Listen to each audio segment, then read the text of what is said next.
Hello, and welcome to another exciting edition of Victory Never Sleeps.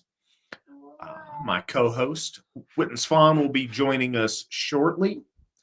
It is good to talk to you all once again.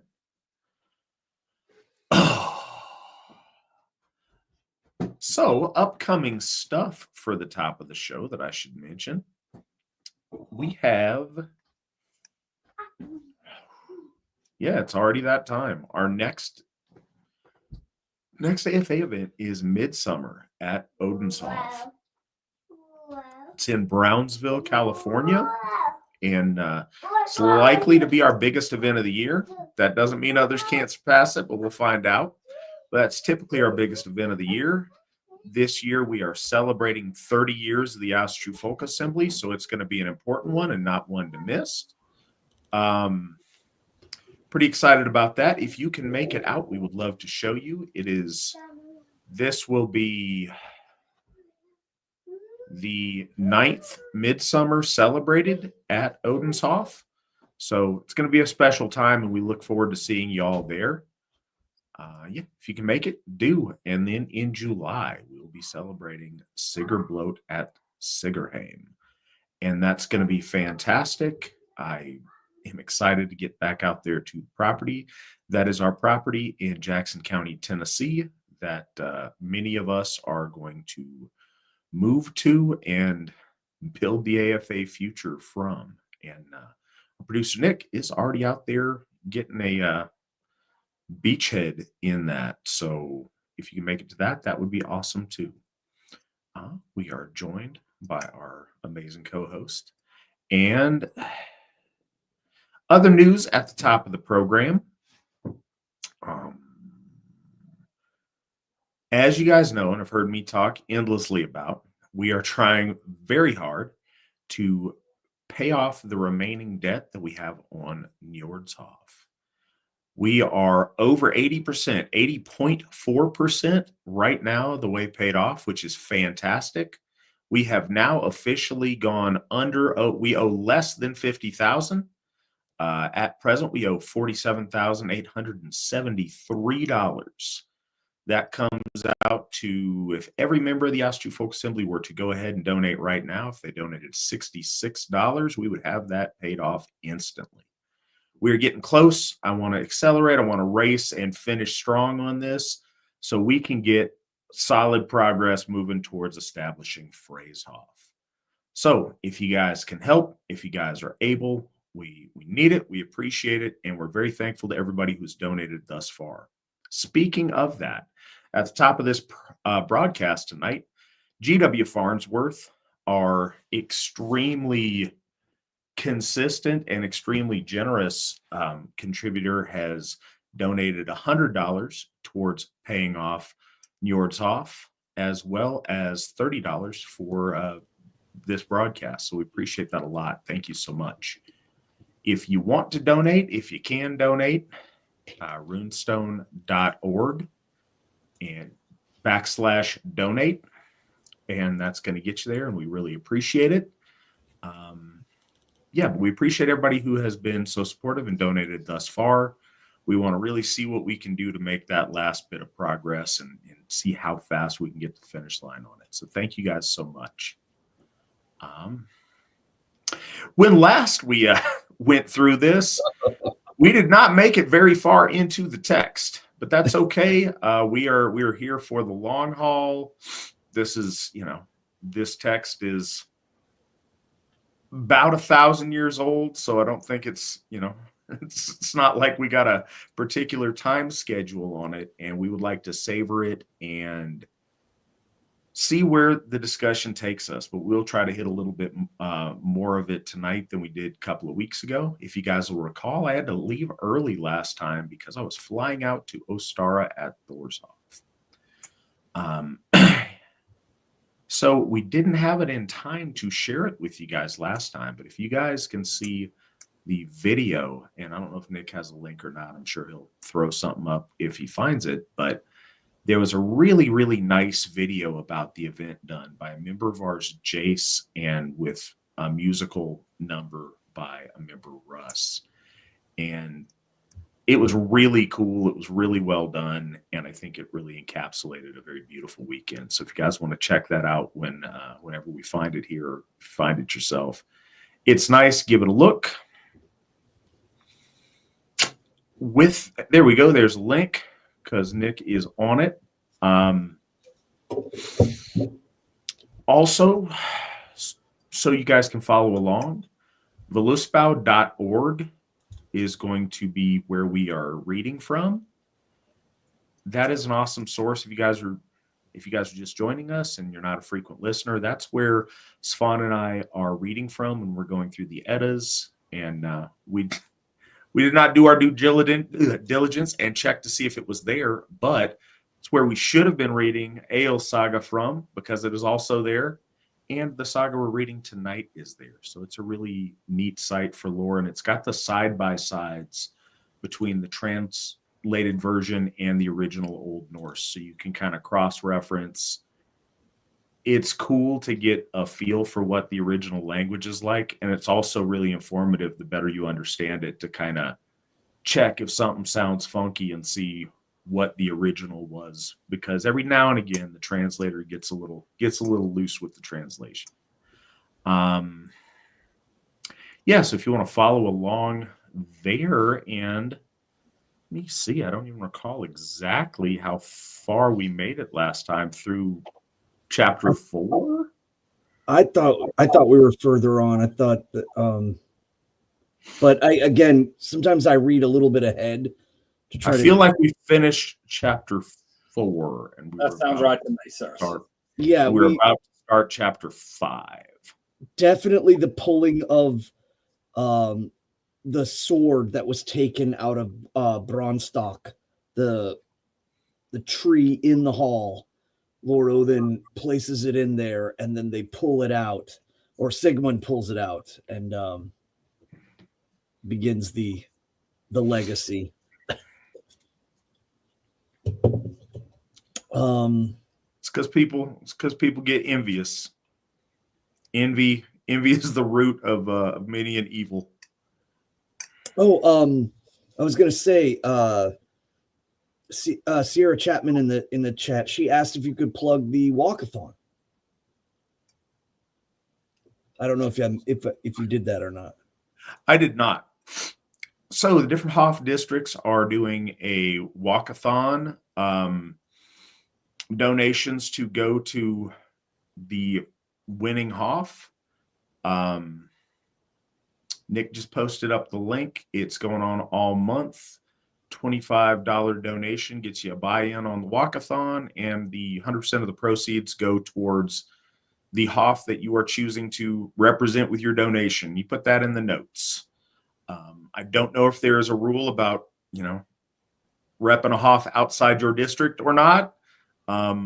So far, nobody put a different Hof. If they win, that if that Hof district wins, that Hof district wins. If you put a special note, we can try to make something different. If you want to throw your money at a different Hof, but we'll see. But yeah, check that out. It's a good excuse to donate to one of the Hofs towards our Aesir, and to get out and walk and get some exercise this spring. With that, Svan, do you have any notes for us at the top of the show, or do you want to dive right in? No, other than just a little brief recap of understanding about King Völsung and his the coming into power, and the semi-historical and semi-mystical lands in which these are mentioned, because predominantly these stories probably started in the migration era during wars in the east between the Goths and Attila the Hun. And by the time that it was formulated into a poem in the late Nordic period or Viking age, there had been layers added on, and historical people become almost characters in the play as they are layered on, and it is given and presented to the audience as being recent.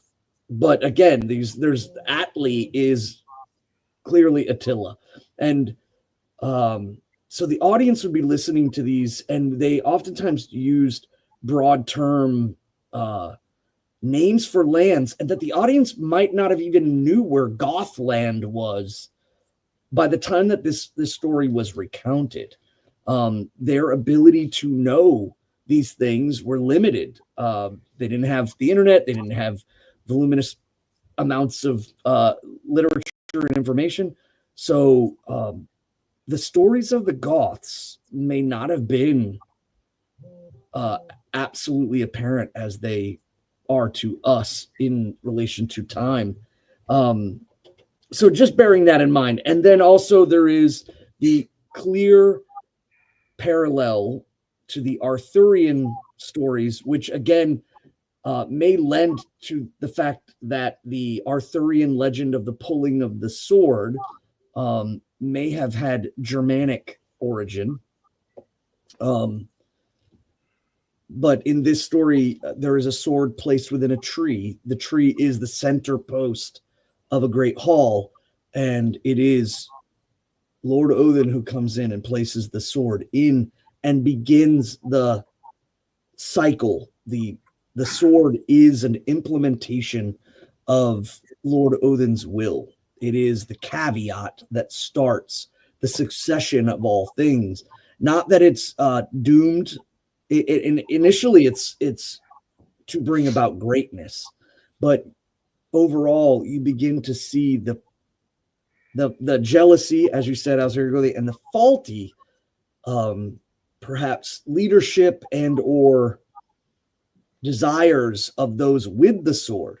The sword is pulled for glory, but it is almost as if the divine that is given amongst men oftentimes is torn down by the avarice of the men that carry it. So let's put that in bold highlighter. Let's tattoo that on ourselves. Let's make note of that.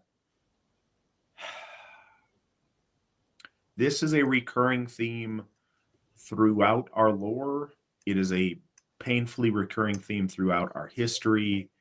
It is a painfully recurring theme that we see all around us, and is a unfortunate pox upon our folk. What the gods ordain for us is often squandered by pettiness, by envy, by disloyalty, and by infighting. We see very seldom do we see massive defeat in our history and our lore and in our lives by foreign, hordes of different folks. What we see is internal rot and decay from disloyal people, from people that want to usurp or want to take what others have out of base instinct. And when that chaos is internal, it eats away the divine order in a catastrophic way. When we stand united as folk, we are unstoppable. But we are often stopped by the pettiness and the short-sightedness of simple people with selfish desires. Yeah, that is absolutely what this divine caveat is placed within the hands of the people who are all together having a feast. And because one draws it out, the others, instead of gathering under the banner, gathering together with this divine moment, they particularly King Sigurd he becomes jealous, just like you said. And that's where we will see that the fallacy of our folk being unable to unite even under divine auspice, because they want it themselves or something of that nature. How mighty things would be if, recognizing that Odin put the sword there for the rightful ruler to have. Oh, Wow, that's wow. really poignant. That's amazing, brother-in-law, that you have that sword. How fantastic. How can I help you? Right. What a tremendous dynasty would have happened from that. Wow. Actually, that's very poignant. We haven't even gotten started. So, we're doing it again. Okay, so well, but that's honestly, that's fine. That's the point of this lore. The history part and the story is educational in and of itself, and it's fun and it's entertaining. But the lessons that it teaches us are eternal and are the meat and potatoes of how to live Asatru. And that's why we're bringing this all to you. So I recognize that you guys may want us to get on the story sometimes, and we certainly will tonight, but that is really important, and we are going to take those stops to do it. But before we do, last thing, and then I'll have Svan get into the meat, but you guys are awesome. In the couple of minutes since I asked, we have Bill in Tennessee donated $70 to pay off Njordshof. Thank you so much, Bill. James in Indiana donated $65 to help pay off Njordshof. Thank you so much. Holy moly. Thank you, James. And Jarrett in Virginia donated $70 to help pay off Njordshof. That was in 5 minutes, maybe. Thank you guys so much. Thank you, Jarrett. Thank you, James. Thank you, Bill. Much, much appreciated, and fully believe that Lord Njorther appreciates your generosity as well. Thank you. So, Svan, take us into chapter 5. Okay, chapter 5. Chapter 5 of the slaying of King Völsung now tells the tale of King Völsung and his sons, that they go at the time appointed to Gothland at the bidding of King Siggeir, and put off from the land in 3 ships, all well manned, and have a fair voyage, and made Gothland late of an evening tide. So,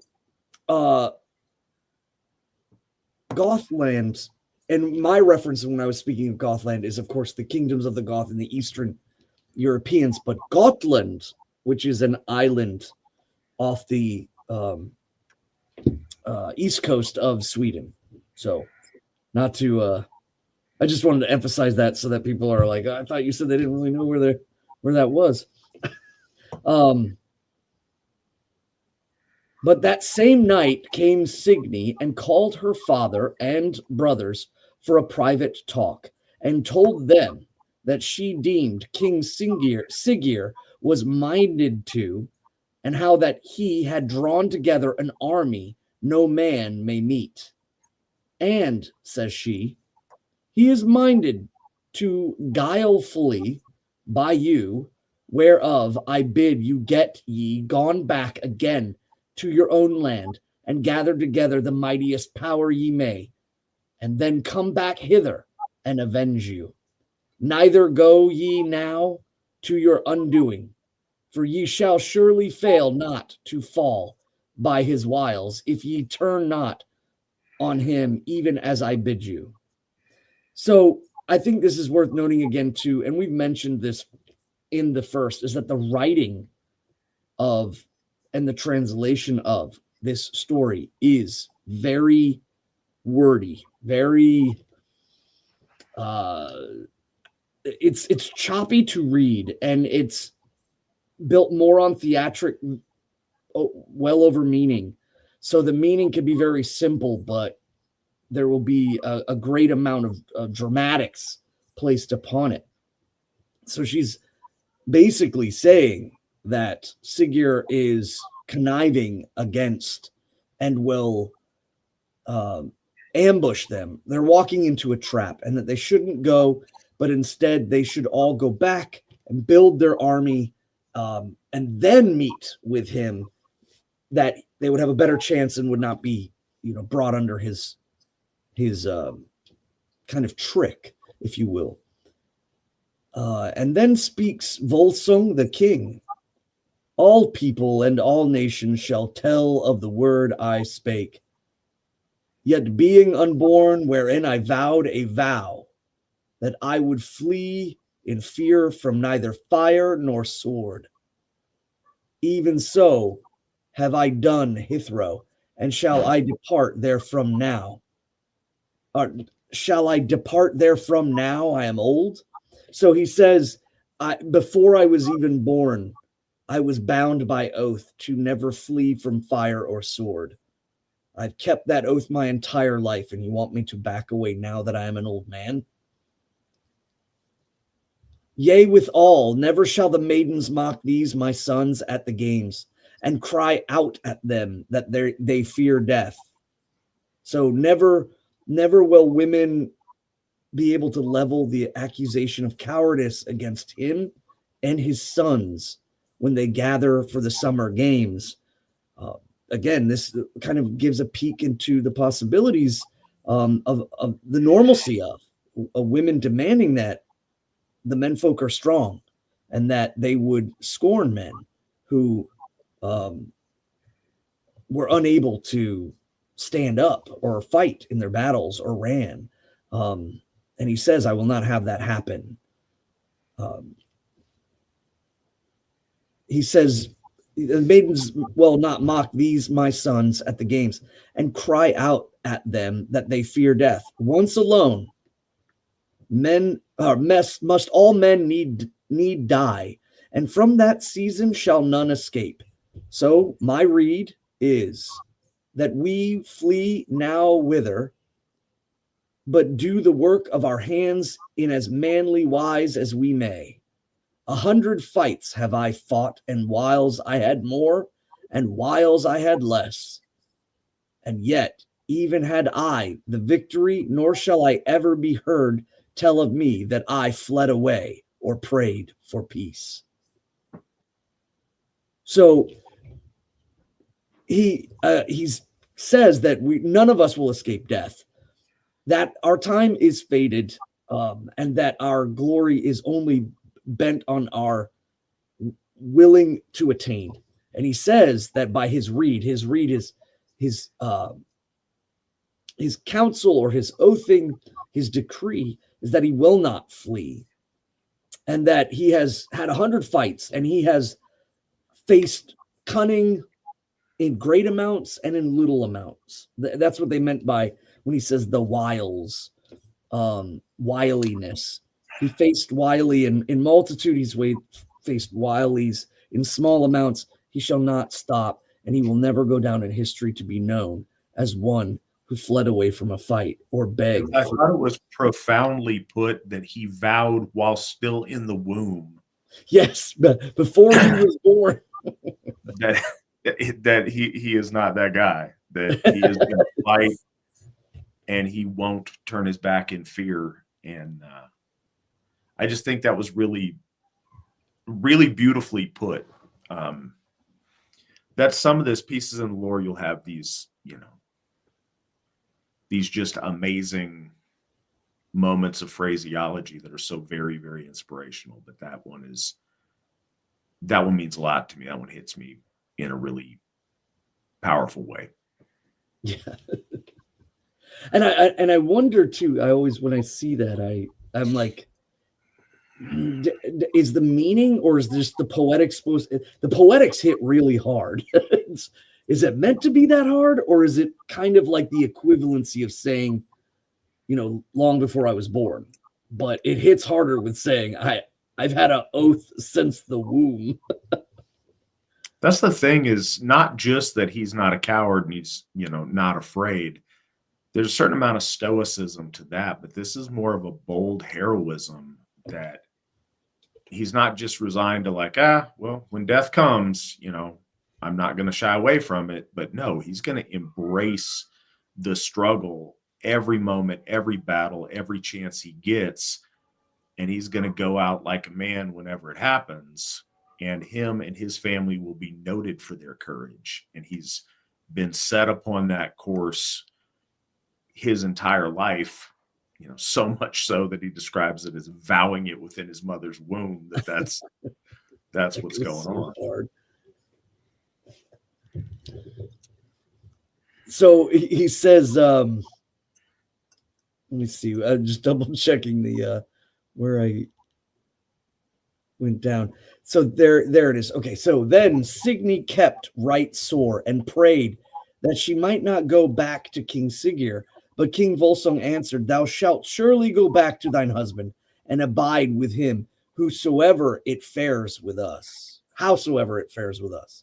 So, and for those that might not remember, she was, in essence, very much a political marriage, but that marriage and that amidst of unification between the two families was still pointless, because the moment that the Volsungs got the sword, Siggeir plotted, and so now she's come to speak to her father and speak to her brothers and tell them this is a trick. This is he's laying a trap for you, and still none of that matters. He's going to press forward. Hey, Svan, we've got a man in the chat that says you might remember him as the man that walked 20 miles just to say hi one time. Yes. Yes, I do. I'm glad he hasn't been, I haven't seen him in a long while. I'm glad he is in the wondered audience. where he's been. He's out there walking. It takes him a while to get there.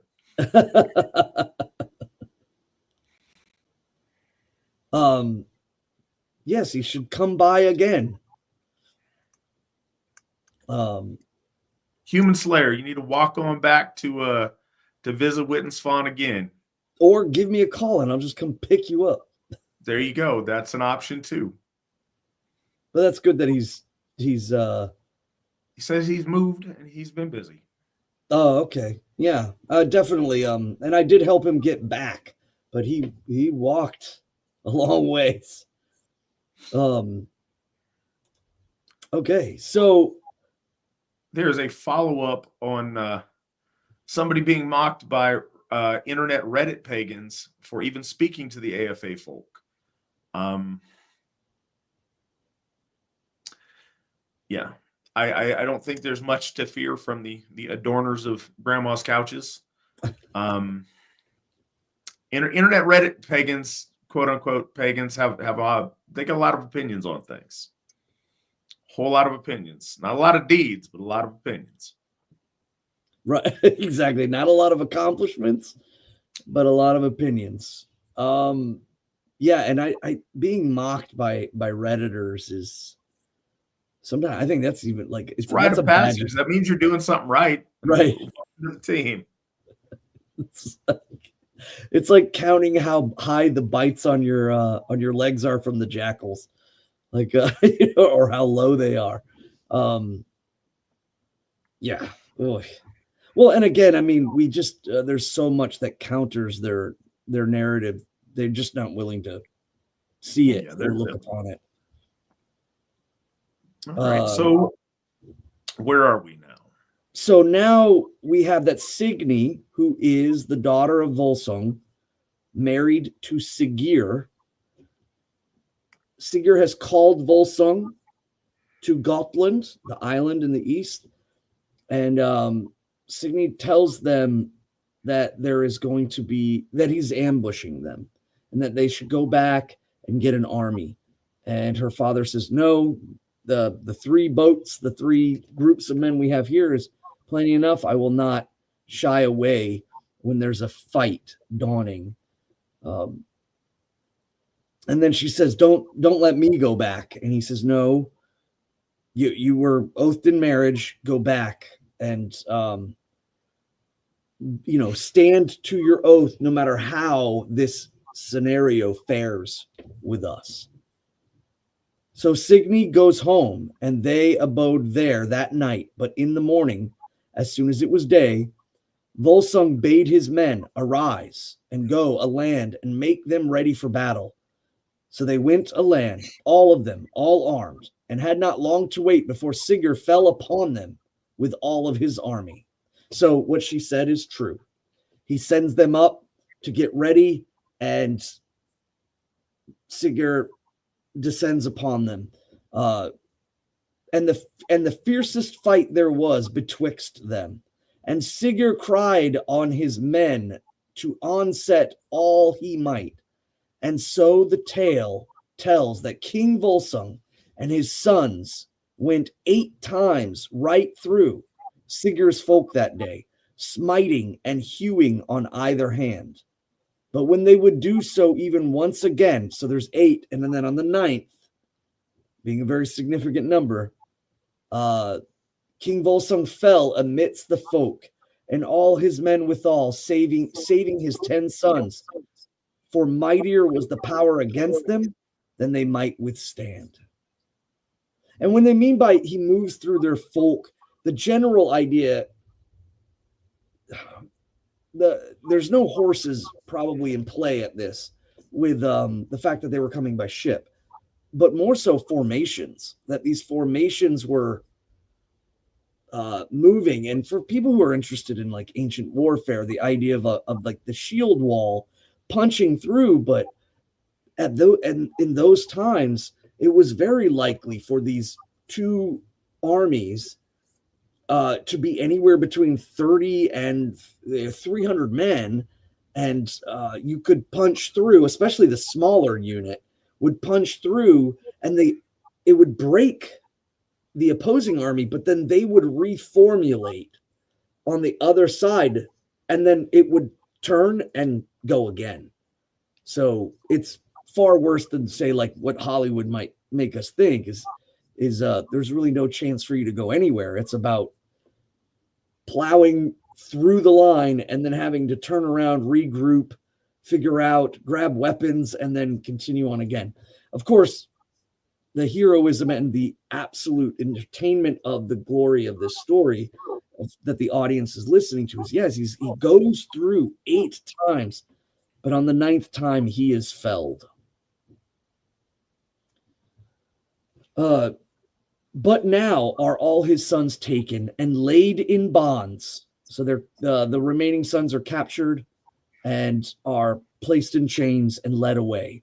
And Signy was wherewithal that her father was slain and her brothers taken and doomed to death, that she called King Sigurd apart to talk with her and said, "This will I pray of thee, that thou shalt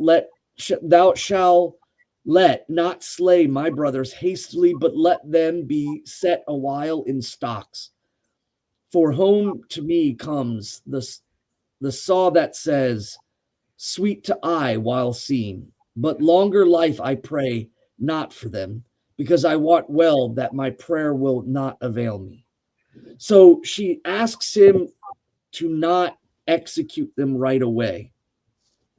But she also says that she does not wish for them to stay in bond too long, but that she wishes to reminisce of their sight before they are taken away.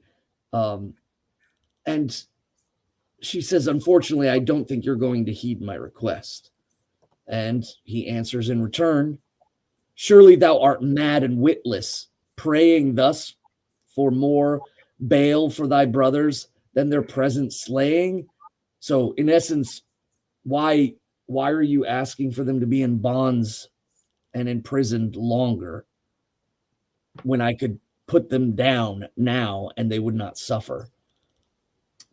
Yet this I will grant thee, for the better it likes me, the more they must bear, and the longer their pain is, or ever death come to them. So the only reason why he's keeping them in bondage and keeping them imprisoned is because he takes a greater joy, and that death would be an escape for them. Now he let it be done, even as she prayed, and a mighty beam was brought and set on the feet of those 10 brethren in a certain place of the wild wood. There they sit day long until night, but at midnight, as they sat in the stocks, there came on them a she-wolf from the wood. Now, this part of the story, folks, is when it gets really interesting. And the connection of the Volsungs in relation to the wolf wear and or the wolf strap or the Ulvhivnar. There's a lot of that layered in this part of the story. But in reality, too, let's look at it this way. They take them out there and place them in stocks in the woods, in the wilds, out there to be victimized by the wild, bears, wolves, etc. And that's the intention. But the story begins to shift and take some of the more mythical parts to all of this. And some could say this is the part where it's initiated. So they're in the wildwood. They sit day long until the night, but at midnight, as they in the stocks, there came upon them a she-wolf out of the woods, and both great and evil of aspect. So this monstrous female wolf. And the first thing she did was bite one of those brethren till he died. Then she ate him up withal and went upon her way. The next morning, Signy sent a man to the brethren, even one whom she most trusted, to wot of the tidings. And when he came back, he told her that one of her brothers was dead, and great and grievous she deemed it. If they should all fare this doom likewise, and yet not might she avail them? Soon is the tale told thereof. 9 nights together came the she-wolf at midnight. Each night slew and ate one of her brethren, until all were dead, save Sigmund only. So now, before the 10th night came, Signy sent that trusted man to Sigmund, her brother, and gave honey into his hands, bidding him do it over Sigmund's face and set a little deal of it in his mouth. So he went to Sigmund and did as he was bid, and then came home again. So that the next night came, the she-wolf, according to her wont, would slay him and eat him, even as his brothers. But now she sniffed the breeze from him, whereas he was anointed with honey, and began to lick his face all over with her tongue. He then then she thrusts her tongue into his mouth. No fear he had thereof, but caught the she-wolf's tongue with it betwixt his teeth, and so hard she started back thereat, and pulled herself away so mightily, setting her feet against the stock, that all was riven asunder.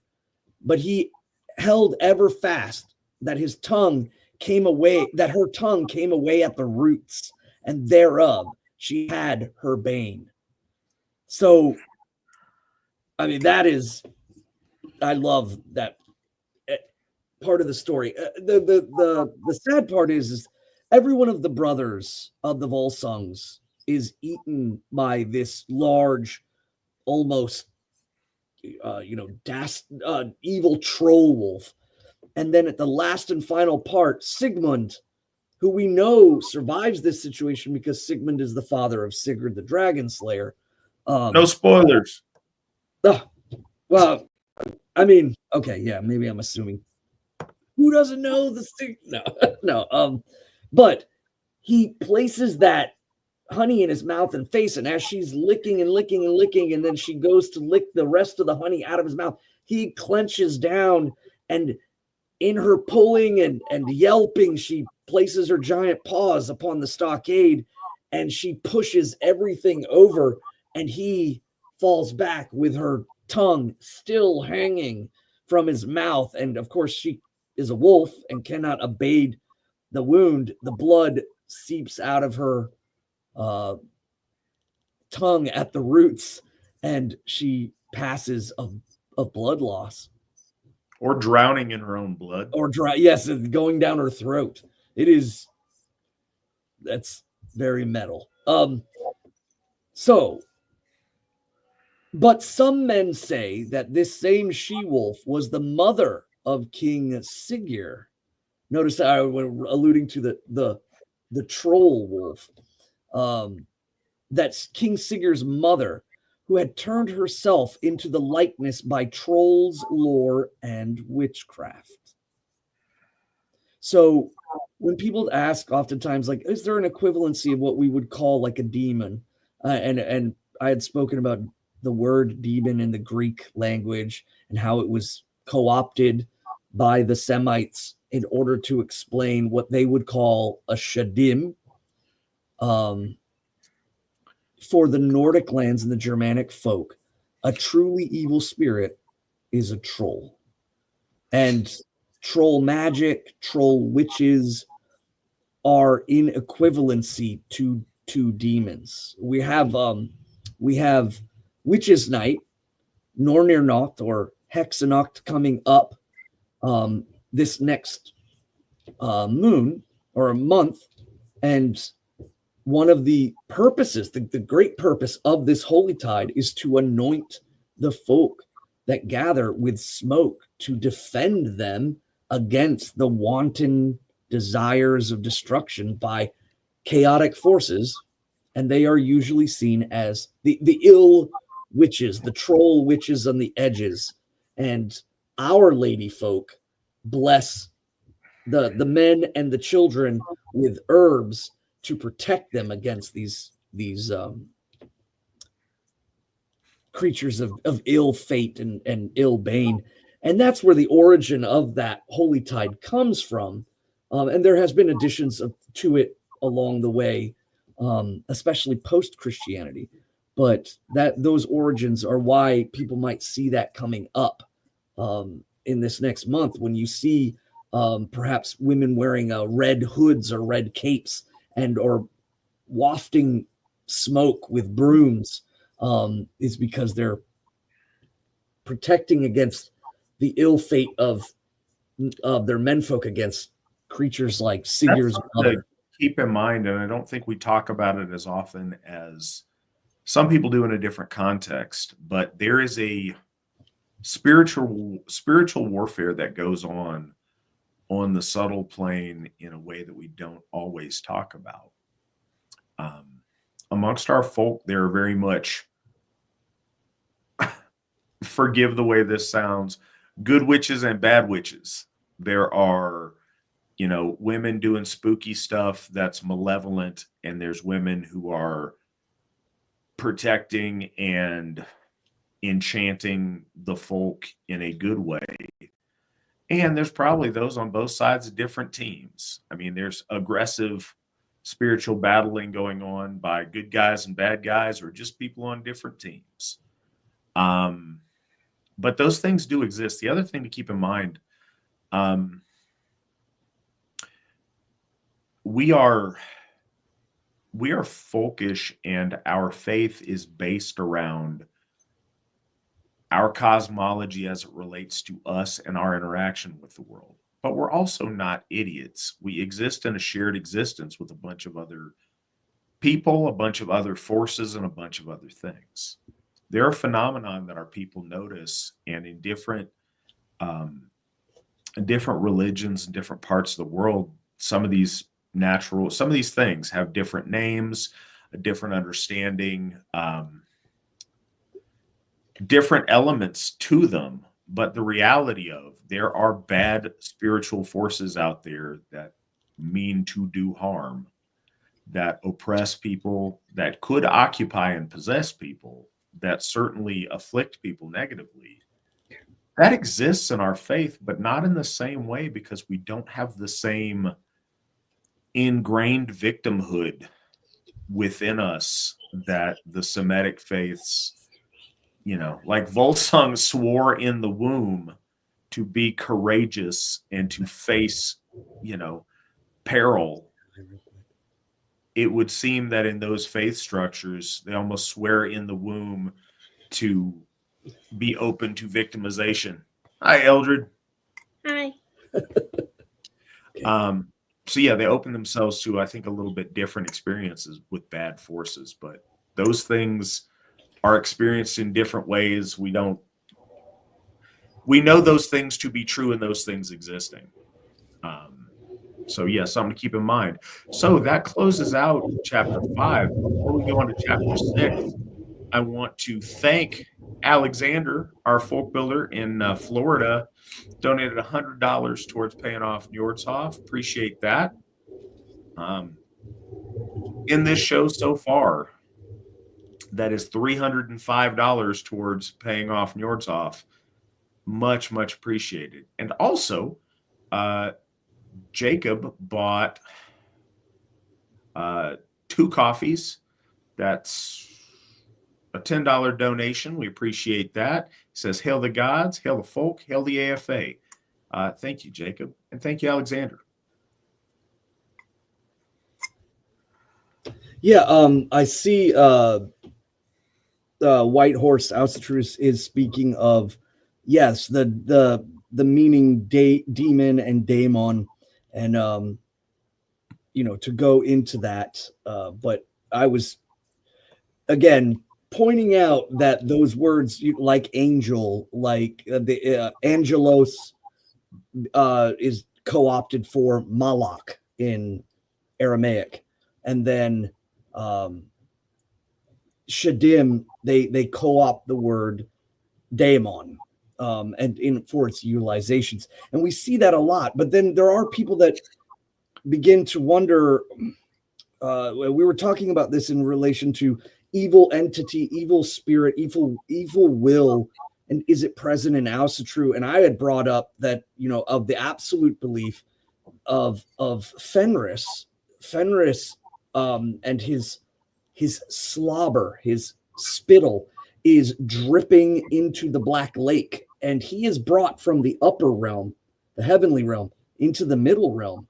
And when that happens, there is an exchange between Jotunheim or Vanaheim into the middle world, and that his influence is still seeping.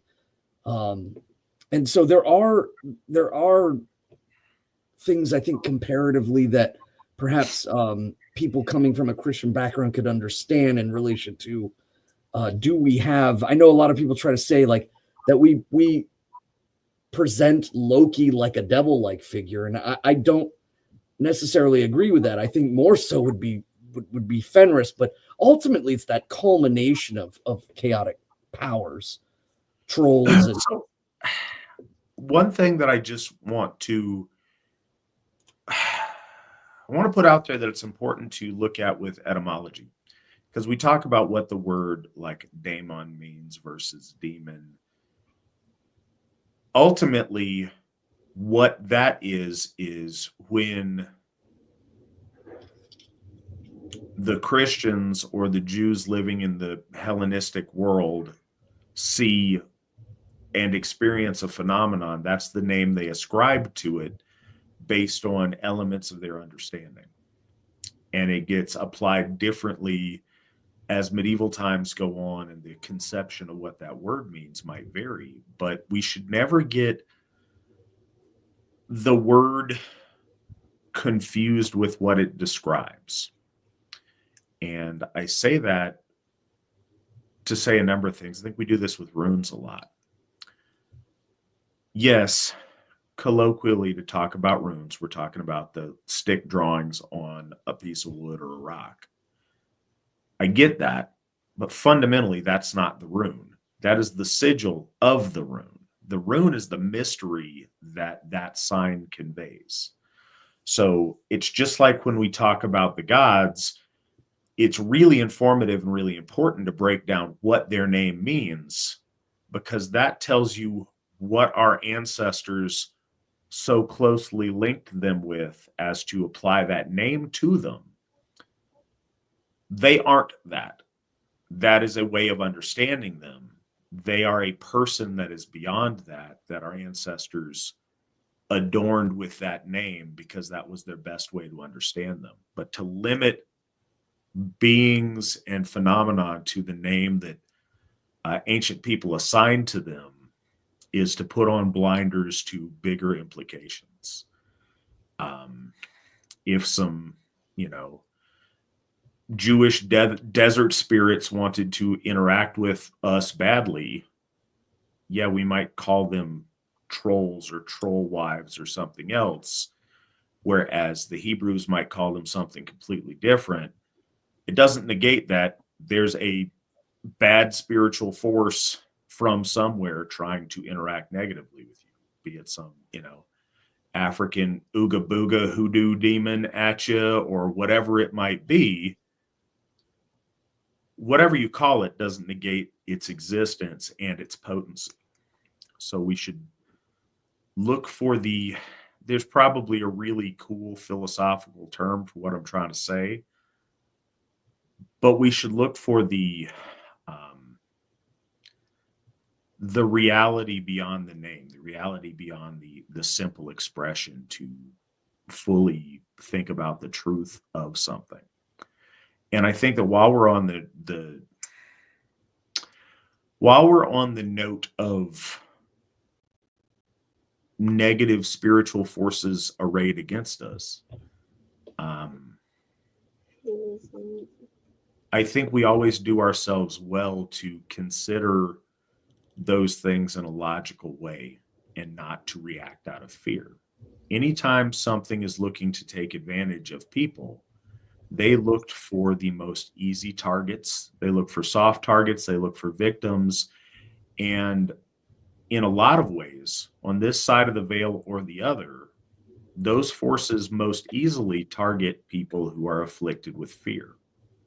If you have courage and you are confident in your own efficacy and you're living right, you are in a optimal position to resist those forces. If you build a good relationship with your ancestors, with the Aesir, and with your Fylgja, you have forces on the other side looking out for you and helping you in that struggle.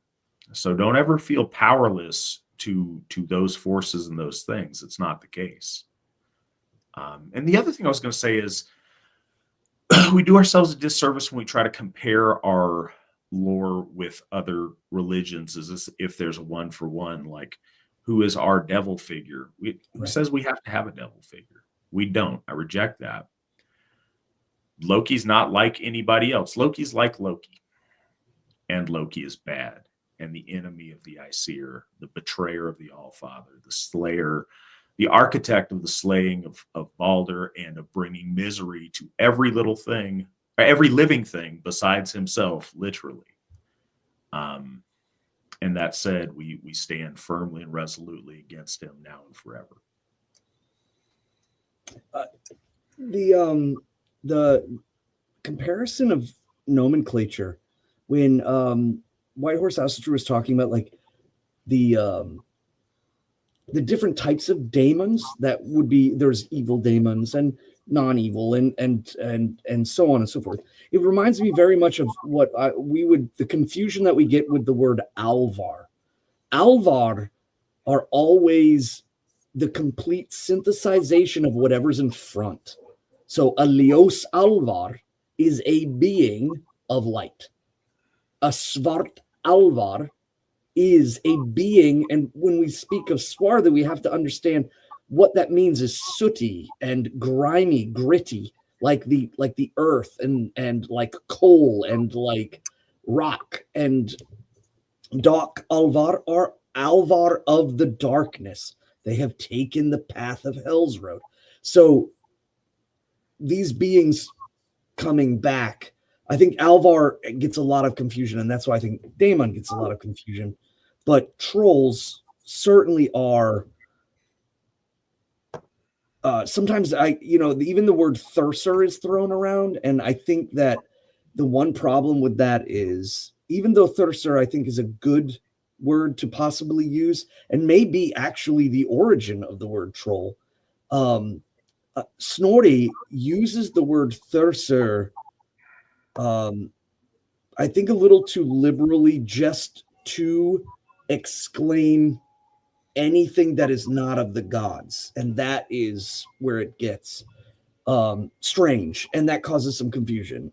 When Buri is licked from the ice and then urged to go northward to live amongst the Jotuns that live there, he refers to them as Hrimthursur, and that would then imply that they were somehow dastardly and terrible. But amongst them, Buri takes a wife, So, and has a child with him. So I think that the word thirster, I do understand its etymology is really, really historically good and correct, but its usage throughout, I think, was misunderstood. The word Jotun in general, I think Snorri was applying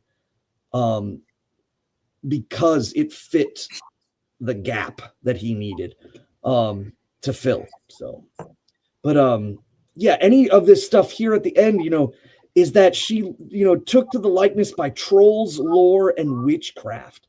So the essence that I think a lot of folks need to understand, there's people out there who will try to convince you that Seidr magic is some sort of evil magic, and just broad stroke it as evil. However, it was clearly seen that there was good and bad. There was Seidr in usage for good things, and there was the ability to use Seidr in bad ways. And more distinctly right here is that the troll, the outlandish, the east representing that which is outside of the bounds of humanity, of the folk and of the world, formulating themselves as they did in vengeance against the gods and against mankind, these trolls riding wolves. And another thing too that people might be wondering is like, why are they always women? And it's because the troll male was seen as the brutalistic force, the projection, the crushing, the rock throwing, and just aggression. Whereas the troll witch, or the feminine troll, did not work in outright willful, but in ways of twisting fate and guile, utilizing more passive or receptive forms. And that applies. It's like when you play the video game, the barbarian is a dude and the sorcerer is a chick, until we got to more twisted modern degenerate times. Honestly, that is a common theme. And this goes into a question. We will answer another question. I promise we will get through more than one chapter an hour, or we will endeavor to. But the other question is that Odin is a god of magic. What kind of magic is he a god of? That comes into this. So many things are based on context. There, we talk about good or bad Seidr. I think that really depends on who's doing what to whom. You could certainly use Seidr to just victimize well-meaning, noble people for no good reason but your own malevolent delight. But you can also do it to protect and look out for noble people doing noble things, or to try to act against, vile and evil persons. Or you could just be on the other team than somebody else. And if they've got, Saith Kona doing things to you, and you have Saith Kona countering those things and doing things to them, doesn't always have to be a bad guy. Magic is a tool to accomplish an ends, and that ends can be motivated out of good things or bad things, or just conflicting things. But we do need to be fair-minded when talking about that. And it does bring us to the Allfather and what he is a magic of, or what magic he is the master of. And we have broken down the concept of magic over the years in the West through arcane circles, but also through nerd circles and anything else, into a variety of different things. We see him being the master of a great many types of magic, of runic sigil magic, of Galder magic, of Seidr magic, of necromancy. I think that if I went through if I went through like the player's handbook, I could probably find other magical things that, divinatory magic. He seeks to know all of the magics, and that's kind of writ large the story of the Allfather, is finding not just the surface wisdom of the 9 worlds, but also the subtle wisdom. Svan, do you have anything to add on that? Yeah, no, I was going to say that's the theme. Like what you had said is to know all the magics, and we could classify and we have to take into a realization of the way our ancestors, hearing the stories, that he's accused of doing strange things or partaking in strange ritual or stirring up strife with magic. It is a tool, and the people that try to say that Sather magic is evil and runic magic is good, or something of that nature, they're trying to create a dichotomy that isn't really supported in lore.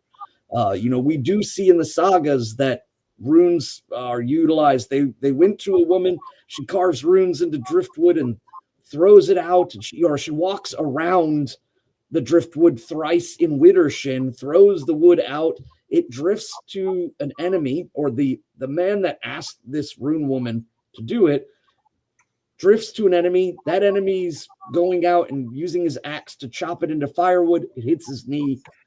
He becomes sick, and thus the rune magic works, in which fate happens that way.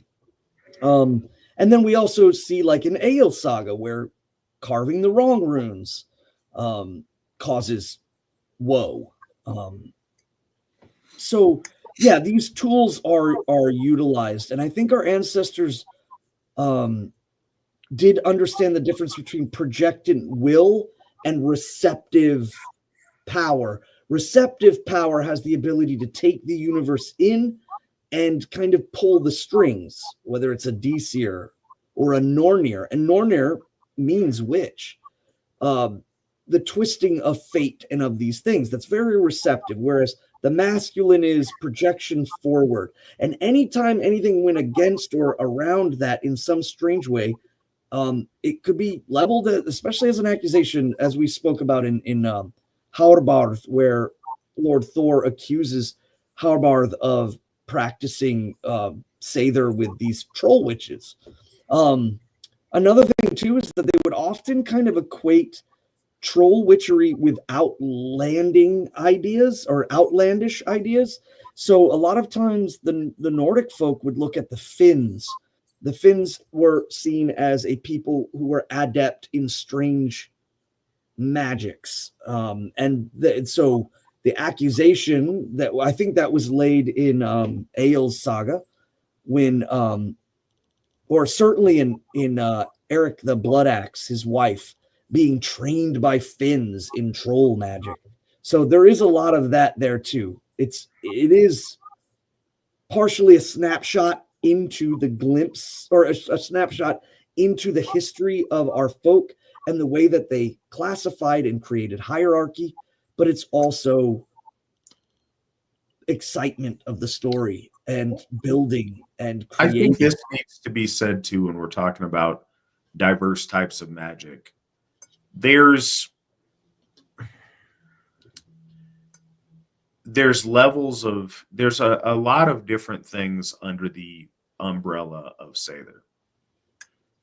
What is effeminate about it is when what you are doing is opening yourself up to become a vessel for another consciousness to act through. The idea of you giving up control and you taking the passive role in that, to where you are,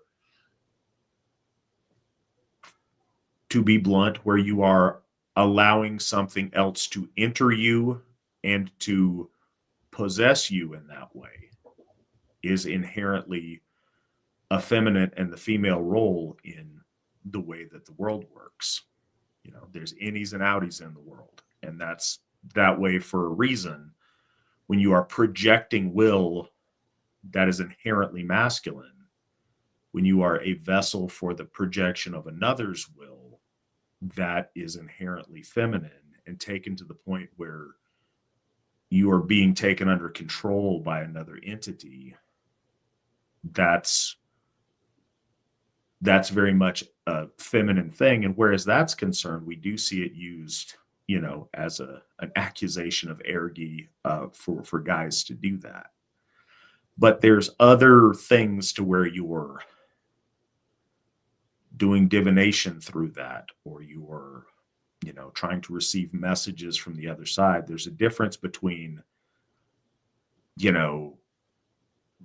grandpa telling you something in a dream versus grandpa overtakes you and you speak as grandpa in a seance. Not to be silly, but it illustrates two very similar phenomena, but expressed in a very, very different mechanism, one of which is typically masculine, the other is typically feminine. Svan, where are we at in chapter 6? So at this point, we now know that Signy, who is Volsung's daughter, and has wedded the enemy king, has lost her father and all of her brothers save one, Sigmund. Sigmund rips the tongue out of a wolf, and now he's loose in Sigurd's kingdom. And we will see now how this develops between his sister being in the kingdom and him now loose and out, and he is in the wild, and what develops from this. Chapter 6 of how Signy sent the children of her and Sigurd to Sigmund. So this is where it gets pretty dark as well in understanding. This is uncomfortable for a lot of people. Yes. But considering these times and the political marriage that it was, and Sigurd is the slayer of her siblings, but also her husband. And this, yes, is very the dark and brooding nature of the wolf warriorness. It's all very condensed here. Now, whenas Sigmund is loosed from the stocks and they are broken, he dwells in the woods and holds himself there. But Signy sends yet again of tidings, whether Sigmund were alive or no. But when those who were sent came to him, he told them all as it had bedded, and how things had gone betwixt him and the wolf. So they went home and told Signy of the tidings. But she goes and finds her brother, and they take counsel in such wise as to make a house underground in the wildwood. And again, this is another symbolic point about the barrow for the living, the ground house, the place in which they're hiding out as an earth mound, that we will also see again its significance. But her brother and her create this mound in order to hide, because they're still living in the lands of the King Sigurd. And there is still one Volsung remaining. And so things go on a while. Signy hiding him there and sending him such things as he needed. But King Sigurd deemed that all the Volsungs were dead. Go to bed, buddy. So he's determined they're all gone. But secretly, this is not the case, and vengeance looms in the woods. Now, Sigurd had 2 sons by his wife, whereof it is told that when the eldest was 10 winters old, Signy sends him to Sigmund so that he might give him help, if he would in any any wise strive to avenge his father. So the youngling goes to the wood and comes late in the evening tide to Sigmund's earth house. And Sigmund welcomed him seemly in fashion and said that he should make ready their bread. But I, said he, will go and seek firewood. Therewith he gives a meal bag into the hands while he himself goes to fetch fire. When he came back, the youngling had done naught at the bread making, and then asks Sigmund if the bread be ready. So he tasks him, and the child didn't make the bread, but had the audacity to say, when is the bread ready? And this is, again, another point being told to the audience. This child, Sigur's kids, even though this is Signy's children as well, they are unable to do a simple task. This is, again, a kind of sign of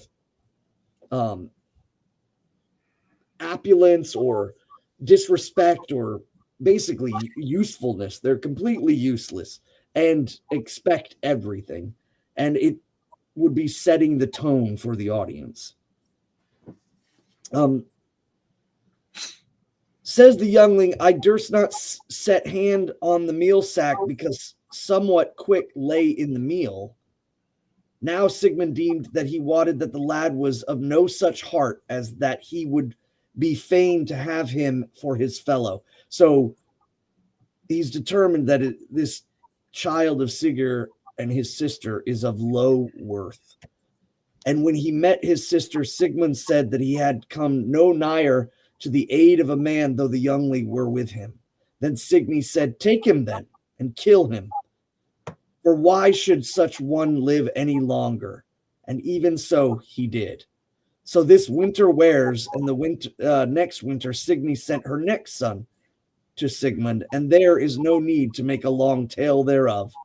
For in likewise went all things, and he slew the child by counsel of Signy. And again, this is in reference to the nature of Sigurd. That also being that Sigurd is the slayer of her father and her brothers. And so, in essence, once that the slaying and revenge is called upon, this is extending that revenge. It is, again, a very, very brutal part of the story. Well, and you guys might note, yes, this is also kinslaying. It gets really, I try to reiterate this as often as I can. The biggest lament amongst our folk is strife amongst kinsmen, because you can't exact your vengeance on the other team. So every act of vengeance that you do, if it's an inter-family feud, weakens your family. There is every single act in vengeance that you're supposed to take care of just keeps digging you deeper in the hole. So you have an obligation to avenge.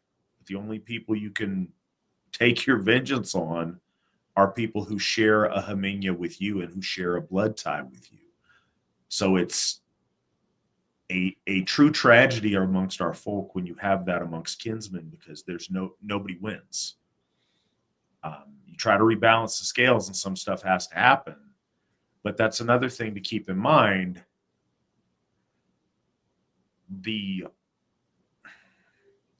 taboo, and not in its casual sense, but in the actual meaning of the taboo against kinslaying, isn't absolute, but it is very significant. Like, there are times where you've got to be the one to do it. If you have somebody in your family that's got to go, I suppose better you do it than somebody else.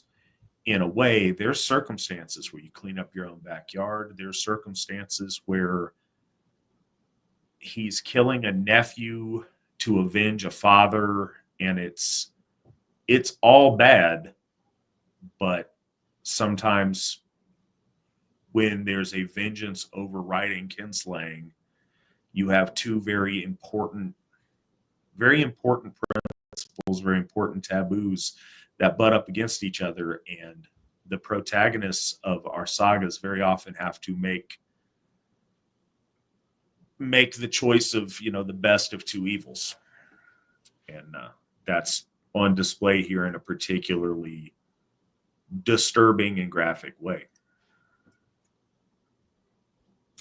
Well, in chapter 7, we come now to the birth of Sinfjolti, the son of Sigmund. So on a tide it befell, as Signy sat in her bower, that there came to her a witch wife, exceedingly cunning, and Signy talked with her in such wise. Fain am I, says she, that we should change semblances together. She says, even as thou wilt then.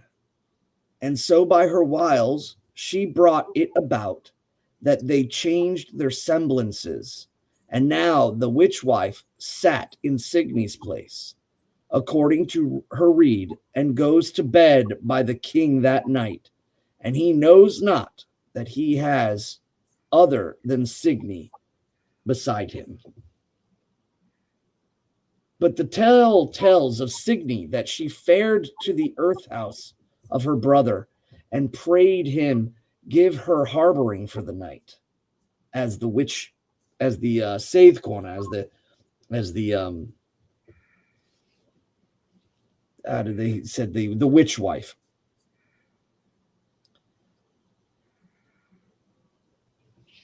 For I have gone astray abroad in the woods, she says, and know not whither I am going. So he did say she may abide, and that he would not refuse to harbor a lone woman, deeming that she would scarce pay back his good cheer by tale bearing. So in essence, what he's saying is, I will harbor you here, but tell no one that I am here. So he's, in essence, bidding on the good fortune that by helping, no one, the secret will remain that he's hidden here. So she came into the house and they sat down to meat. And here's another point. That word meat is M-E-A-T. Meat did not always just, or it didn't initially mean flesh of an animal, but a meal. So they sat down to eat. And his eyes were often on her, and a goodly and fair woman she seemed to him. So the witch wife is not bad to look upon, but he doesn't know who she really is. A fair woman she seemed to him, but when they are full, then he says to her that he is right fain that they should have but one bed that night. She no wise turned away therefrom, and so for 3 nights together he laid in her bed by him. So he said, alas, there's only one place to sleep. And she did not reject this, so they slept. Thereafter she fared home and found the witch wife and bade her change their semblances again, and she did so. Now, as time wears, Signy brings forth a man-child who was named Sinfjolti. And when he grew up, he was both big and strong and fair of face, and much like unto the kin of the Völsungs.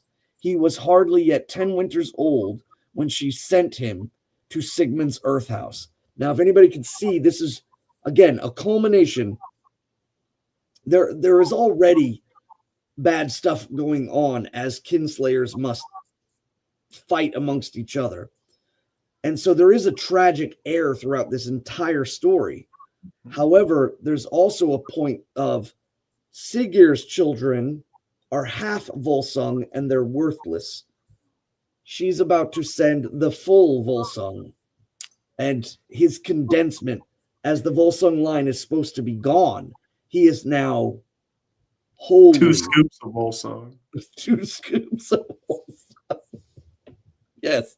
So there is a lamenting tragedy, and the audience would be aghast. So, as if it doesn't need to be said, incest is bad. Yes. This is by no means a condone. If your dad is super cool, that doesn't mean you and your sister should enhance that. Right. That's one of the things about this. I think that when reading this, it's important to know there's no implication here that this is, I don't know what the right word to use is. So in other scripture,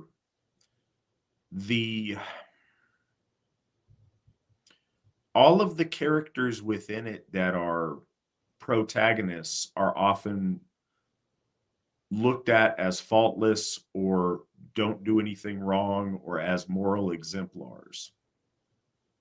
It's not always the case in our sagas. Our sagas talk about very flawed people that do messed up things sometimes. There's an element of the story is about the heroism, and you can see in the stories where something rises to greatness, but it doesn't have the air of perfection to it, and it wasn't meant to. That's not how the world is experienced.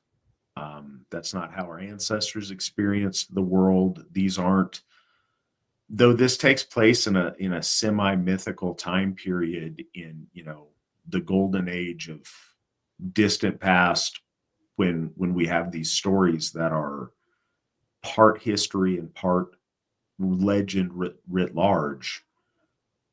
It's not to say that, like, yeah, if you don't like your spouse, then you should off your kids. If you need super good stock, then you should double up incestuously or whatever else.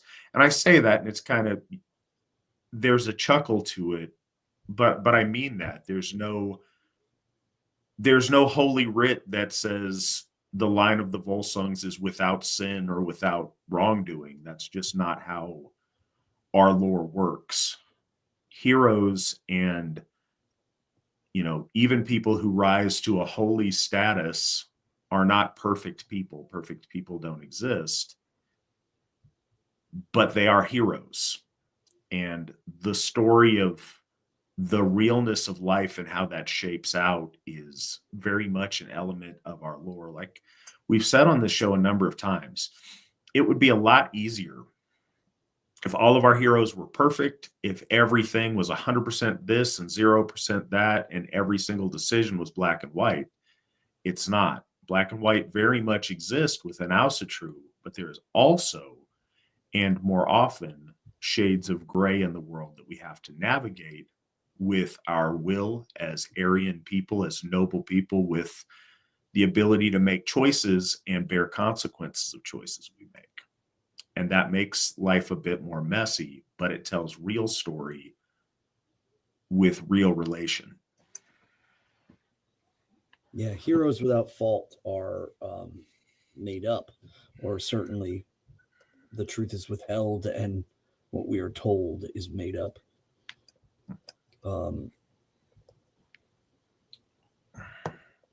And this next a bunch of questions stacking, and I think they're good questions, but we're going to read a little bit more through here before we start hitting the questions hard. So if you have a question in the queue, stay with us. We will definitely be answering all of those this evening.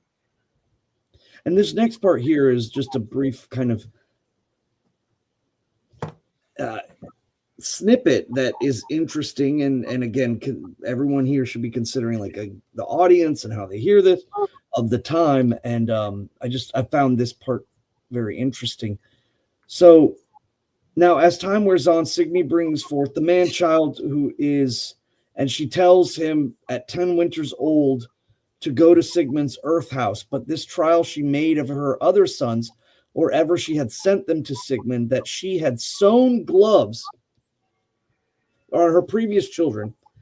She sewed gloves onto their hands through the flesh and skin. So at the spot where it covers the hand and goes to the wrist, she sewed them on through their skin, and they had borne it ill and cried out thereat. And this she now did to Sinfjotli.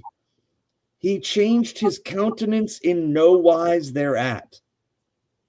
Then she flayed off the kirtle so that the skin came off with the sleeves. So she pulled them off, and where they were sewn, bits of skin came at the sewing seam, and said that this would be torment enough for him. But he said, full little would Volsung have felt such a smart as this.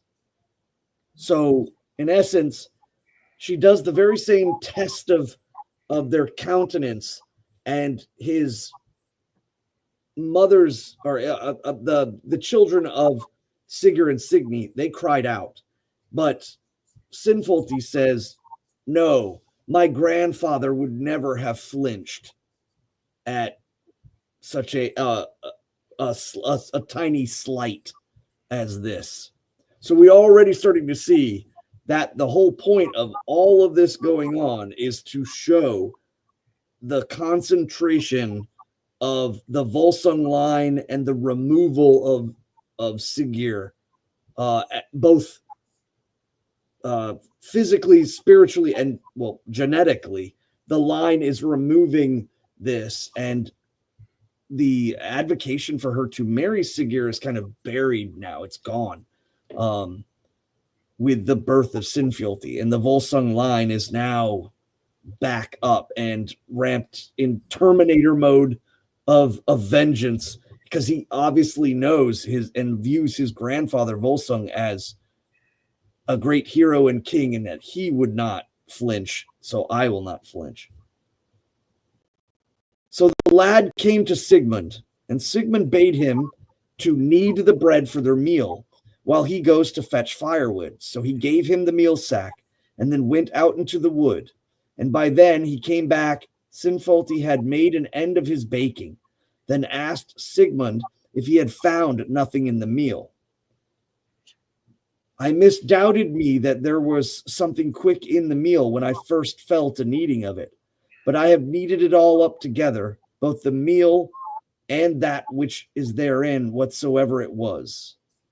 Then Sigmund laughed out loud, and he said, not wilt thou eat of this bread tonight, for the most deadly of worms hast thou kneaded up wherein. So at this point, the test is that he gives them this task. He goes to get the firewood, and he kneads up the dough while he's doing this. But there's a caveat. The dough is filled with serpents, and the poisonous serpents, which he refers to as worms. So a lot of people in the modern audience might say like maggots or something of that. No, snakes. He hid snakes inside the flour, and as he pulled them out, they could have bit him, and he still proceeded to grind them up and turn them into bread. So again, another legendary form of kind of passing through the threshold and emphasizing to the audience of our ancestors that the Volsungs it was kind of mystical power that he could just, he endured the poison or simply just moved past it and ground them up with the wheat as well. Now Sigmund was so mighty a man that he might eat venom and have no hurt thereof. But Sinfjotli might abide whatso venom came on to the outside of him, but might neither eat nor drink thereof. So Sigmund could do it and eat the poison meal, but Sinfjotli could not, but he could withstand the bites. He could withstand all of that. And again, this is just really heaping on the two living in the earth mound, a product unbeknownst to him, unbeknownst to Sigmund, that Sinfjotli is actually the product of his sister and him, but that now she sends him the absolute paragon of the Völsung bloodline. So we go to chapter 8, the death of King Siggeir and of Stigny. So here it's written as Stigny. I'm wondering if that's a misplace, and it's Signy. Yeah, I assume it's just a typo.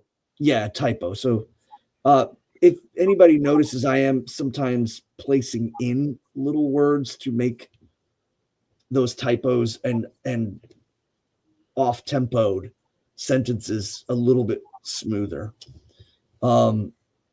The tale tells that Sigmund thought Sinfjotli over young to help him in his revenge.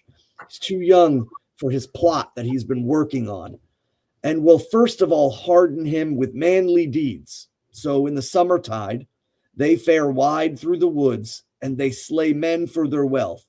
And again, the moment that Sigmund pulls the tongue out of the wolf, but their family pays the price of 9 children to the wolf, even though it may have been a troll witch or what have you, this starts the truly dark and mysterious part of this story. And this is in lay of what would be called a vargur, an outlaw and a wolf. And in this story, it's blended seamlessly together that they are and will become not only outlaws or harrying warriors going out and slaying and taking, but also quite literally become wolves. And that is the poetic meaning of that name, Vargur, kind of being played out here at this point. So they went through the woods and slayed men for their wealth. Sigmund deems him to take much after the kin of the Volsungs. It's really strange. You're so much like of my stock. I don't know why. But he, though he thinks that he is Siggeir's son and deems him to have the evil heart of his father. So you're so much of my stock. You seem like the cut of my folk, but your father is still Siggeir. And I don't know how this could even happen. So he is coupled with the evil heart of his father, Siggeir, but yet has the might and the daring of the Volsungs. Withal, he must needs think him in no wise a kinsome man. So he views him as still being of Siggeir's stock. Patrilineally, he does not consider him full kinship because of Siggeir. But he's battling with this. For full oft would he bring Sigmund's wrongs to his memory and prick him to slay King Siggeir. So often he would encourage that they slay King Siggeir. Now on a time as they fare abroad in the wood for the getting of wealth, they find a certain house, and 2 men with great gold rings asleep therein. Now these twain were spellbound skin changers. Clearly here we are speaking of the werewolf, the ability to change your hamar, to change your leek or both by means of magic. And this is when they attain the final piece to the culmination of them being Vargur. So they are skin changers, and wolf skins were hanging up over them in the house. And every 10th day might they come out of those skins, and they were king's sons. So Sigmund and Sinfjotli do the wolf skins on them they take, and then might they no wise come out of them. though forsooth the same nature went with them as the heretofore. They howled as wolves howl, but both knew the meaning of that howling. They lay out in the wildwood, and each went his way, and a word they made betwixt them, that they should risk the onset of 7 men, but no more, and that he who was first to be set on should howl in wolfish wise. Let us depart from this, says Sigmund, for thou art young and overbold, and men will deem the quarry good when they take thee. So they steal the wolf skins, and they don them, and they turn to wolfish form and speak in the wolfish tongue, wolf-wise, and they travel amongst the forest. And it is Sigmund that says, you are too young and too bold. Never take on more than 7 men. And once you become renowned, they will consider you a good hunt, a good quarry, he says. And they will attempt to take thee. It's the same as the name Rudolph. Rudolph comes from the Old Norse. It's an older name than that, but the Old Norse name equivalent to Rudolph is Hroðolf, which means famous wolf. And how does a wolf get famous? By killing the livestock, by killing the folk. So it's a kind of a heavy and very strong, aggressive name to be a famous wolf, if you will. So he's saying, as we go, you will become famous. Never take more than 7 men, or you will be got. Now each goes his way, and when they are parted, Sigmund meets certain men and gives forth a wolf's howl. And when Sinfjotli hears it, he went straight away thereto and slew them all, and once more they parted. But ere Sinfjotli was fared long through the woods, 11 men meet him, and he wrought in such wise that he slew them all, and was awearied therewith, and crawls under an oak, and there takes his rest. Then came Sigmund thither and said, so this whole part is they are wolves. They are in wolf shape. And he says, don't fight 7 men, more than 7 men. And 11 show up, and he does fight them. But he is not grievously injured, but he is injured. And he goes and crawls under the roots of an oak tree. And there Sigmund comes in wolf form as well and says, why didst thou not call on me? Sinfjotli said, I was loath to call for thy help for the slaying of 11 men. Then Sigmund rushed at him so hard that he staggered and fell, and Sigmund bit him in the throat. Now that day they might not come out of their wolfskins, but Sigmund lays the other on his back and bears him home to the house, and cursed the wolf gears and gave them to the trolls. So they have gone through this series of days doing as they do, and he's angry at his son for not calling out to help fight. His son is yet still young and brash, and so he bites him about the neck. And I always took this to mean as he chokes him out of consciousness and then throws him on his back and runs to the earthen house, where they then take back the human shape, and he takes the skins and gets rid of them or sends them back to the men that were living in the house who were actually trolls. You know, at this point, it's more of what the purpose of what's going on, this transitional threshold that these two have kind of passed through. Now on a day he saw where 2 weasels went, and how that one bit the other in the throat, and then ran straight away into the thicket, and took up a leaf and laid it on the wound, and therein his fellow sprang up quite clean and whole. So Sigmund went out and saw a raven flying with a blade of that same herb to him. So he took it and drew it over Sinfiotli's injuries, and he straightway sprang up as whole, as though he had not been hurt.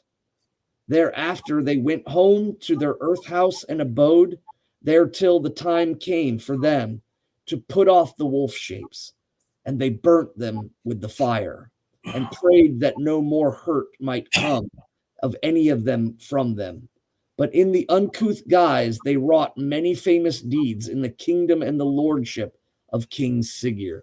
So kind of a double backing there, because they do say they get rid of it through the trolls, but then kind of while they're in wolf shape, they see these weasels. The weasel places herb charm on another weasel's throat, again mimicking kind of them, and then he sees a raven utilizing the same herb. So he takes that, applies it to his son, and his son is healed.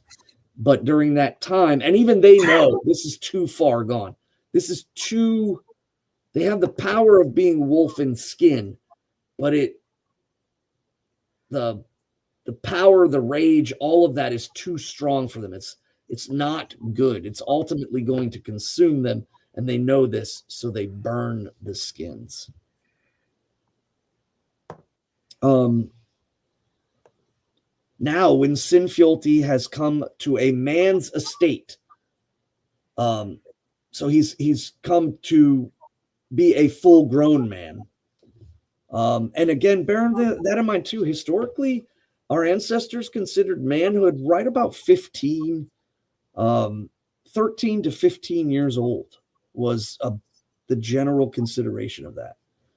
So Sinfiotli now comes to a man's estate or full age, and Sigmund deemed he had tried him fully, and or ever a long time has gone by, he turns his mind to the avenging of his father Völsung. If so, it may be brought about. So on a certain day, the twain get them gone from their earth house and come to the abode of King Siggeir and late in the evening. So now it's starting to happen. In essence, this is the training he needs. He is a wolf waiting for vengeance. He now has what he believes is Siggeir's son as a wolf with him in vengeance, which has its own poetic kind of revenge, getting your enemy's son to help you kill him, not knowing that it's not his enemy's son. But they now have decided, okay, I've long thought about the vengeance. I now have someone. I can't do it alone. I have you. So now we go. And they go to the abode of King Siggeir late in the evening, and they go into the porch before the hall, wherein tons of ale are there. They lie hidden. So the porch is misleading. It's more of a like the entryway, a foyer or a mudroom. But it's also worth noting that these places were often lower structurally than the rest of the hall. And so a lot of the cold air that blew in would gather there. And this was a perfect place to keep the ale. The ale would be placed, and the word tons, T-U-N, is giant barrels. So the ale is in giant barrels in this lower foyer mudroom, and they go in there and they hide in amongst the barrels, waiting for their moment. They lay and hid. Now the queen is aware of them, so she becomes aware of where they are and is fain to meet them. And when they meet, they took counsel where one mind that Völsung should be revenged that same night. So they don't explain how she becomes aware. Perhaps it's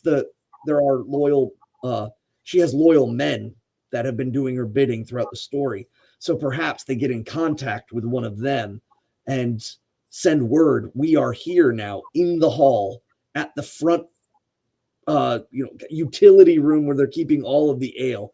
She sneaks off to see her brother and their son, which she knows he does not know this. and she says, we need to get revenge for our father tonight. Now, Signy and the king had 2 children of tender age who played with golden toys upon the floor and bowled it along the pavement of the hall, like rolling balls and pins, and running along with it. But where therewith a golden ring from off it trundles away into the place where Sigmund and Sinfjotli lay. Now, I know everyone here can just see this. It's just like a movie where the 2 children, younger of Sinfjotli, who are the new children of Siggeir. They are probably very little, and they have a golden ring, and maybe they're using a stick or a ball or something, and then it rolls off into the dark alcove of the hall, and there are these 2 revenge-bound wolves in the dark, and it's again, the audience would just be like, "Oh no, like this is not good." So and I just love the way it's written that way. It is written so clearly. The golden ring, off it trundles away into the place where Sigmund and Sinfjotli lay, and off runs the little one to search for the same, and beholds withal there 2 men axe sitting. So they're sitting there with their axes as they're hunched between the barrels, big and grimly to look upon. They've been living in the woods as brigands and werewolves. So it's anyways, big and grimly to look upon, with overhanging helms and bright white byrnies. Byrnies are chain shirts, not full chainmail of the body, but simply an attaching shirt made of ringlets that is cinched, usually on the side and over the shoulder, and held up by a belt. So he runs up the hall to his father, Siggeir, and tells him of the sight that he has seen. And thereat the king misdoubts of some guile abiding him. But Signy heard their speech and arose, took both of the children, and went out into the porch to them, and said, Lo ye, these younglings have bewrayed you. Come now, therefore, and slay them. Sigmund says, Never will I slay children for telling where I lay hiding. But Sinfjotli made little enow of it, and drew his sword, and slew both, and cast them into the hall at King Siggeir's feet. So now the full mote of vengeance. And I think, too, that the modern audience might not understand the slaying of Völsung and the level to which the family gets vengeance. The daughter and the son of Völsung get vengeance, though cursed in a lot of ways, would also have been lauded with the idea that there's this level, but there's also just massive dramatics as Sinfjotli slays these 2 who are also the sons of his mother, and he throws them out of the darkness, and their bodies roll down at the feet of their father. And now they come slowly brooding out of the darkness. Then up stood the king and cried on his men to take those who lain privately in the porch through the night. So they ran thither and would lay hands upon them, but they stood on their defense, well and manly, and long he remembered it who was the knightest to them. But in the end they were borne down by many a men, and taken by bonds where they were set upon them, and they were cast into fetters. Fetters, again, are locking shackles, wherein they sit night long. So he sends his men, and they slay those who come at them, but there are too many, and they are taken a prisoner. And we shall see how this ultimately turns out too for Signy, as she has been a key component in this revenge plot. Now he bids folk take Sigmund and Sinfjotli and set them in a barrow on either side of the stone. For the worse for them, he deemed it, that they might hear each other's speech, and yet that neither may pass one to another. But now, while they were covering in the barrow with the turf slips, thither came Signy. So the punishment is to be buried alive. They will be buried alive in a barrow mound, and perhaps this is again giving hearken to the fact that they were living in an earth mound in the forest. So I could definitely see, it was, I've come to know all of what's going on. You lived in the earth mound. I will place you in the earth mound now. You will be buried there, and there will be a giant stone wall between you, so you can hear the desolate screams of your thirst and hunger as you both waste away. At this point, as they're placing the turf slips, they're placing the grass over the barrow mound. Signy comes, bearing straw with her, and cast it down to Sinfjotli, and bade that the thralls hide this thing from the king. They said, I, and thereto, and therewithal, was the barrow closed in. So before they close the barrow, she comes and tells the thralls to throw this straw in there.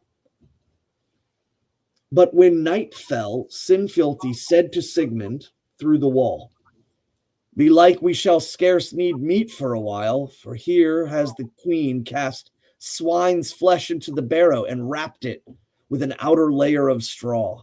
So she does kind of like the file in the cake. She puts pork flesh and she wraps it in hay, and the thralls throw it in. So there it is. They have meat, but there is still a problem. They're separate. Therewith he handles the flesh and finds that therein was thrust also Sigmund's sword, and he knew it by the hilt as its mark, as it might be in the barrow, and tells Sigmund thereof, and of that they were both fain enow. So they have food and they have a sword. So there is hope. They're no longer just going to die here, but they still have to figure out how to get out. Now Sinfjotli drove the point of the sword up into the big stone and drew it hard along, and the sword bit into the stone, and with that Sigmund caught the sword by the point, and in this they wise sawed through the wall of stone between them, and let not or all the sawing was done that needed to be done, even as the song sings. Sinfjotli sawed and Sigmund sawed, a twain with main, the stone was done. So again, this is audience, just a sword strong enough to puncture the stone wall and cut through it, and create a way for them to be united and then figure out how they're going to get out of here. Now are they both together, loose in the barrow, and soon they cut through the stone and through the iron and bring themselves out thereof. So I thought that was very interesting, the stone and the iron. So in essence, this barrow would probably look much like a stone-based lodging along or round building of sorts with metal brought and riveted over and then sod laid upon it. And so they then cut through all of that with Sigmund's sword. And of course, Sigmund's sword is the sword of his father. So now they are both together. Oh, sorry. They're both together loose, and they cut through the stone and through the iron, and they bring themselves out thereof. And when they go home to the hall, when as all men slept there, and bare wood to the hall, and lay fire therein, and with all the folk therein are waked by the smoke and by the hall burning over their heads. So he puts them in the stone and iron cage, buries it in the earth. And by that night, simply because Signy had placed food and her father's sword that was pulled from Barnstock, they cut it open, they come out, they go back, and they light the hall on fire. And everyone starts waking up, and the king cries out, "Who kindled this fire? I burn with all." And from outside, "Here am I," says Sigmund, "with Sinfjolti, my sister's son. And we are minded that thou shalt not wot well that all the Volsungs are not yet dead." And I have not seen this series in its entirety. I've only seen bits and pieces, but this absolutely reminded me of a scene in Game of Thrones, I think, where the youngest of the Winterfell family, or the ones up in the north, she says, one still remains, and cuts this guy's throat. And I was like, oh, they got that straight from the Völsunga Saga. But yes, he says, I would wish you to know the reason why you're burning alive is because you failed to kill the last of the Volsungs. Then he bade his sister come out and take all good things at his hands, and great honor and fair atonement in that wise for all her griefs. But she answered, "Take heed now and consider if I have ever kept Siggeir in memory, and his slaying of Volsung the king. I let slay both my children, whom I deemed worthless for the revenging of our father. And I went into the wood to thee in a witch's wife's shape. And now behold, Sinfjolti is the son of thee and I both. And thereof has he this so great hardihood and fierceness, in that he is the son of both Volsung's son and of Volsung's daughter. And for this and for naught else have I so wrought, that Siggeir might get his bane at last. And all these things that I have done, that vengeance might fall upon him, and that I too might not live long, and merrily now I will die with King Siggeir, though I was not merry to wed him." So kind of tragic in that sense, I think, of her ultimately kind of being bid to wed Siggeir. But at that time, it wasn't a matter of vengeance. It was a matter of building truce. But Siggeir was a craven man, and when he saw the sword go to Volsung, he wanted it and created war, despite the fact that his wife was Volsung's daughter. But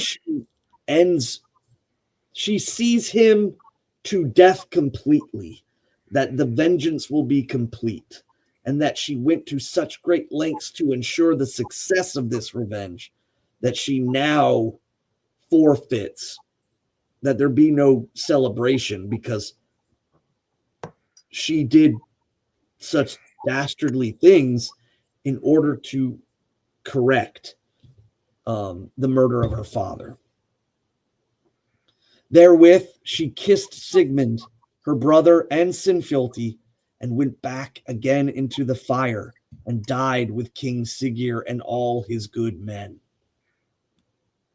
But the two kinsmen gathered together folk and ships, and Sigmund went back to his father's land, and drave away thence the king, who had taken over in his stead, and had set himself down there in the room of the king as king Volsung. So he takes the throne back at his father's land. So Sigmund became a mighty king and far famed. He was wise, high-minded. He had to wife one named Borghild, the battle mountain, the battle keep or castle, and had two sons. They had between them, one's named Helgi, and the other Hamund. And of course, we know by reading Helgi Hundingsbana, that's the connection point between the two of them. And Helgi's story of love and reincarnation and redemption against cunning and all of that comes in 3 different series. So let's see. Yes, Helgi, and the other was Hamund. And when Helgi was born, Norns came to him and spake over him and said that he should be in time to come the most renowned of all kings. Even therewith was Sigmund come home from the wars, and so therewith he gives him the name of Helgi. And these matters as tokens thereof, land of rings and sunlit hill, and the sharp shearing sword, and withal prayed that he might grow to great fame, and like unto the kin of the Volsungs. And so it was that he grew up high-minded and well-beloved, and above all other men in all prowess. And the story tells that he went to wars when he was 15 winters old. Again, the mentioning of adulthood at that time, 13 to 15. Helgi was lord and ruler over the army, but Sinfjotli was gotten to be his fellow herein. The twain bear sway thereof. So they, Sinfjotli and Helgi are like mentor or uncle, if you will, to Helgi, who is his son. So an uncle, nephew, and also a brother. Yes. Because of the twisted web we have woven. Yes. And Sinfjotli is quite literally the product of vengeance. The idea of a child being the culmination of intent is a common theme. But it is Helgi who the shift goes over to,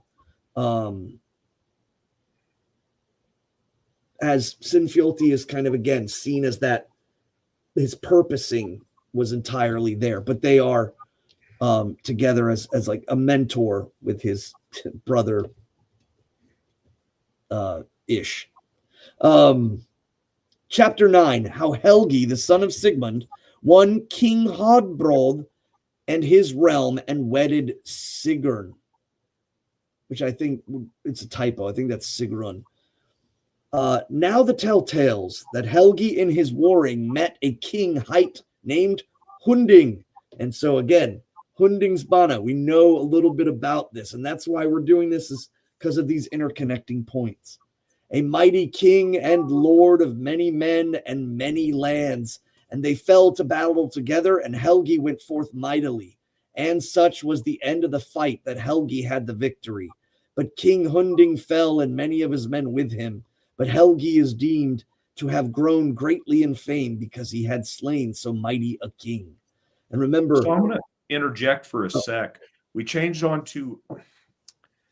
So...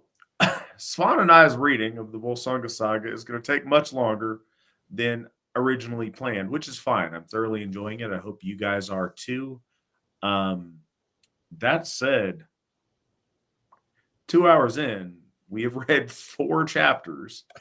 I said we would read more than last time, so we will make it through 5 chapters tonight, at least.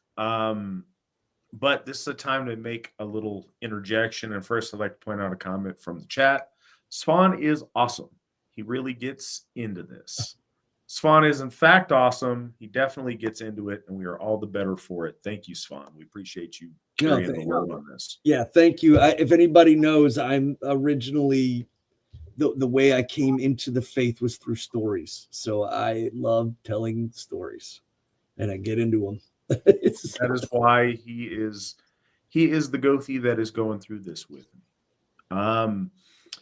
I would also like to acknowledge Gabe in Pennsylvania, who donated $60 to help us pay off Njordshof. That is amazing. That brings us to lots. I don't have the running count tonight. We have made hundreds of dollars for Njordshof this evening because you guys are an amazing audience and we appreciate you so much. Crazy. Thank you, Gabe. And also, Chris in Ohio donated $15 to the VNS Fund. So thank you, Chris. We appreciate you. That said, we can go back into the meat of it. I just wanted to acknowledge those folks in case they were going to leave us early this evening. Yeah, I mean the idea of the one of all the folks giving and also giving acknowledgement to them. We got to make sure we keep up on. Yeah, I totally understand where you're at with that, because it's kind of hard to do that and also cover so much ground in the story. 365 to Njordshof, just so you know. That's since GW's at the beginning. That's in the past 2 hours and 15 minutes. You guys are amazing. Thank you so much. Thank you. Yeah, and tell others, tell people to watch, and if they're interested in elevating and putting forth the faith of their people, to come and watch, and if they are willing to give even $1, it all helps. That's the really cool thing, and I suppose I'll just take a moment to throw that out there.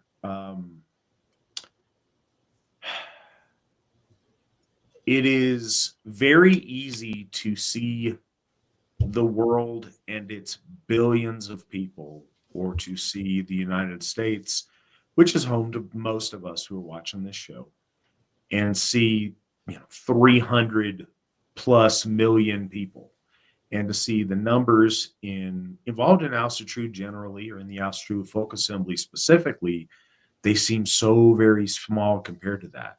But for many of us who've been doing this for a long time, the numbers of people in the AFA and people practicing Asatru is huge compared to where it was a decade ago, and shocking compared to a decade before that.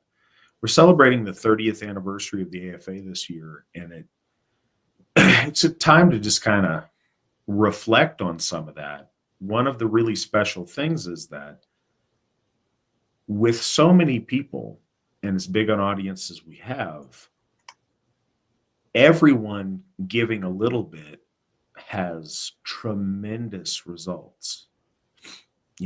Everyone being willing to donate a little bit and throw in what they can. And yes, some people throwing in a lot because they're so committed, and also because they're able. It's astounding for those of us who found Asatru in the 90s or in the early 2000s to see that we have 4 Hofs, that we're trying to hurry up and pay this one off so we can get the 5th Hof, and that we're spending meetings, planning on the 6th Hof. Just on the side, I was getting a message on my phone about one of our Gothar just had a son, and talking about how his daughter and my daughter were playing at Njordshof, last month. We have Hofs now where our children can play on holy ground dedicated to our gods amongst their AFA family, and grow up never knowing a world that didn't have Hofs to our gods. It's really beautiful, and I know I've said it enough on this program, but I'm going to keep saying it because can't keep it all in. We are tremendously blessed, and so everybody giving a little goes a long way if lots of folks do it, and we're starting to be at a point where we're really experiencing that in a big way. So thank y'all for your generosity, and thanks as always to our ICER for their abundant and continual blessings. Svan has disappeared on us, but when he returns, we will get back to the meat and taters, and we will read through chapter 5, and then we will get into the questions. So,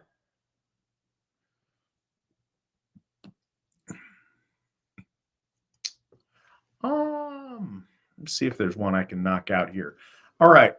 Nice bell music. Nice bell music. Swan's back. We're going to answer this question because I started on it. He had a question. He wanted to know if we had any feedback on his song. Did we receive it? And thanks for the quality programs and consistency. First, you're very welcome for all of that. Yes, I did. I don't know if Svan heard it or got a chance to listen. I did absolutely get your song this time around and gave it a listen. Feedback. I really liked the cadence, and I liked the musical portion, and I'm wondering what instrument you did it on. I think there's a lot of options that almost in the out of my depth here because there's music words that mean stuff, and I don't want to mess those up. It had an element of Tagelharpa sound to it. I don't know if that's what it was played on at all, but it had kind of that pulling of a bow across strings, kind of a sound to it. I liked that. I liked the background music. I liked the pacing. I think the vocals and the lyrics need a little bit of refinement, but I really appreciate you doing it, and I appreciate you sharing it with us. I wish and I hope that we have more of that, and it's really cool that you made that and shared it. So appreciate it. I did not get a chance to hear it yet. I just emailed it to you, sir. Oh, thank you so much. All right. Nice bell music, which is misleading because there was no bells involved. But we got it to Svan, and he'll take a listen. And he's probably got a little different musical perspective to give you maybe on the next program. That said, though, let's go ahead and get through chapter 5, and then we will get into the remaining questions. All right. Chapter 9, the 5th chapter for tonight, though. Yes, I was confused. I apologize. Chapter 9, for those of you following along. And for those that missed with Helgi Hundingsbana, one thing I would say is that this is written so much cleaner, even though translated in English, it can be a little choppy. It is, I feel it's way better translated than the of Helgi Hundingsbana, because it's so much more clear, straight to the point. And something to make note of. We're going to see with this saga and with the various characters and themes spread out over time, this is a well-known tale to our folk about themes that are fundamental to their society that people know and have a familiarity with. These characters in this piece are heroes that the audience would have been familiar with in some way.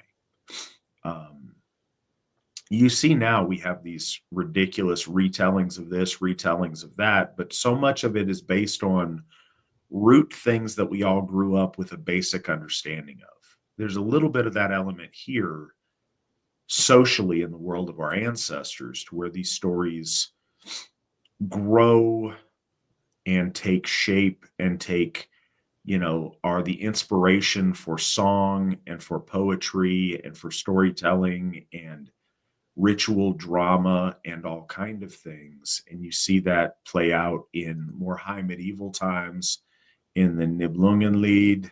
You see it play out in Wagner's Ring Cycle.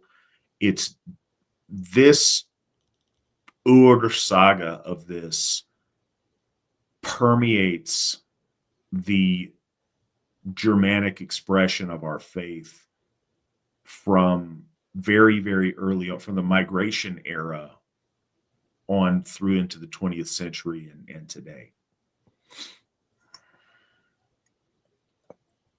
Well, and this part here, as opposed to Helgi Hundingsbana's story, where Sigrun kind of rides up and she's semi-mythical Valkyrie and a king's daughter, and the way it's described is almost like she's flying on her horse / riding up to Helgi.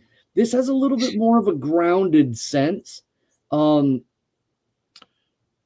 I think, I mean, the way that it is told just seems to be less. Is she this or is she that? No, it's just straightforward in where they go with it. Because we still have a gap before Svan jumps right in. I do want to acknowledge a question first, because from Finn Wraith, it's good to see you, Finn. Oh yeah, and also because it's topical to what we just discussed a little bit. You guys ever have anyone play music live at church? Yes, at our Hofs. Examples that I know of, and this is not exhaustive, there may well be more of that. At Odenshof, we have occasionally more than one member, but always one particular, I say always, whenever he's able to make it, one particular member plays.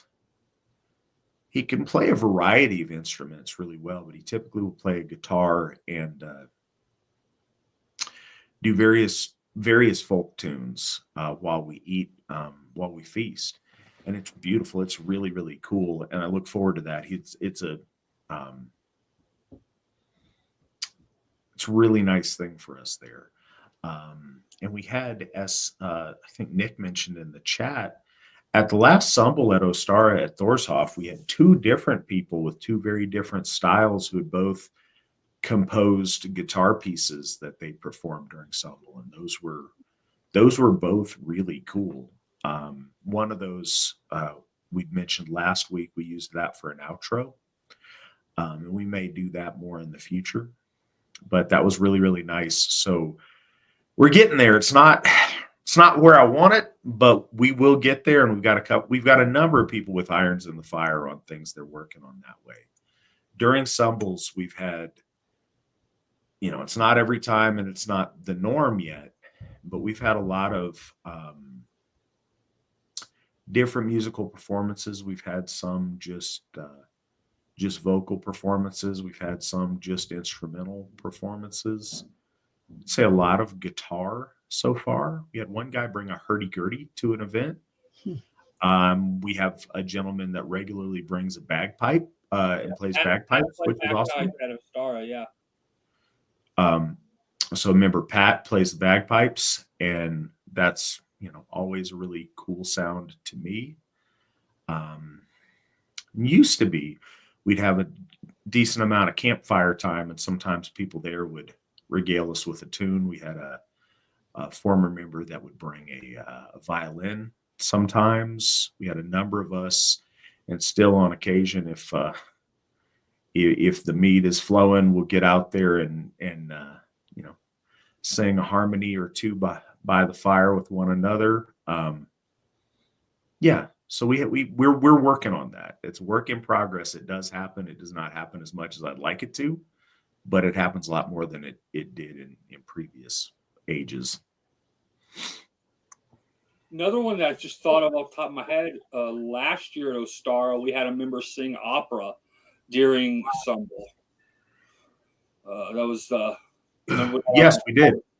Yes, we did. Yeah. Yeah, I love how the music is something that I think we've all talked about in need, but it has to come organically. Can't just be kind of drummed up, and then we start seeing that the breeze blowing through Orlog starting to again bring people together. And I think that I would encourage any member who has music to send it in, and be recognized. Perhaps even if we amass enough, we could put some sort of playlist or something together with people, having these things. But bearing in mind, you have to think too that one is you want to record it and produce it well, not so grainy or terrible, and then also too there might be themes that overarching. And I think one of the things that seems to be is the songs obviously dedicated towards the holy gods or our ancestors, and or concepts of Asatru. And also, I would love for us to dial in what I would consider modern bardic traditional music for us, being that mountain music, folk Americana, that very much I think is a stepping stone of the culmination of different Europeans coming together across the water and melding back together again. Kind of, they were once one people, and then they are separate and gain all of these things, and then now they are woven back together here in the Emmerreich, in the great kingdom. No silliness associated with this. I want Asatru bluegrass happening. I don't want it done with people affecting a silly bluegrass style. I like bluegrass instrumentation, but I want an honest, soulful vocal rendition when it comes to that. And if we get somebody, from way back in the holler that's going to have authentic bluegrass vocals and that's how they are, wonderful. But there's a lot of different right ways to do that. But folk music set to bluegrass instrumentation, I think, would be amazing. And I would also really, really like to see a combo Gregorian chant Runegalder kind of thing with that sort of melodic runic intonation. I think that would be beautiful. Both those things kind of for really different purposes, but I think both would be really cool. But what I think would also be really cool is reading chapter 9. I knew it was coming. I was like, uh-oh. All right. So we are now speaking about Sigmund has his son. He has two sons, and we're focusing in on Helgi. And again, this is a bit of a recap of the story we covered previously on Helgi Hundingsbane. So for those of you who were with us with that, this is going to be that recap. Now the telltales of Helgi in his warring, where he met a king hight or titled, Hunding his name, a mighty king, the lord of many men and of many lands, and they fell to battle together, and Helgi went forth mightily, and such was the end of that fight that Helgi had victory. But King Hunding fell, and many of his men with him. But Helgi is deemed to have grown greatly in fame, because he slain so mighty a king.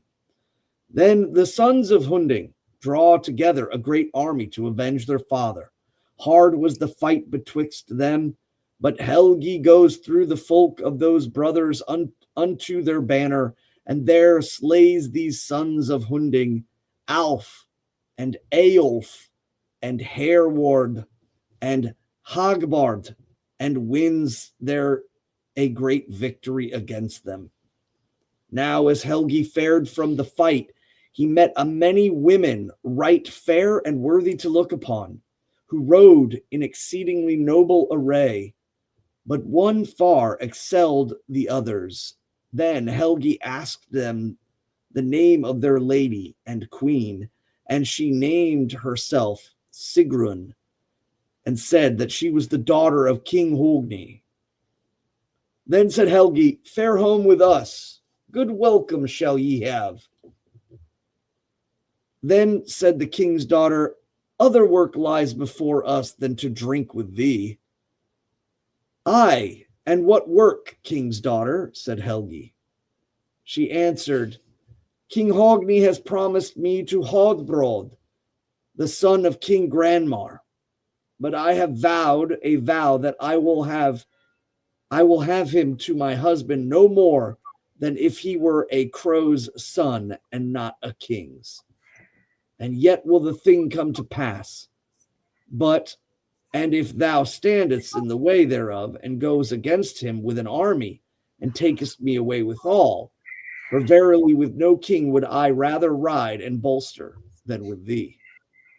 And that again also played in Helgi Hundingsbane, where she did not wish to be wed, with Hodbrod, and had heard of the great renown of Helgi, and said, I would rather you slay him so that I do not break this oath, but then simply become the bride prize of you winning over on him.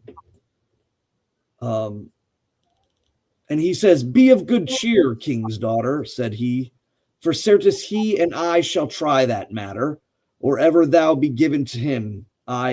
We shall behold which may prevail against the other, and hereto I pledge my life. So he says, I'll test myself against him, and we shall find out who will be the better of the matter, and I will pledge my life that I will take you as my bride upon victory. Thereafter, Helgi sent men with money in their hand to summon his folk to him, and all his power is called together to Red Burg. And there Helgi abode till such time as great company came to him from Hedensea, and therewithal came mighty power from Norvey Sound aboard great and fair ships. Then King Helgi called to him the captain of his ships, who was named Leif, and said to him if he had told over the tale of his army. A thing not easy to tell, my lord, said Leif. On the ships that came out of Norvey Sound are 12,000 men, and otherwhere are half as many again. Then bade King Helgi turn into the firth, and called Varensfirth, and they did so. But now there fell on them so fierce a storm, so huge at sea, that the beat of the waves on board and the bow was hearkened to like that of clashing together of high hills broken. But Helgi bade his men fear not, nor take in any sail, but rather hoist every rag higher than the heretofore. But little did they miss of foundering, or ever they made land. Then came Sigrun, daughter of King Hogni, down to the beach with a great army, and turned them away thence to a good haven called Nipalund. So again, this is another reference to what we covered in there, where she does come down as they're beached from the storm and they're repairing the ships. And she tells them, no, there's a safer place to harbor, and kind of guides them, hoping that this great army will destroy the person she is bound to marry. But the landsmen see what has befallen and come down to the seashore. The brother of King Hodbrod, lord of the land, called Swarenscairn, cried out to them and asked them who was captain of this mighty army. Then stood up Sinfjolti. Now, remember in Helgi Hundingsbane, the mention of Sinfjolti is brief, and there's the history behind him is not really known. Now it is known to the audience, or to all of us, that Sinfjolti is the werewolf son of Sigmund, and the uncle / brother of Helgi. With a helm on his head, bright shining as glass, and a byrnie as white as snow, a spear in his hand, thereon the banner of renown and gold-trimmed shield hanging before him, and well he knew with what words to speak to kings. Go thou and say, when thou hast made an end of feeding thy swine and thy dogs, And when thou beholdest thy wife again, that here come the Volsungs, and in this company may King Helgi be found. If Hodbrod be fain of finding him for his game and his joy, it is to fight and to win fame, while thou art kissing the handmaids by the fireside. So he in essence says, you know, when you go home at the end of the day, after you've done all the chores and you're holding your wife, and the king asks you, you know, who's this great army to show up? It is the Volsungs. And we have been preparing for war while you have been drinking and kissing of handmaidens. At random, before you get to the next stanza. So just as a note, and this is for Wise Final Solution, he's talking about Lord of the Rings / Hobbit music and soundtracks and such. I will encourage everyone to look up here on YouTube, the finest of platforms, a platform that has been nice to us so far. Look up, I forget how to, Bilbo Baggins, Oh no, Leonard Nimoy. No, And not saying it's good. I do not endorse it in any way, but it's out there and it exists. You need knowledge of it. Right. Your life will be richer for it. You. Your life will be richer for it. Carry on. All right. Yeah. So then Grandma enters back to Sinfield. What's that? I said I'm tempted to take an intermission to have people go look it up and consume it, but I will not. Carry on. So I mean, to be fair, I could just play it on here. No, don't you dare. If you ever get frisky, I can pull up a video. We can all watch it. Okay. So Sinfiolti says out, you know, while you've been kissing maidens and living, you know, feeding your pigs and doing things, we as warriors have been training for battle and we are ready to go. Grandma returns, though, in retort. He says, in no wise knowest thou how to speak seemly of things and to tell of matters remembered from old. Whereas thou layest lies on chiefs and lords, most like it is that thou must have long been nourished with wolf meat abroad in the wild woods, and hast slain thy brethren. And a marvel it is to behold that thou darest to join thyself to the company of good men and true, thou who hast suckled the blood of many a cold corpse. So Sinfiolti's his infamy precedes him, and Grandma says, you know, I see such a fine army, and why have they decided to take to the likes of a corpse blood sucking werewolf outlaw when these are supposed to be noble knights and men? Sinfiolti answers in return, dim belike is grown thy memory.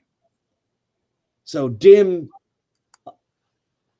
the dimness of light is what your memory is now of how thou wert a witch wife in Varensay, and wouldst fain have a man to thee, and chose me to that same office of all the world, and how thereof there wert a Valkyria in Ausgard, and it well nigh came to this, that for thy sweet sake should all men fight, and 9 wolf whelps I begat on the body in Launus, on thy body in Launus, and was the father of them all.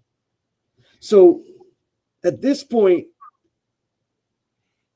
this is a battle of words, and he's speaking of and kind of doubles down, like he's accusing him of being this dastardly person. He's like, no, it's even more so.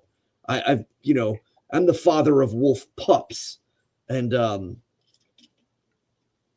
he kind of, again, is going more for shock and awe. While you were being civilized men, I was giving, I was siring wolf pups with Valkyries from heaven. And this is just really crazy, over the top. But again, it's a looming threat because they're sitting on their beach. So he's like, you can call me a kinslayer, you can call me the sucker of the blood from corpses, but I am that and more. And now I am sitting at your beach. So when these words end, there is sometimes that the imagery with the original text and with this translator is just so visceral. It's really, really cool. And this is one of those instances. Yeah, this is, and just again, the looming sense that's hanging in the air is, you can call me all these things, but I am that and more, and I am standing on your property. And Grandmar answers back, great skill of lying hast thou, yet belike the father of naught. At all mayest thou be, since thou wert gelded by the giant's daughter in Thrasnus. And lo, thou art the stepson of King Siggeir. There's a little stab. And were wont to lie abroad in the wilds and the woods with the kin of wolves. And unlucky was the hand wherewith thou slewest thy own brethren, making for thyself an exceedingly evil name. Sinfulty retorted, mindest thou not then, when thou were stallion Grani's mare, and how I rode thee an amble on Bravoli, and that afterwards thou wert giant Golmir's goat herd. So this is it's interesting because of there's clearly a history between Sinfilti and Grandmar, and their accusations are not about cowardice in battle. They are of turning into werewolves and giving and being a slayer of your brother because you're a Vargar. And then the other one is, he's saying, no, you shape shifted into a stallion and slept with a Jotun's mare, and then you also were the thrall of another Jotun and guided his goats. And Grandmar says in return, rather would I feed fowls with flesh. Important. Didn't claim dude shape shifted into a stallion. Great skill that has mindest thou not then when thou were stallion Granny's mare. So he was the catcher, not the pitcher. Right, sorry. In that horse, yes. In that horse coupling.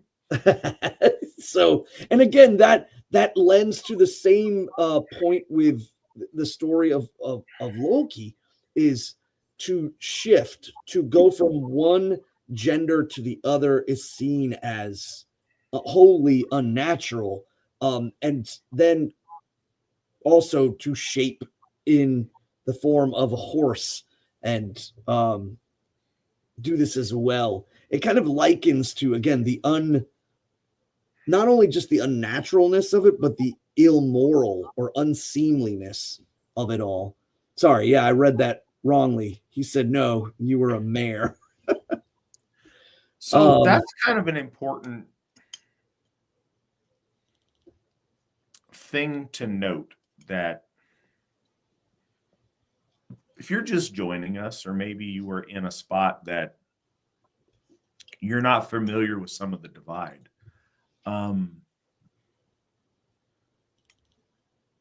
silly leftist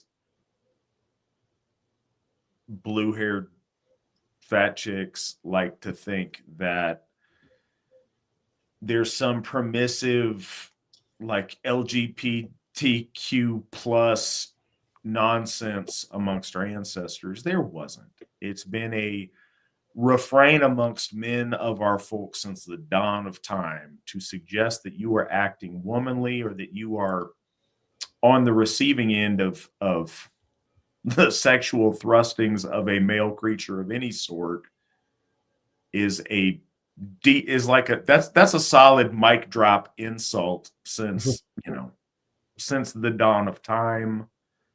Don't let the last 5 years of degeneration fool you. There was no point in our ancestors' time where that was a cool thing or an accepted thing or anything else. That's very mentally disturbed people of the modern age trying to project their degeneracy on ancient civilizations, and it's delusional. So it's worth, and again, it's not to be a jerk in the world that we live in, to where that's such a common thing to talk about these days. It's important to make note of when our ancestors are pretty clear on that. A guy acting like a woman in any sense was completely unacceptable to our ancestors, to both the men and the women of our ancestors. I like how the river that Jack built says that the Ballad of Bilbo Baggins is like a Heaven's Gate Lord of the Rings. That's a really cool description, and I don't find fault in it. I think that is very well played. Yes, very apropos. Oh,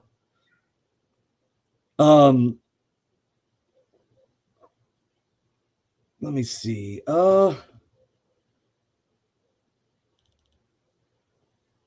They on the. Oh, I'm sorry. I'm reading Morris Taylor. I don't know who that is, or dropping. I'm not familiar with that podcast, but please, if you have an in, I don't want to be confused with those people because that's gross. So yeah, if there's any way to correct that misconception, please by all means do so. I'm game to go on most anybody's podcast if that's I don't know, if there's demand for that, or that's something anybody would like to do. Stealing goats and dropping yeah, that's ridiculous, but okay. Yeah, I would have to wait and know way more about the context to know where the confusion happened, or if there's, I don't know. But anyways, yeah, I'm all for clearing up misconceptions. So that's fine. I'll go on Christian podcasts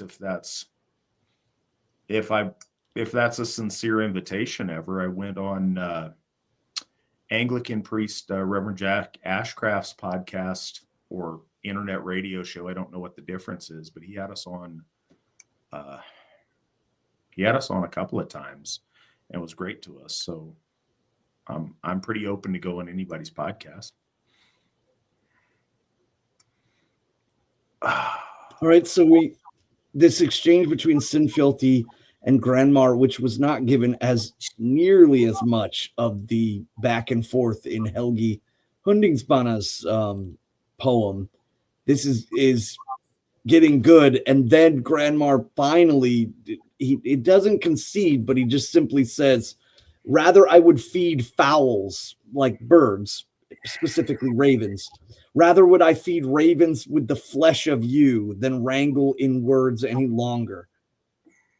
Then spoke King Helgi, "Better were it for ye, and a more manly deed, to fight rather than to speak such things as it is a shame even to hearken to. Granmar's sons are no friends of me or mine, yet are they hardy men nonetheless." So King Helgi finally steps in, his representative being Sinfilthy. He finally sees the state of which this is going. And once there's the true point is this isn't about negotiation. He's not coming here to negotiate. Helgi then steps and says, "Yes, that would be better. Let's stop talking. And your kin are no friends of mine, but I've heard that they are good, stout men. Let's find out how stout they are." And quit the yapping. And so Granmar rides away to meet his king, King Hodbrod, at a stead called Sunfels. And the horses of the twain were named Svepud and Svegjud. Now, at this point, it's just interesting that they're naming these because this isn't done in a prose-like manner. But the consideration of it would be similar to the naming of a ship or the naming of a castle or the naming, and we see that quite happen. It's just that right now it kind of comes in oddly. But they go to Sunfels and they're riding their horses. And the brothers met in the castle porch in the entry room of the keep. And Granmar told Hodbrod of their war news. King Hodbrod was clad in a barony, again, a chain shirt, and put his helm upon his head and asked, "What men are anigh? Why look ye so wrathful?" So Granmar comes in spitting mad, rightfully so. And Granmar says, "Here are come the Volsungs, and 12,000 men of them are afloat off the coast, and 7,000 are on the island called Sok. But at the stead called Grinder is the greatest company of them all, and now I deem withal that Helgi and his fellowship have good will to give battle." Then said the king, "Let us send a message through all our realm and go against them. Neither let any of those who feign to fight sit idle at home, and let us send word to the sons of Ring and to the king Hogni and of Alf the Old, for they are mighty warriors." So the hosts met at Wolf's Stone, and fierce fight befell there. So very quickly it just says, but assuming there's this passage of time where King Hodbrod gathers all the men of his land and then gathers his neighbors and allies to come forth and fight the Volsungs in this great battle. And just the number of 12,000 is it's meant to be awe-inspiringly absurd, or just amazingly so, that there are so many warriors, and then another army is bolstered to meet them, and they gather at Wolfstone. In the migration era, for you to show up with an army of 12,000 strong is unheard of. Yeah. That's like what, Emperor Valens would show up with from Constantinople or something. That's a huge military force. And again, I think sometimes the number is more about the awe-inspiring effect. It's not, it would just be so amazing that would even happen. So the battle in reality may have had 300 versus 300, but by legend it becomes 12,000 against 12,000, or it's just massive. And we still do that today. We talk about historical battles, and we think of something like in and I know I'm not using these, none of these movies are historically accurate, but we think of these battles as with Robert the Bruce and William Wallace, or we think about something that maybe we see in like The Last Kingdom, or some of these just massive battles. And in reality, there was probably like a few hundred men. See, it's tricky, undoubtedly in the Kingdom of Jerusalem with all of the Crusader armies at one point versus the entirety of Saladin's army, then sure, that was probably really big. There's probably some very large late era Roman armies that showed up. But in the time of this story being retold in the Viking Age or in the early medieval age in Scandinavia, if you had an army where there was, 100 guys on each side, that was a big deal. This was a time where you get your men and their retainers and you show up to something, and it may be 50 guys versus, 30 guys. We, read in Egil's saga, and again, he is, doing battle with the king in a lot of instances, and it's like a 20 or 30 man per side brawl. It's not the pitched battle of thousands of men. 12,000 men is an enormous host. But these are epic times where you have werewolves and Valkyries on either side of things, and shape shifting. And in this golden age, there's a lot of fantastic events that you don't see in the battlefield of the medieval period. Yeah, in this part too, I'm really glad with this translation. So I was going to definitely key in on that.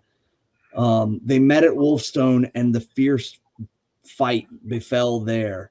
Helgi rushed forth through the host of his foes, and many men fell. And at last, folks saw a great company of shield maidens, like burning flames to look upon. And there was Sigrun. So now we get the connection that was placed very early on in Helgi's poem. That Sigrun is not just a princess, but a daughter of heaven, and is mythical in her own right. And they're watching this battle, and it would be befitting in that sense, because the Valkyrier, the very name, and it says in the translation down below, which I'm super happy they did. I knew you would catch that.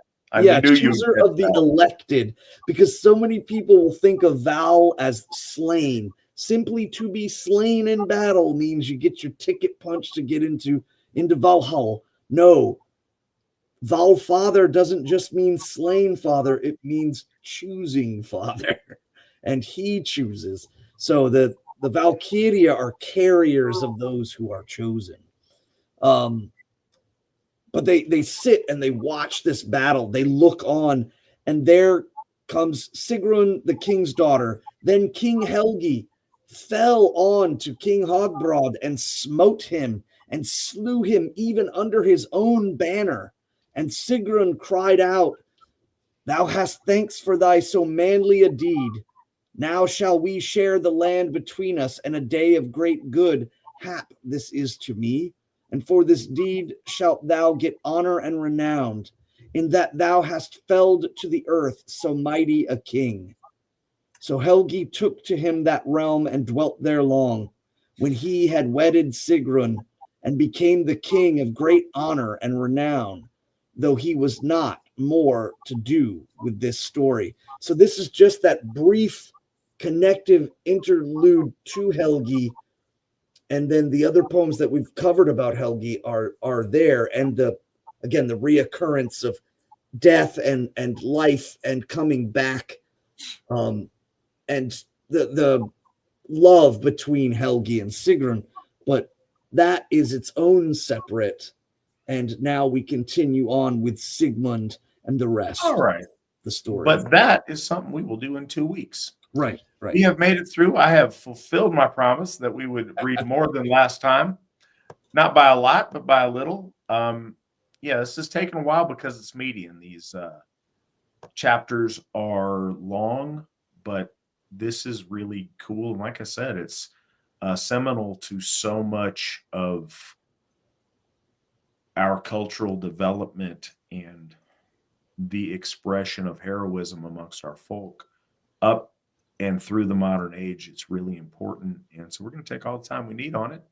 And I hope you continue with us on that journey.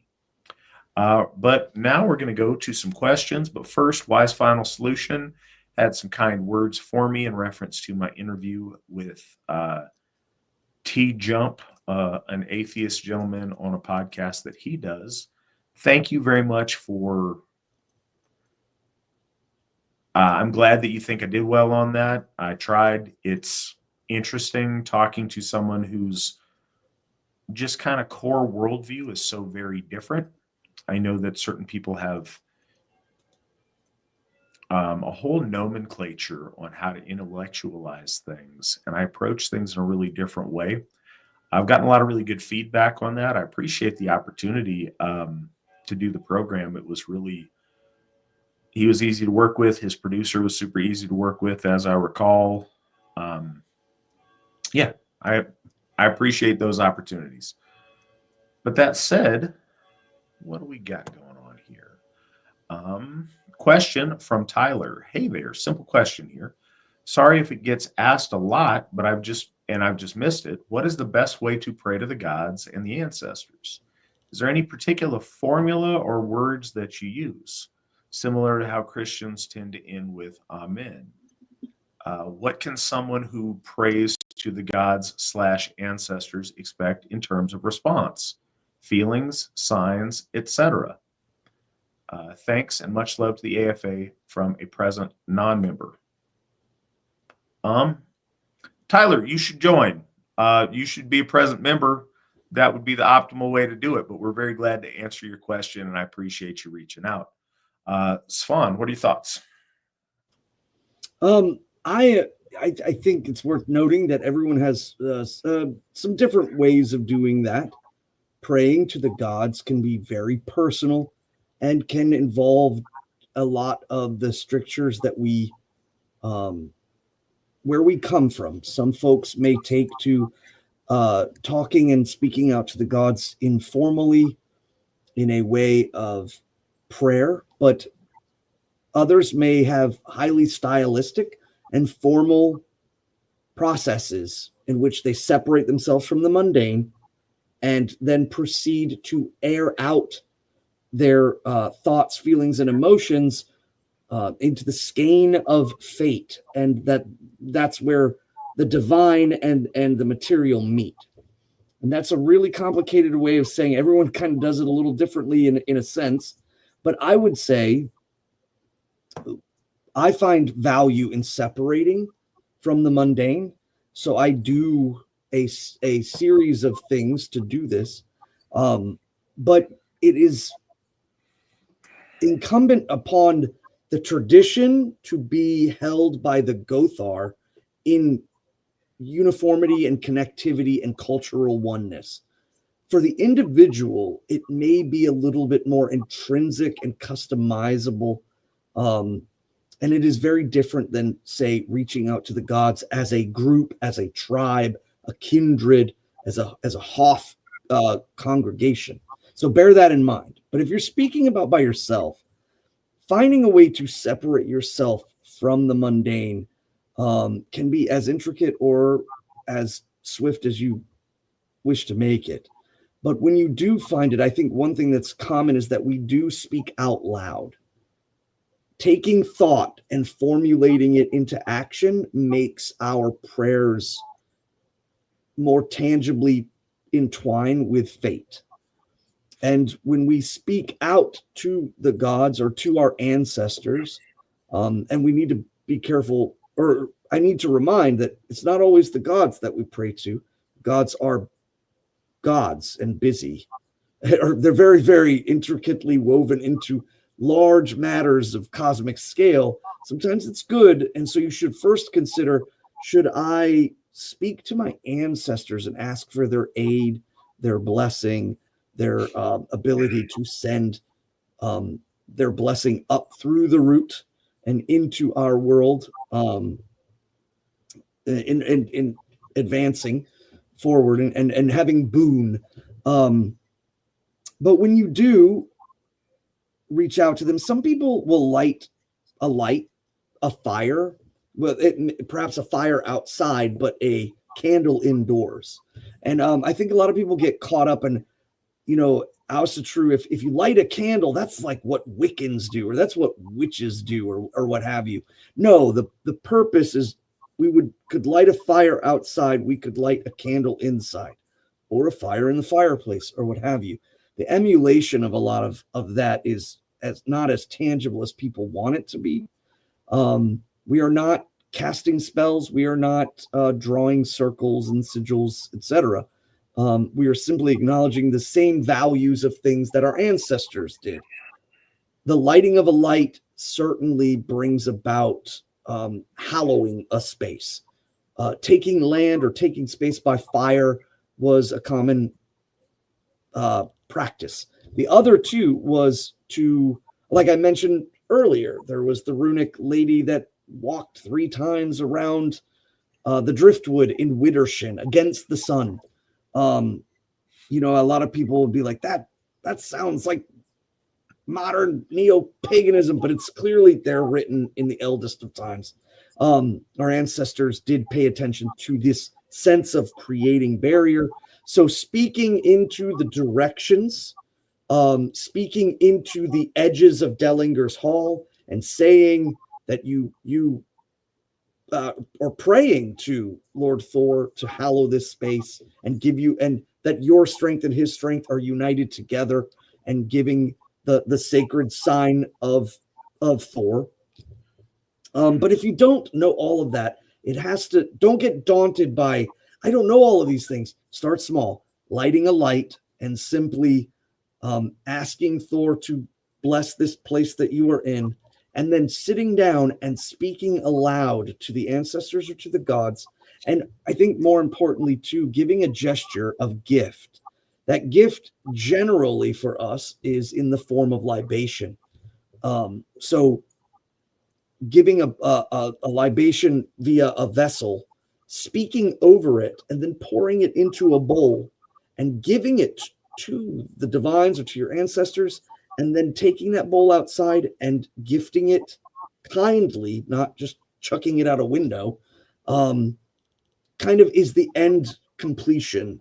So if you think about it that way, lighting a light and then asking for the gods to help and aiding in making this place sacred, and then speaking out, and then gifting over, and then giving the gift as an ending point, I think are really great ways for beginners to start. And we do have prayers that are more common. A lot of times when folks leave, when they go at the end of the bloat and they gift over the bowl, and they're pouring out the contents, you'll hear things that are common throughout. You know, from the earth to our hands to the gods, from the gods to our hands to the earth.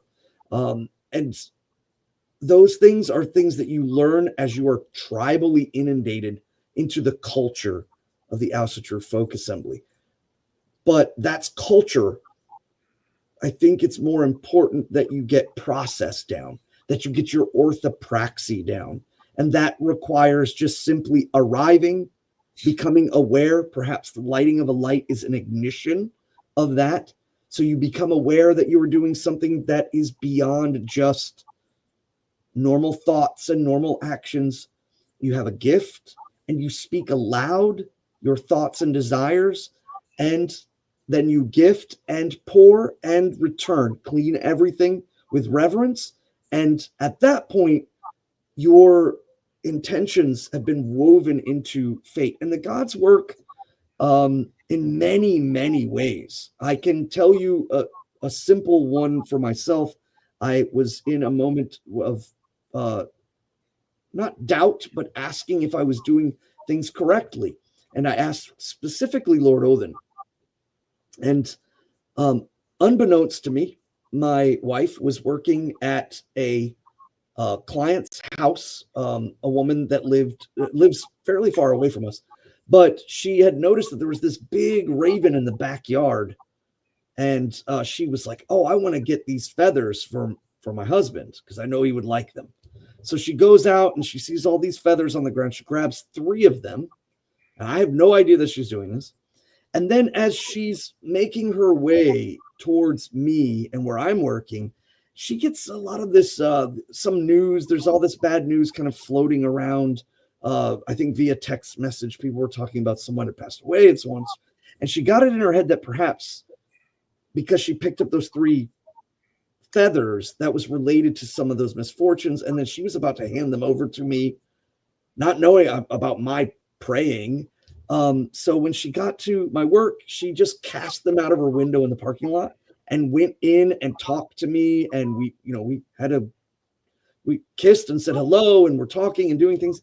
And she made no mention of it, and she left.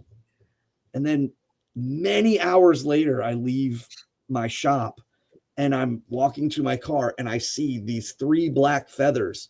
One of them's like underneath the tire, one of them's up on the curb, and one's just like sitting right next to the door. And I was like, whoa, I got to go and check these out and see if these are like raven feathers. They're really black, almost blue. And I was like, is this the sign?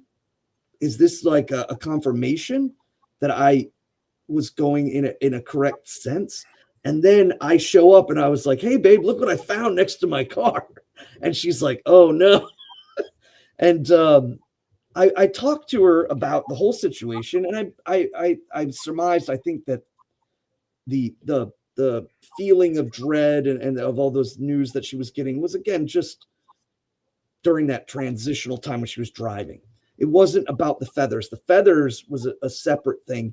And the fact that they made it to me, I feel was deeply a confirmation. In specifics, because I was asking Lord Odin if I was speaking the correct truth about the tripartite, about him as the tripartite, if I was overstepping my bounds, if I was leading people astray because of my own hubris or ignorance, and I got 3 feathers. So I felt that that was absolutely a confirmation that I was doing well enough. And so it could happen as something like that. Some people have dreams, others have stories, and many other things. I couldn't recount every way, but you just have to realize that the moment you light that light, you are becoming receptive and you are stepping forward into that threshold between you and the divine will and can step back if they see fit. So continue on, give gift, and sometimes too, just airing your voice out helps you realize your thoughts, helps you realize your intentions, helps you realize perhaps the folly or something that's missing or what have you. But continue on, and I think that that will begin to open the light. And then, yes, reach out and become part of the Asatru Folk Assembly. Find your local culture, your local Asatru people, and then you will learn these traditions. You will learn what people do when they sit down to eat meals or when they walk into hofs, or how things kind of go, what a sumbel is, and so on and so forth. So, but that's a good way to start, in my opinion. So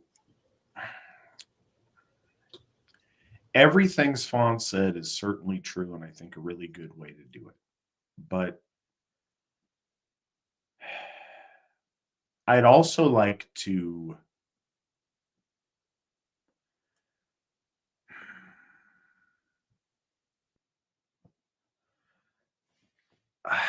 that's often how I do it, but I think something I'd like to emphasize a couple of things. First, there is a showing of respect for protocol when you recite formula, and that's good.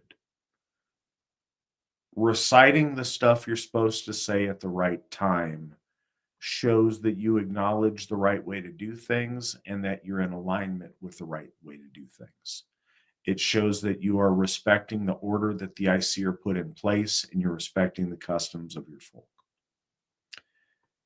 That is, it does not have to be, but it is and can be entirely separate from actual communication with the divine or your ancestors. If you come before the altar and repeat the formula that's been prescribed to you that you read in a book with the right dance steps, I think that is good. That is way better than nothing. That is a good thing to do, and it aligns you properly. But I think an element that is extremely important, either in conjunction with that or in lieu of that, is an honest communication and bearing of your soul to your gods and your ancestors. There are big deal prayers that are done in ritual with people around that are very formal. I find myself praying a lot in much less formal circumstances. Often it does involve lighting a candle. Sometimes it involves lighting some incense or pouring out, a shot or a drink of something. But a lot of the time, it is a open, just speaking from the heart thing. Like, I usually start off with Hail the Iseer and then go into something. I usually end with, Hail the Iseer, depending upon what I'm doing, Hail the Folk, Hail the Ancestors, Hail the AFA, as a way of closing it. You mentioned as Christians will often say Amen. I will end with, hailing a sequence of things, or perhaps just Hail the Iseer, or, depending on who I'm reaching out to, Hail Thor, or whatever the case might be. But in the middle there, it often is a very sincere, thank you for the things you've done for me and for the Asatru Folk Assembly. Thank you for the blessings in my life. Please give me wisdom and efficacy so that I can represent you to the folk, so that I can bring glory to you and to the Iseer. Just things like that. It's expressions of appreciation or ask for guidance in a particular situation. What I want to communicate by saying that is I don't want there to be a threshold that makes a point of separation between you and your gods and you and your ancestors. If you don't know any of the cool little formula that are nice to say and that are good, you don't need that right now. You can literally go, if you don't have a candle, if you don't have incense, whatever you have, as stupid as it sounds, but if your heart's in the right place, literally whatever you got, pour something out and say, hey, I'm here. I'm not sure the right way to do this, but I'm trying. I'm thankful. I'm appreciative. Please help me to know you better, whatever the case might be. But the sincerity is really important. I think it is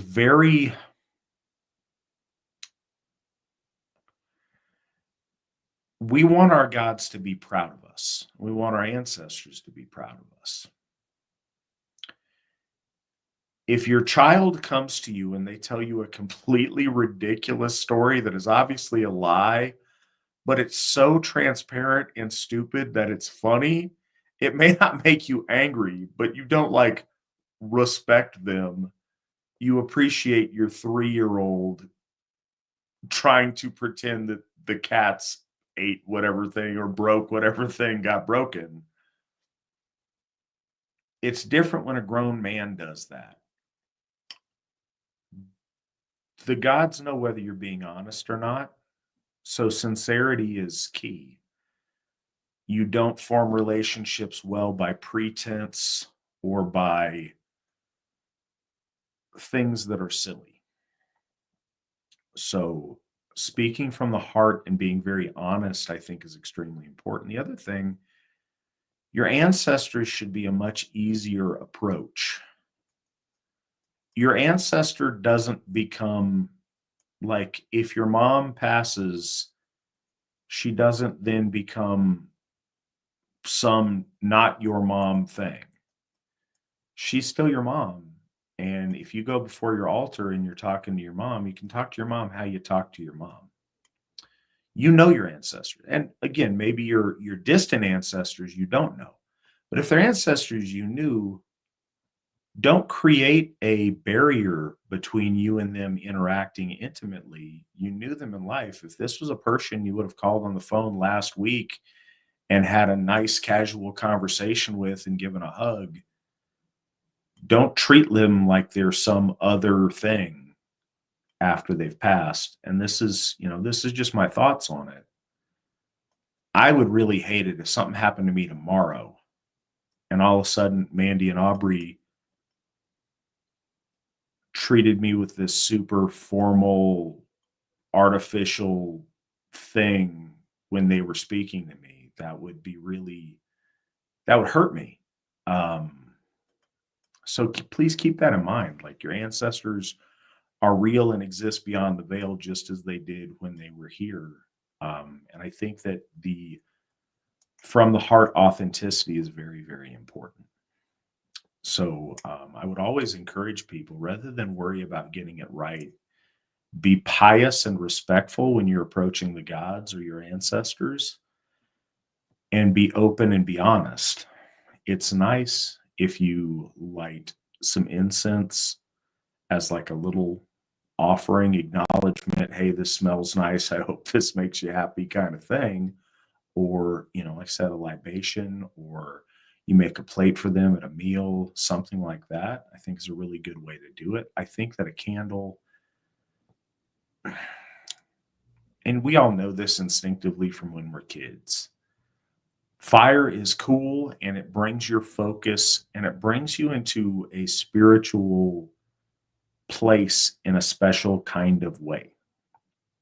So having a flame to focus on is really nice, and it instinctively brings us to a place where we are mystified to a degree, where we are in a altered state just a little, and where we are in awe.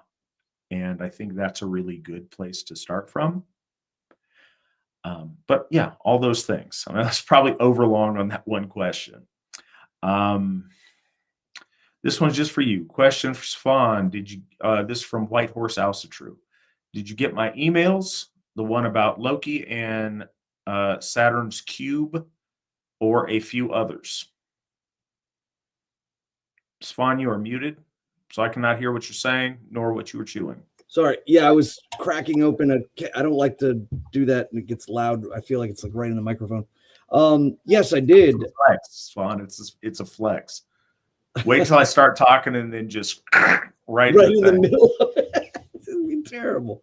No, they and then stick your chin out like Il Duce.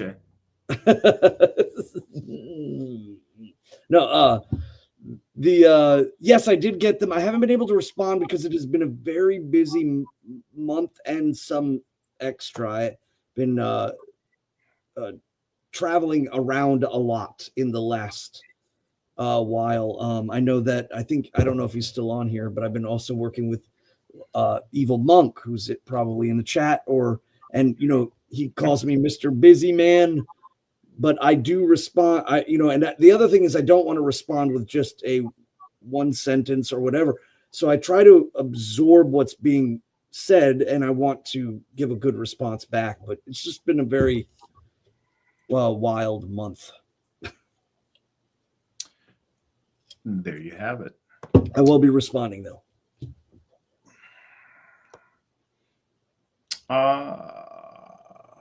Also from White Horse Asatru.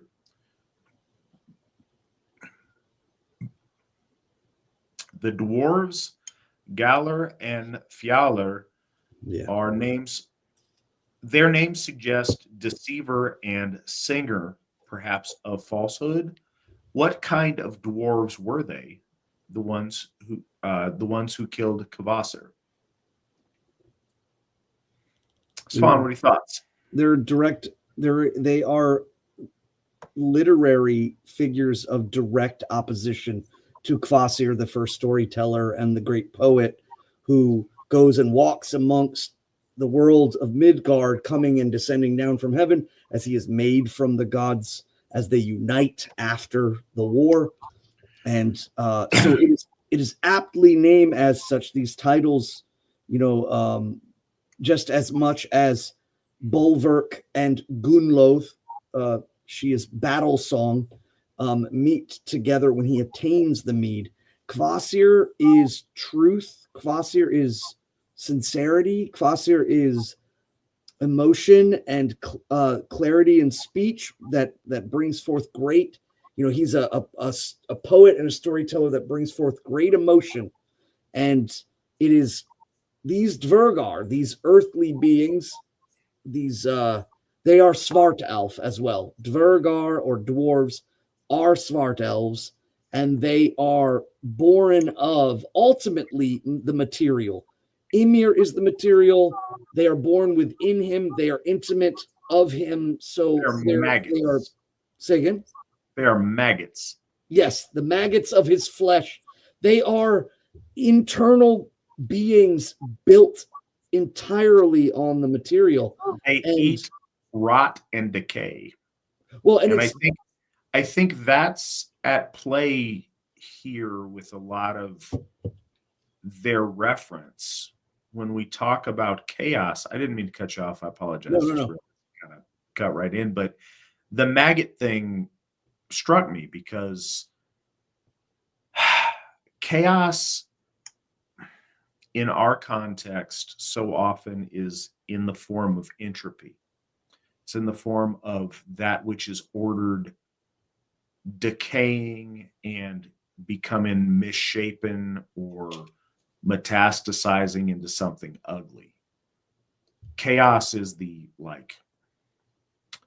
uglification of beauty in a lot of ways. And I think there's something to be said of the maggot eating decayed flesh nature of things with some of the Dvergar, and they're dragging things towards that state of decay or that state of entropy. And these things are, the kind of thing that would thwart what's beautiful about storytelling and bardic things is their subversion with lies and with BS.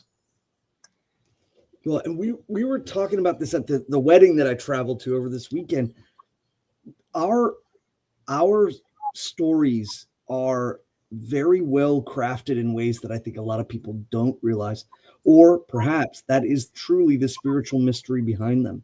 When we talk about the least threatening child of Angrboda and Loki being placed in Niflheim, in the north and low, as our ancestors saw the cosmology as being singularly planar, she is placed there and given stead over where the ancestors go, where the souls and the separation of the needling from the ancestral lines. But she is the least of the threat. And then Jormungandr, out of this intricate tripartite, is the stasis one, and is locked, or excuse me, he's the catalyst. He is an unbroken wall, ready to be broken. Hela is stasis. She is in one place, but she's the least threatening. And then there is the second threat that is just waiting to break the edges. And then the most egregious threat is brought right into the halls of heaven. So that was not on accident. That shows these things. So now we have Kvasir. Kvasir is the speech of the gods. Both sides have come together and they produce in them the kvach, which is the malted beer that is made by mastication. And so this, of course, lends to an ancient tradition of that type of brewing. And out of that is poured Kvasir. He is not a god. He is not a man. He is the creation of the gods. And he goes and walks amongst men. And he is seen as wise and kind and shining.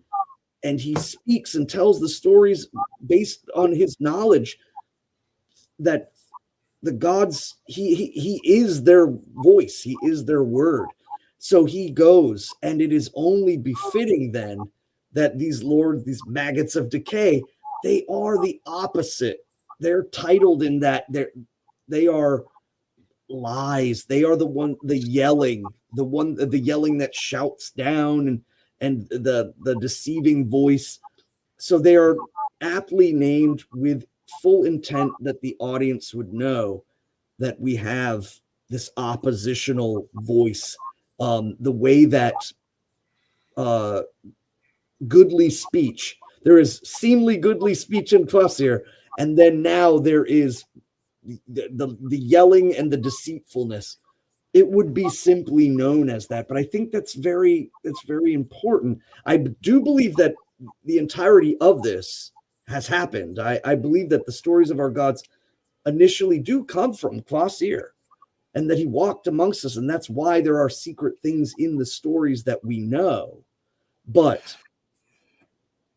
him being drawn in, because he's a spiritual being, a being from the gods, he is traversing through these layered realms, and he gets brought into the realm of really breaking down. Niederveller, the land underneath our feet, is what our ancestors viewed the material in its most base form as the place in which these maggots dwell. To the north is Niflheim, to the south is Muspelheim, and beneath our feet is Niederveller. And there he is drawn in, and he is slain and bled out and formulated into the mead. So it is a cycle. It is ultimately the cycle story of Kvasir being born in heaven and then being slain and made and retrieved and brought back to heaven in a different form, but that his blood sprinkled over the earth, and that comes in the form of inspiration and storytelling and the fervor. And so that story really does. It's one of my favorites. It should be every storyteller's favorite, but because you can see it when you're talking to the children and their eyes are lighting up and you're just in it. That mead of poetry is so important. But yeah, you are correct. It's and they're the titles of the gods and the titles of the dwarves and the titles of the Jotuns in our stories and the movements and why cosmology is so important and why there is a root in heaven and there is a root in the middle world and there is a root in the lower world. And anybody that tells you differently is greatly changing the dynamic circulation of power that is presented in our stories. All right. Any take on George Gurdjieff's concept? I have no idea if I pronounced the man's last name right. Concept of organic portals, open, empty-souled ones that disembodied spirits can inhabit. Can elaborate if needed. Thank you. This is from Nice Bell Music.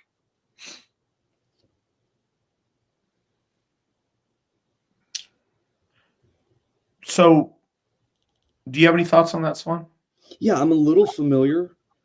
I was studying the processes of known as riding the horse and possession in certain traditions like voodoo.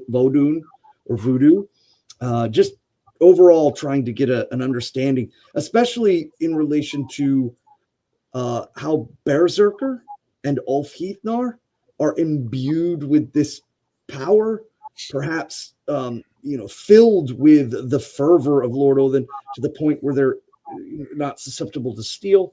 And so I was on that long kind of search, and I am familiar with this. It does remind me, I think that all vessel and all body are born of Yggdrasil, and some can have old and some are new. That the boon of our ancestors does not come always entirely as a soul. But it's the boon of your ancestors to give a piece of themselves or a culmination of themselves unto the descendancy in order to make that line grow and become stronger. Perhaps it's luck, humming, but there are also new souls, and those new souls are being born of the dew that is Yggdrasil, and they drip into the well and thus entering into the middle world. And some of them are blank slates. They can be empty. I think that even the likes of like Edward Thorson spoke about the Fylkja, that those who are older and have higher power have a fully formed Fylkja, whereas new souls or souls that are stunted have no Fylkja, or their Fylkja is not even really considered anything that can present itself. And so you do see this hierarchy of being that not everyone is equal to in a spiritual sense, but the effects of which that has, I think, entails the outcome that he's suggesting, that these people can be possessed. I spoke earlier about Fenris. Fenris is the greatest threat. He's in the mountains of the gods. He's living amongst them. And then they bind him. They bring him down into the middle world, and his spit is dripping into the Black Lake. And so therefore, even though he's bound, his spirit is still seeping into the cosmos and making effect. And people who are empty like that are, I believe, affected the most. That they have to be weary, and or others have to be weary for them. That there's others that need to guide them, protect them, keep them from going into folly. And then other times there just is no they are just too far. Not only are they empty, but now they're given to unseemly deeds, degeneracy. They befall upon themselves with no sense of what they're doing wrong, or they don't think beyond just the right now. They don't consider themselves and the lineage that they come from, or what have you. And those people are more susceptible than ever to the forces of chaos that flow from Jotunheim, that are in those cracks there. And remember, I'm not saying every Jotun is a being that's seeking to detriment, but that is where that source of resistance and dissolvement comes from, especially in the middle world. And it comes in many different forms. It doesn't necessarily have to be something of a natural sense, like a storm, or I've heard people postulate about Jotuns in nature sense, but it's beyond that. And so I think those people are susceptible, but I don't think that they are existence with the intent of being vessels. I think they just simply are, because of their newness or the lack. Their ancestors have kind of completely just fallen away from them and are letting them dangle in the wind, if you will. So Swan, Morris Taylor in the chat thinks that you have the ability to bestow upon him single 40-year-old Icelandic ladies when he reaches his desired fitness goals. If you do not have like a stable of these that you can bestow, perhaps he thinks you might have the insight on where he can find them. So just keep that in mind, that these are the things expected of you. Go do CrossFit and then go up to Iceland and go and watch a CrossFit thing up there. And I'm sure, I hope, God's and ancestors willing, weird fates, and you meet someone up there. That would be really cool. There you go. That is the roadmap to getting yourself a hot 40-year-old single Icelandic lady. On the organic portals thing, as I stated earlier in the show, there are malevolent entities out there that like to take advantage of people who are easy targets for them.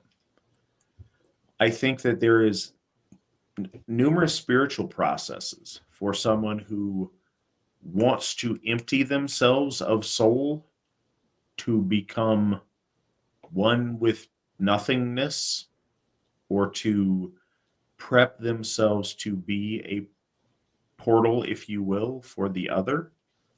I think in a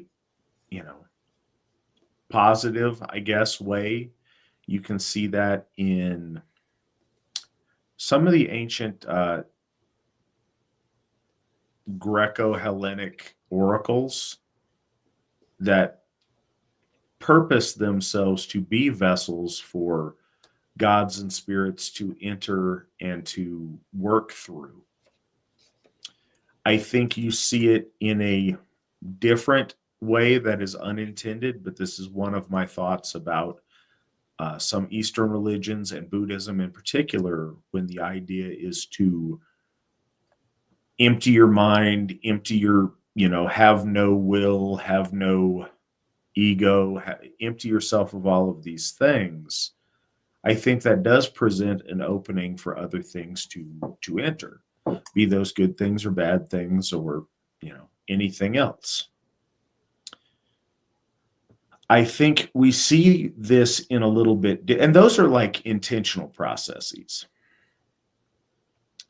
So for the unintentional and the people that are prone to be victimized, I think we see that expressed by, the spurgy kids today as the NPC thing.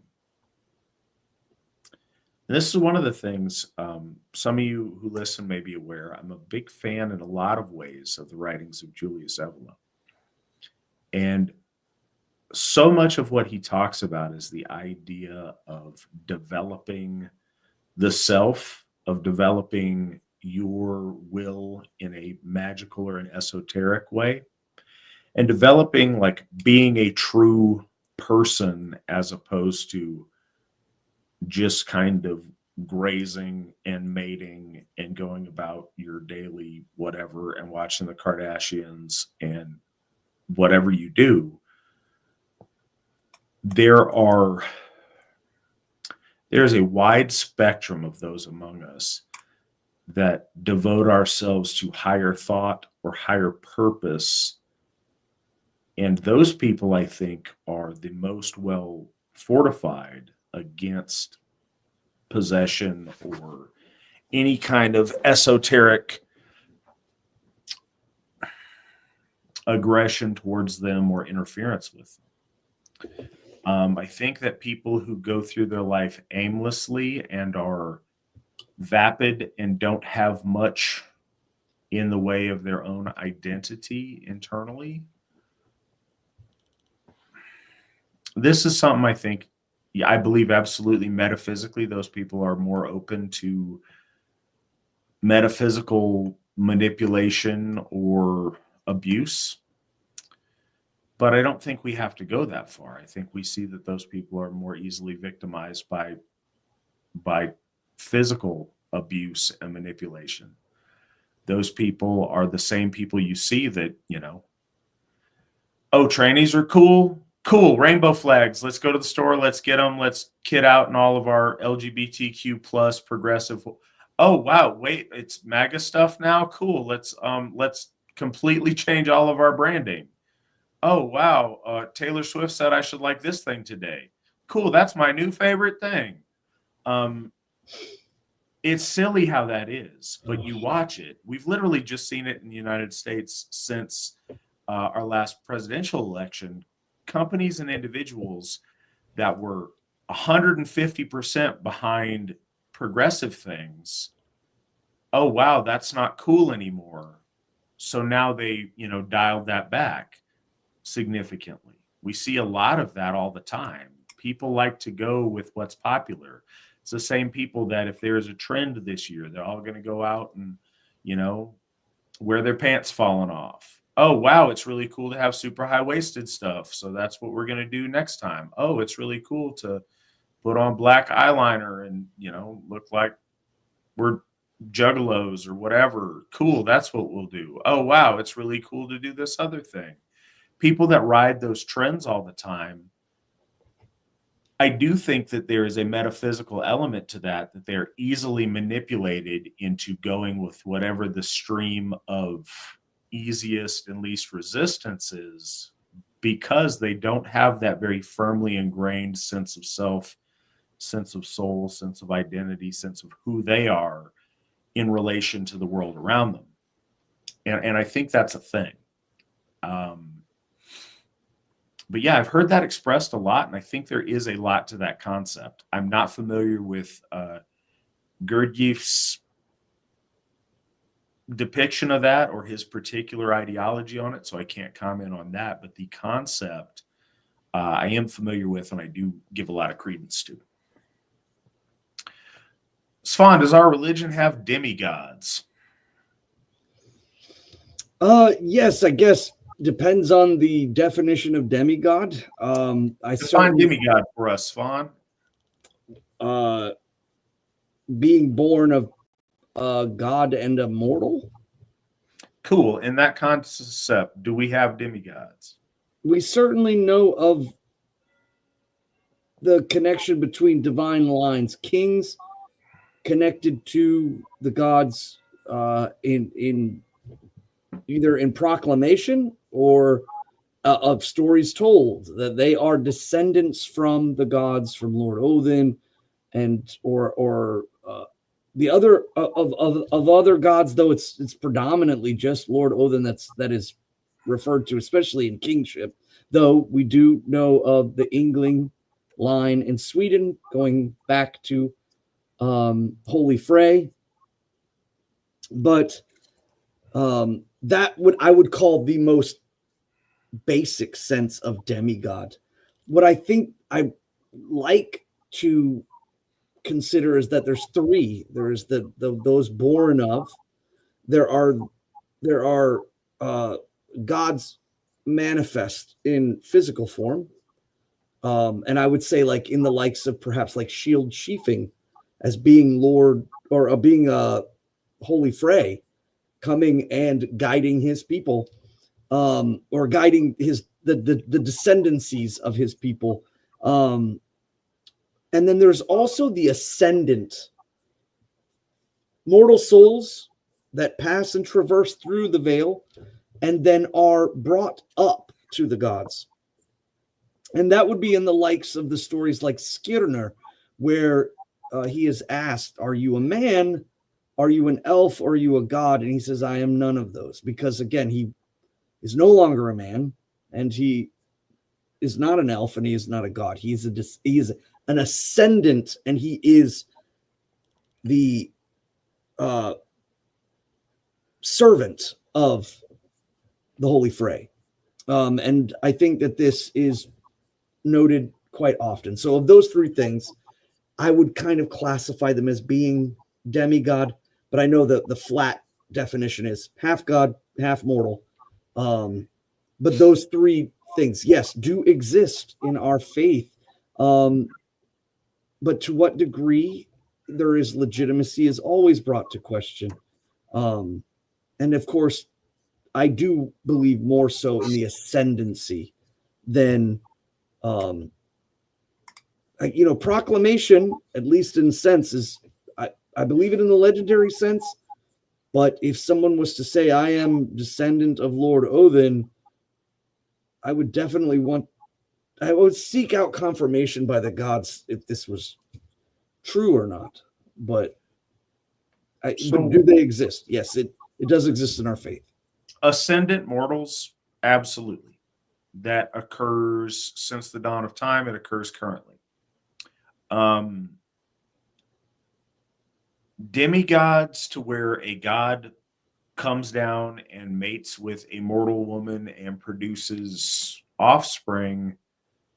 Like Svan said, we see that in the deep antiquity of the farthest back reaches of royal genealogies. When they go back that far, the claim is always kind of... I'm going to use the restroom real quick. Well, it's kind of in question, and I don't mean that... I'm saying it can't be true and that it's not true for sure. I'm just saying there is a lot of things a god can do to be the father of a line of kings, including creation itself. In that sense, it's why very often we refer to ourselves as sons and daughters of the Aesir, not in the sense that, Odin impregnated one of our great to infinity grandmothers, but in the sense that he shaped and created us. And in that sense, he is certainly our father. So I think there's some interplay there, but I'm not discounting that, in the ancient line of kings, Odin had mortal sons. That might very well be the case, in a very literal way, but it also might be the case in a very metaphysical way that I think is no less true. Next question is, can any one of the Gothar perform exorcism? So this is a really interesting question.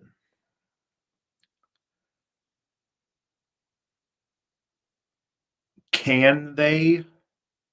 Potentially, yes. Do we have a lot of examples of Asatru exorcism? No. But I will say this, our Gothar have been asked to help with people who felt like they were under curse, with people who were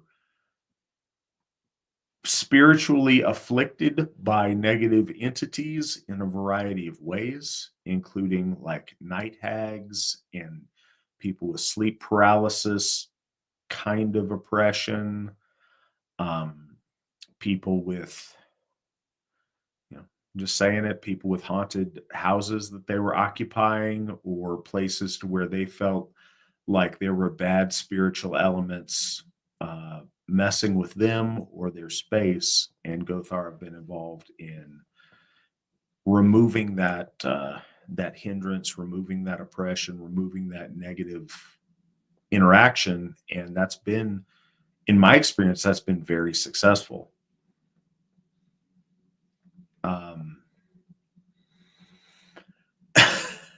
So I'm going to relate a story to you guys. A former Gothi with the Asatru Folk Assembly, I once saw him cast the gay out of a man. He was doing a book signing, and he kind of had rando people from the pagan community show up, and a variety of people show up. And he gave an impassioned speech about family and about Asatru and about the importance of building legacy and families. And there was a homosexual activist that showed up, and the whole reason this guy was there was to try to throw a wrench in the works and try to call this guy out as a fraud and a charlatan, and call all of this BS.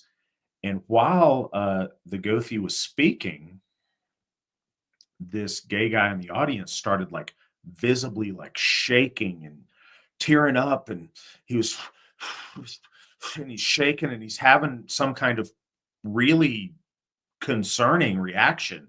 And at some point he's just overwhelmed. He gets up and he storms off into the field, and he's out there like talking to someone up with his arms raised to the heavens, and he falls down in a crouched position, and he's weeping, and he's going through this whole thing while this is going on. Well, anyways, I kind of check in with lady who was running it, and she's known this guy for a long time, and she's like, no, he's gay, but I went and checked on him. He's okay, but he has renounced his way that he was living, and he wants to start a family, and he wants to have a wife, and he is so ashamed of this and that and the other. And I checked back on it a couple times, and he had cast off his homosexual lifestyle in pursuit of something else. It was really,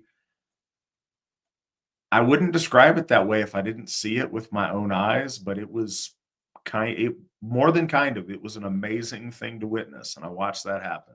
It's not the same thing as the question, but I thought it was a humorous and interesting anecdote to throw in because I saw it with my own eyes. I heard you telling this story. We talked about. It's a thing. Yeah. It is a thing. So, and Sierra commenting on my wine consumption as of late.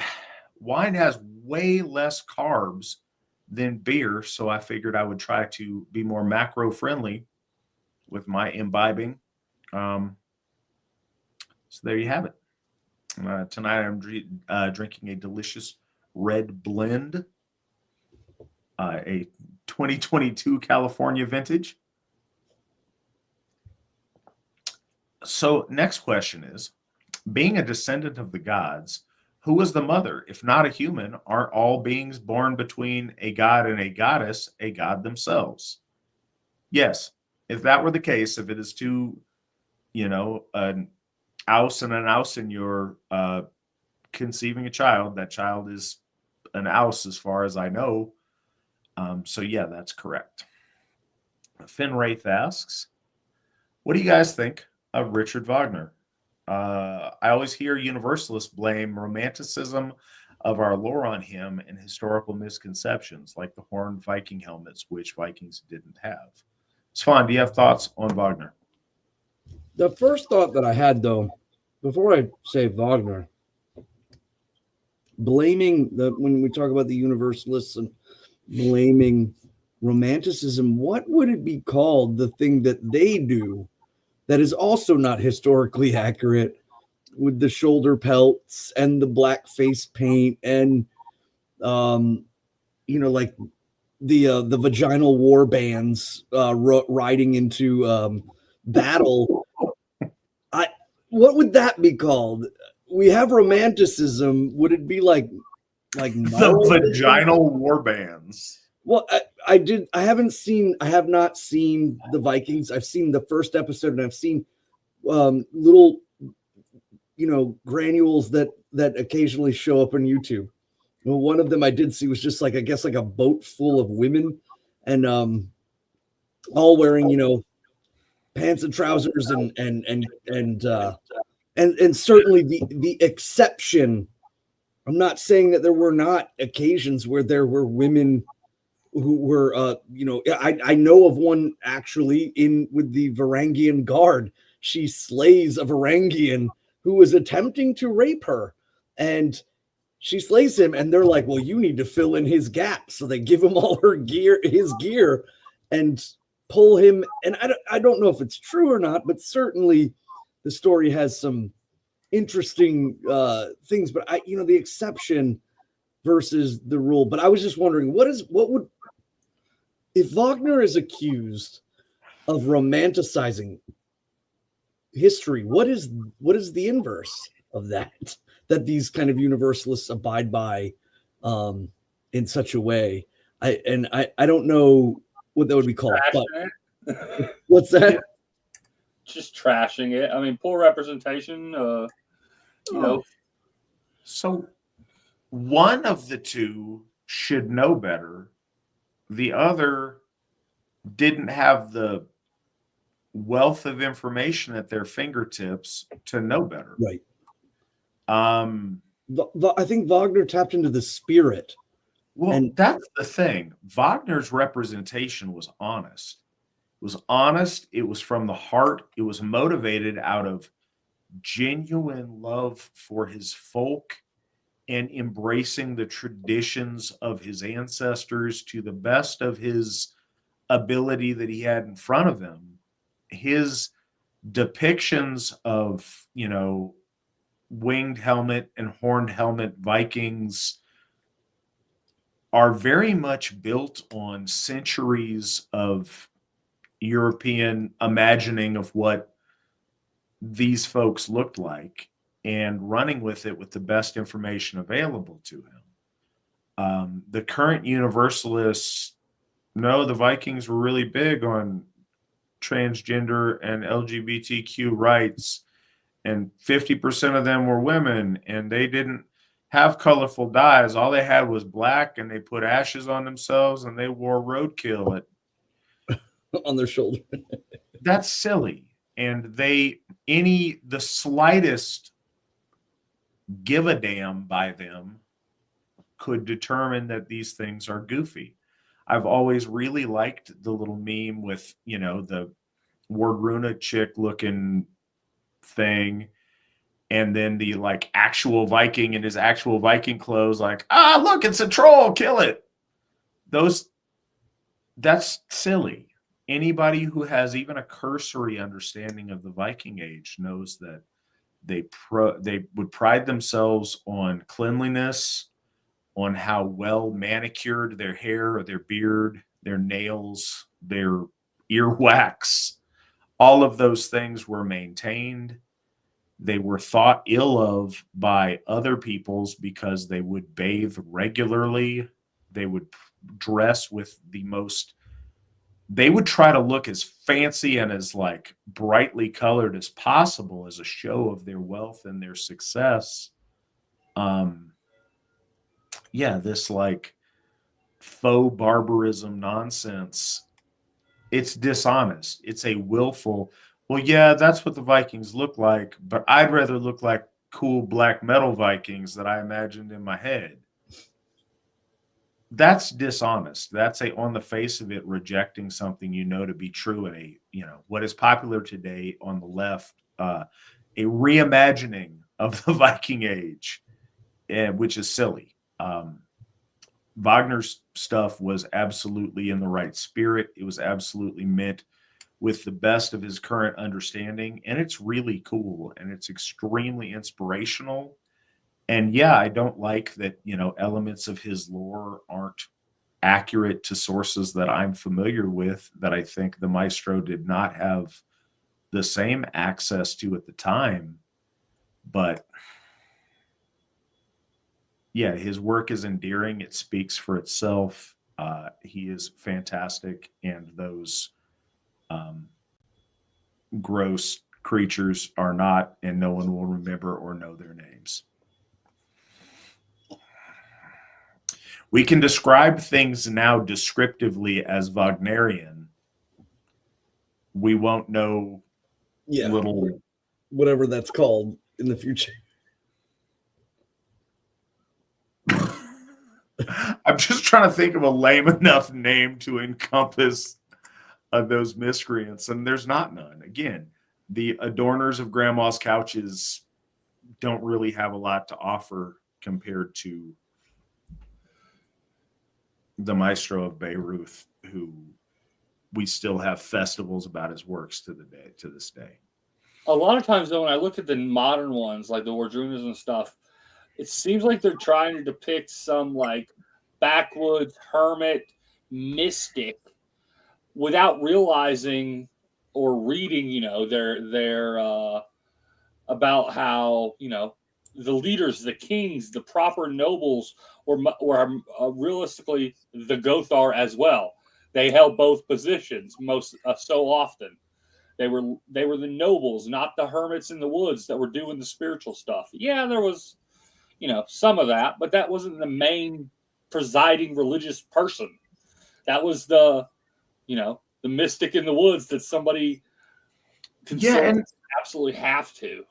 They're the Viking homeless people, maybe, but I don't even really think it's an authentic depiction of the homeless Vikings. I think it's just a genuine, let's revolt against anything that's civilized and try to look like trash. And I would say I'd still take the Wardruna ones over the creepy alien Pan's Labyrinth looking thing from Vikings TV show.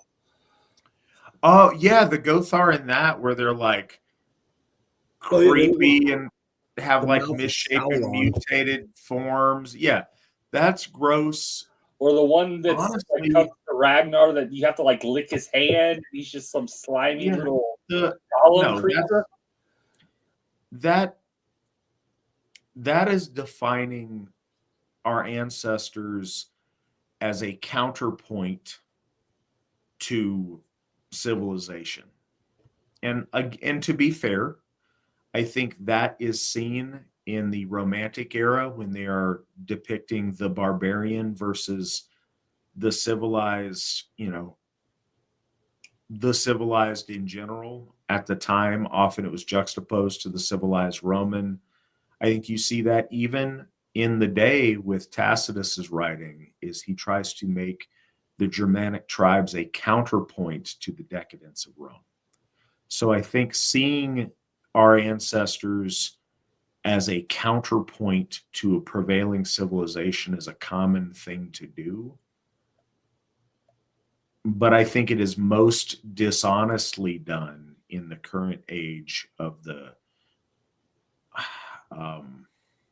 inclusive paganism, gross mental illness, obese cult that we see in various dark, unseemly corners of the internet. We had a number of years ago, somebody had bought a ticket to the virtual Troth Moot to like infiltrate it and like see what was going on. And I remember this.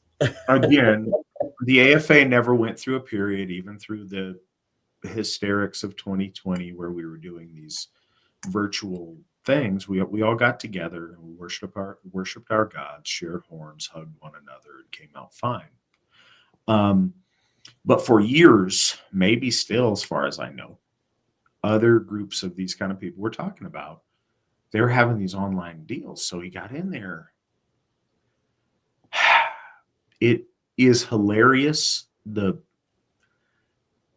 I don't know what bridge these people crawled out from under. It was really gross and funny and all of those things on the surface. Yes, I laugh at those people. But on a deeper layer, it is also tremendously sad. Every one of those people, not most of, not lots of, 100% of the people in that video chat were like, if I had to draw you a picture of modern, like severe mental illness, it would be these people. 100% of them were gender ambiguous, they were hideous. They had glasses, and they had all kind of ailments that were obvious. They were all literally all of them were morbidly obese. They had, any manner of bleached out, strange looking hair. And this is not to say, I know there's some of you ladies out here that have, some different color hair that looks really beautiful and attractive. It's not our norm, but I've seen people do it in ways that's cool. No, these people all looked they were literally the picture of ill health, physically, mentally, and spiritually. And it was, it is not a worthy use of our time to go look at that and laugh at how gross those people are. But it was informative, the deep divide. And if it's pick one or the other, it is very clear that we chose the correct side of that divide to be on. Yeah. No, it's funny and stuff on the surface of it. It is, and I'll have a good laugh at it.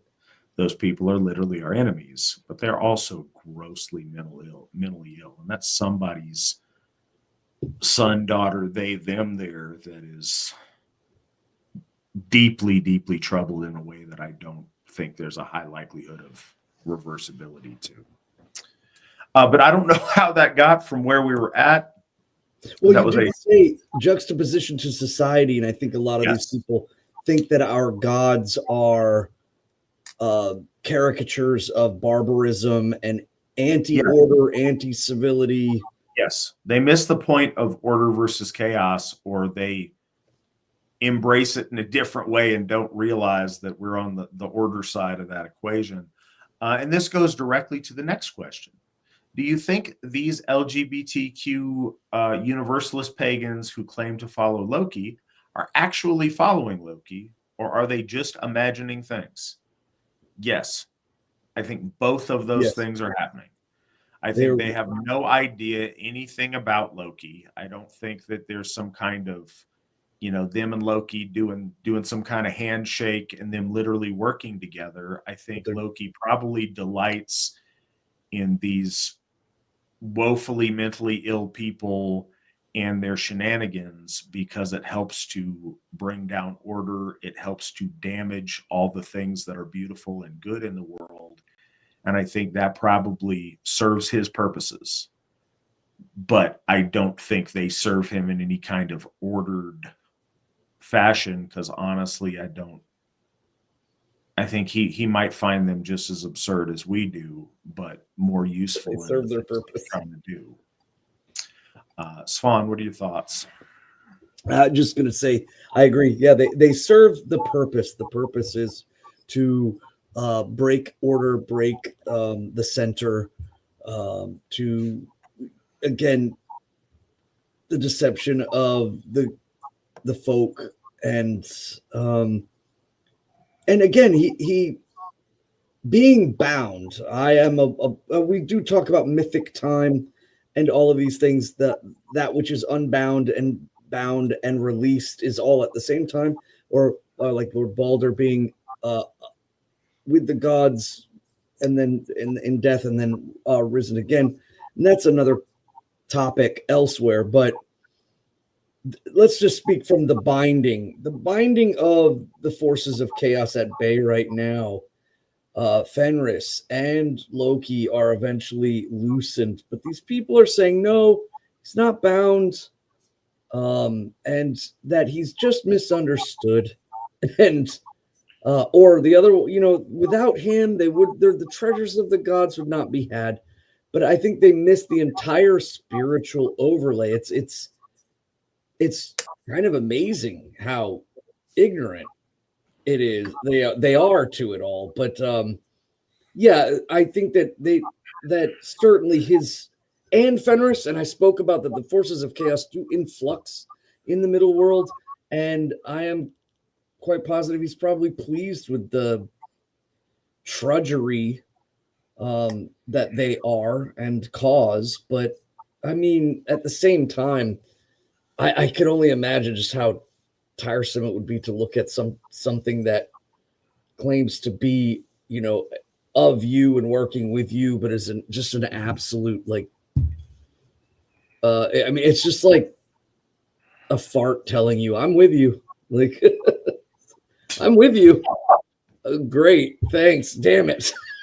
Now it just stinks and it's useless. No, that's being very mean, but these people have the possibility of great amounts, and then they shift because it's a pipeline. They go from that to saying that they're Rockatru and the gods are really the bad guys because they're just the big Aryan jocks, and the old, lowbrow Jotuns are the real, true. They're with nature, or it goes Asatru to Vanatru and to Rockatru with Loki sprinkled. So, and that's ultimately the goal, is to break away from order and any semblance of personal responsibility. And it's in that way, it is exactly like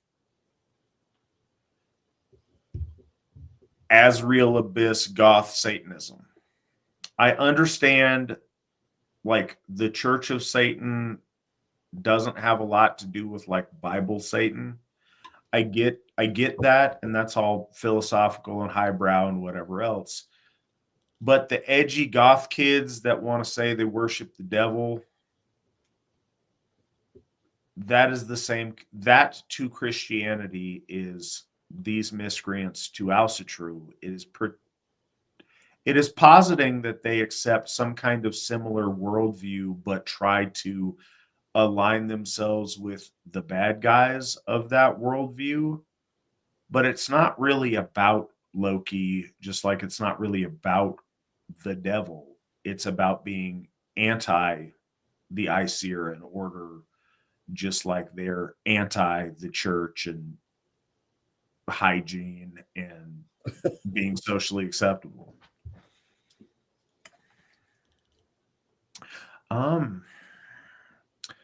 Next on the list, does Svan remember when he was in the military stories of things happening becoming exaggerated after they had happened? From other fellow servicemen, yes, absolutely. There'd be crosstalk and things that happened, and from one person, there's perception of absolute badassery, and then from someone else, they were just like, "Why were you taking so long? What the hell is going on?"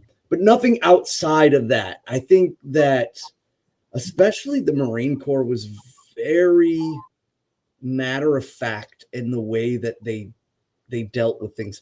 I think it was even exacerbated more because the Army, at the U.S. Army at the time, was going through and I'm speaking simply from my experience. They were going through I can't believe I forgot it. It's there was a female soldier doing stupid things with prisoners, and at the time we were all super upset because we were out in the dirt dealing with the repercussions of this Abu Ghraib is what it was. Abu Ghraib was happening, and it was so matter of fact that because we were constantly trying to work with locals and so on and so forth. Yeah. So in the governmental sense, in the Marine Corps, no, not at all. Actually, quite the opposite. They would describe a battle, or they would describe an altercation as almost like notes for a meeting. But when we talk to each other, and certainly even after, and I'm guilty of it too, where I will speak about it from my own personal take. And of course, storytelling, I inflect a lot of emotion and ideas, and retrospective thought allows me to add more into that. I certainly not out of the sense to where it's fake, pterodactyls coming down and snipping off enemies' heads or whatever. But no, not particularly. I do remember the Marine Corps just being super tediously bland and straightforward, and it kind of sucked when they did speak about loss of life as being so matter-of-factly, but at the end of the day, it is about killing more of them than us getting killed and winning. So I don't blame them. It's just, it was not ever really blown up. Or perhaps even if you're talking about the media doesn't know a lot, and it makes up a lot of stuff, but I haven't paid attention a lot to that after I got back. So this came about when we were talking about the, showing up with a 12,000 manned army. Like, a minor engagement getting blown up to and there we were, there was 3 divisions of Iraqi tanks. And I think that's kind of the question he's getting at. Did engagements become, more exaggerated in their numbers and scope? I do think that some of them are actually more downplayed, and whether they're upplayed or downplayed, it doesn't matter. That's not the intent. The intent is the purpose that it garners. I think that our military utilizes that they decimate. Like in Fallujah, there was a lot of stuff going on that nobody ever really talked about. That would just knock your socks off to see, these giant cannons coming out of the back of airplane bombers and watching a building get vaporized because there was a sniper in there. To me, that's wild, but they don't necessarily throw all that out because, again, does it alleviate surprise? Does it hide? And then other times, they will say a force undeniable just rolled in and decimated, and they're doing that to either hide their tactical prowess, or they're doing it to. I don't even think this is in a governmental sense, but you and the guys, when people are telling the story 10 years later at the bar or whatever, do the numbers exaggerate at some point? No, I don't. I mean, I think every person's pretty, especially when you're in those situations, you're super hyper focused. So you get that tunnel vision kind of mindset. And sometimes you'll even forget that people were there. You'll be telling the story and it's like, bro, I was right on the corner of the block with you. It's no, I never really saw a lot of that, to be honest. Which is odd now that I'm thinking about it. Well, there is a humility among veterans, or at least a reluctance to talk grandiosely about their service that I've seen. And I don't know if that occurs internally, but it certainly occurs externally. I have never encountered a combat veteran that wants to talk heroically about their awesome deeds on the battlefield. Kind of wish I did, but that's not for me to decide. That's their glory to talk about or not, and they own that. But I have noticed that because I've worked with and around a lot of veterans, and I don't just mean enduring freedom veterans or recent veterans, but I mean like my grandfather. He was in Korea and he did not want to talk about that. He would talk about that in the most vague. I mean, he would talk about, one time they'd commandeered or did something to where they like were able to hijack some kind of train load of fruit cocktail, and they had a whole bunch of fruit cocktail they were eating, or like that kind of a thing. But actual life or death engagement things. And this is a very common thing being on the outside. And again, you may, as someone who served, you may have a very different perception of this. But veterans, only in my capacity as an AFA Gothi have I gotten veterans in a position where they will open up to me about combat experience in a detailed way. I've never, and this was one of the things that I noticed working in the bars. See, all my stories come back to the bar. So, but I worked, it was right outside of Joint Base Elmendorf Richardson's. We had a lot of servicemen and women coming through, and a lot of guys that were in on the big surge and like the striker guys. And a lot of those guys were there. And even when they were very in their cups, like, nobody wanted to talk about specific engagement, and guys that didn't do much of anything, that never left the base or whatever, wanted to flex on me about how, you're welcome for your freedom. And they wanted to do that on me a lot. But guys that I knew there that were special forces guys, or that were really involved in the striker actions in Iraq, those guys didn't ever mention those things. It might come up in the periphery at some point, just if another guy was there that they knew from that. But again, not with a lot of stories.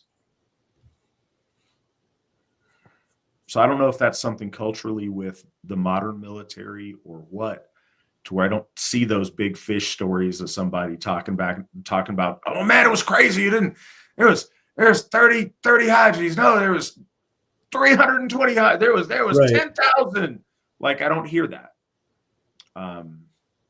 But your experiences might be very different from a different perspective. But that's a strange thing. I don't know if that's the case. I think it was Finn Wraith that asked. I don't know if that's the case in Europe or other countries. Well, I think there's definitely a loss in that. One, you may take down an enemy or be engaged by an enemy at distances where you don't ever see them. And then two, landmines, you step on one and that's that. Or, roadside bombs, improvised explosive devices, etc., really does take out. And it's a great wash of the spirit to go into battle and realize it's not something as simple as facing off with your enemy. It is a different situation altogether. And that does, I think, drain a lot of what would be. But whenever I do hear other vets talk about like something really cool, I used to know a Marine that got into a knife fight with a Somali in Mogadishu. And I mean, he was older than me. I wasn't even in the Marine Corps when he told me the story. But it was. Are the Somalis good with the blade? Is that a Somali thing? No, the Somali did not have a blade. He brought he brought himself to a knife fight without a knife. Okay, so your buddy shanked a Somali. Okay. Yeah. Well, I mean, they were in close quarters, and he actually lost retention of his rifle and had no other option but to pull his knife and did business as one does. And I just remember being younger and just being like, holy moly, this is amazing. And but the way he again described it was still kind of lackluster. I think the guy was hiding in what he called an ironing board closet. And now that I'm older, I don't know if he was just making a joke about being skinny, but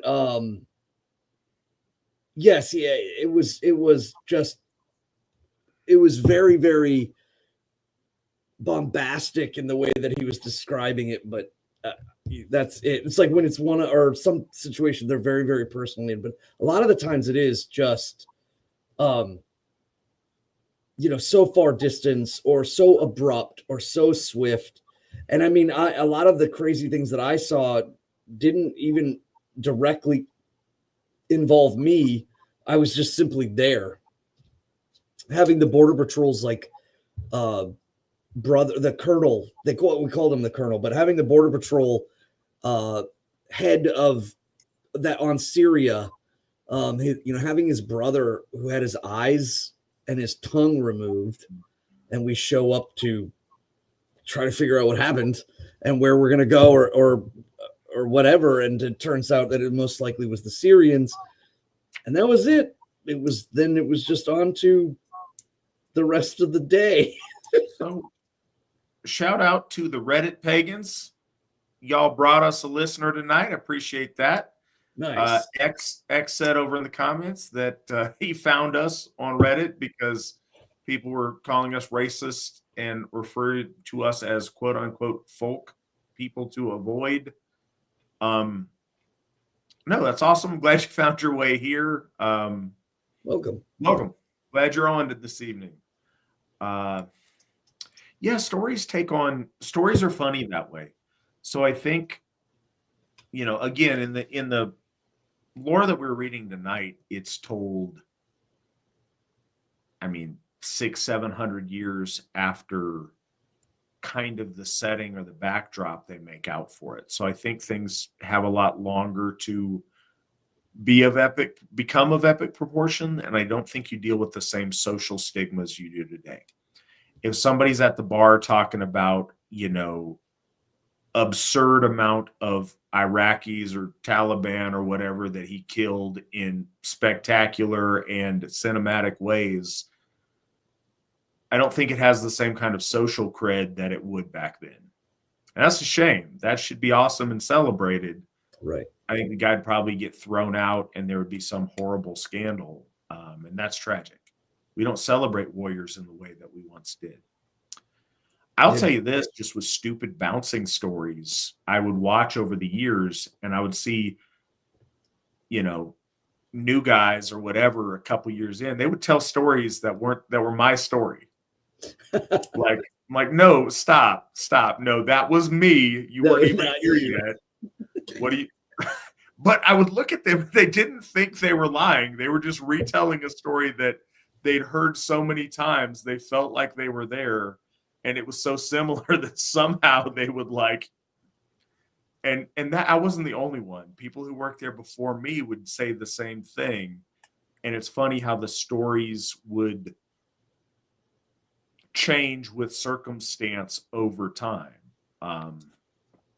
So that was kind of an interesting thing. And again, knowing the people involved, I don't think anybody was trying to lie. I just think, like Nick was saying in the comments, you get this game of telephone going, and by the time it's retold for the 6th, 7th, 8th, 9th time, 3-4 years later, the scenario changes a little bit. I think that's probably writ large in some of this epic poetry. So, wow. All right, the last hour and a half has just kind of, I don't know where it's gone. But anyways, Finwright says, do you know, are the dwarves in fairy tales like Snow White and the Seven Dwarves related to the dwarves in lore? Yes. And I say that just in the folk memory of the concept you would have throughout the Middle Ages. Okay, and this is going to tie in with some of the other comments, noticing the materialism of the dwarves and likening them to Semitic peoples in a materialistic regard. I think that is us noticing something and projecting it on people because we see it through a lens. It's very dangerous to go back in time and think that's what the lore was referring to. But ironically enough, in the medieval period, you do see a similar role played by Jews in Europe sometimes and dwarves. And you'd see knights accompanied by like you'd have like a henchman, like a bad guy henchman would often be a dwarf or would sometimes be somebody's Jew that would follow them. And that was kind of a thing. And I don't know if it's the same, but I do think there was a thing that they saw in the medieval ages where they did associate the two in some way. Svan, what say you? Yeah, when you were speaking about like the Grimm's fairy tales and things of that nature, there is literally a story called the Jew amongst the thorns, and but yeah, there is that sense of materialism was long preset by Germanic folklore, but changed into more palatable storytelling of the age, and also, you know, reflecting in the world around us as stories kind of morph. But yeah, we have our ancient stories and the stories that we're speaking of about Kvasir and all of these things. And then we have more the Middle Age stories and so on.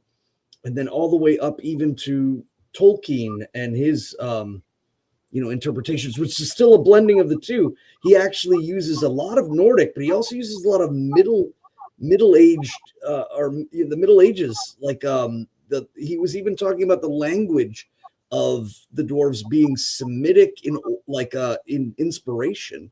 I always thought that was very interesting.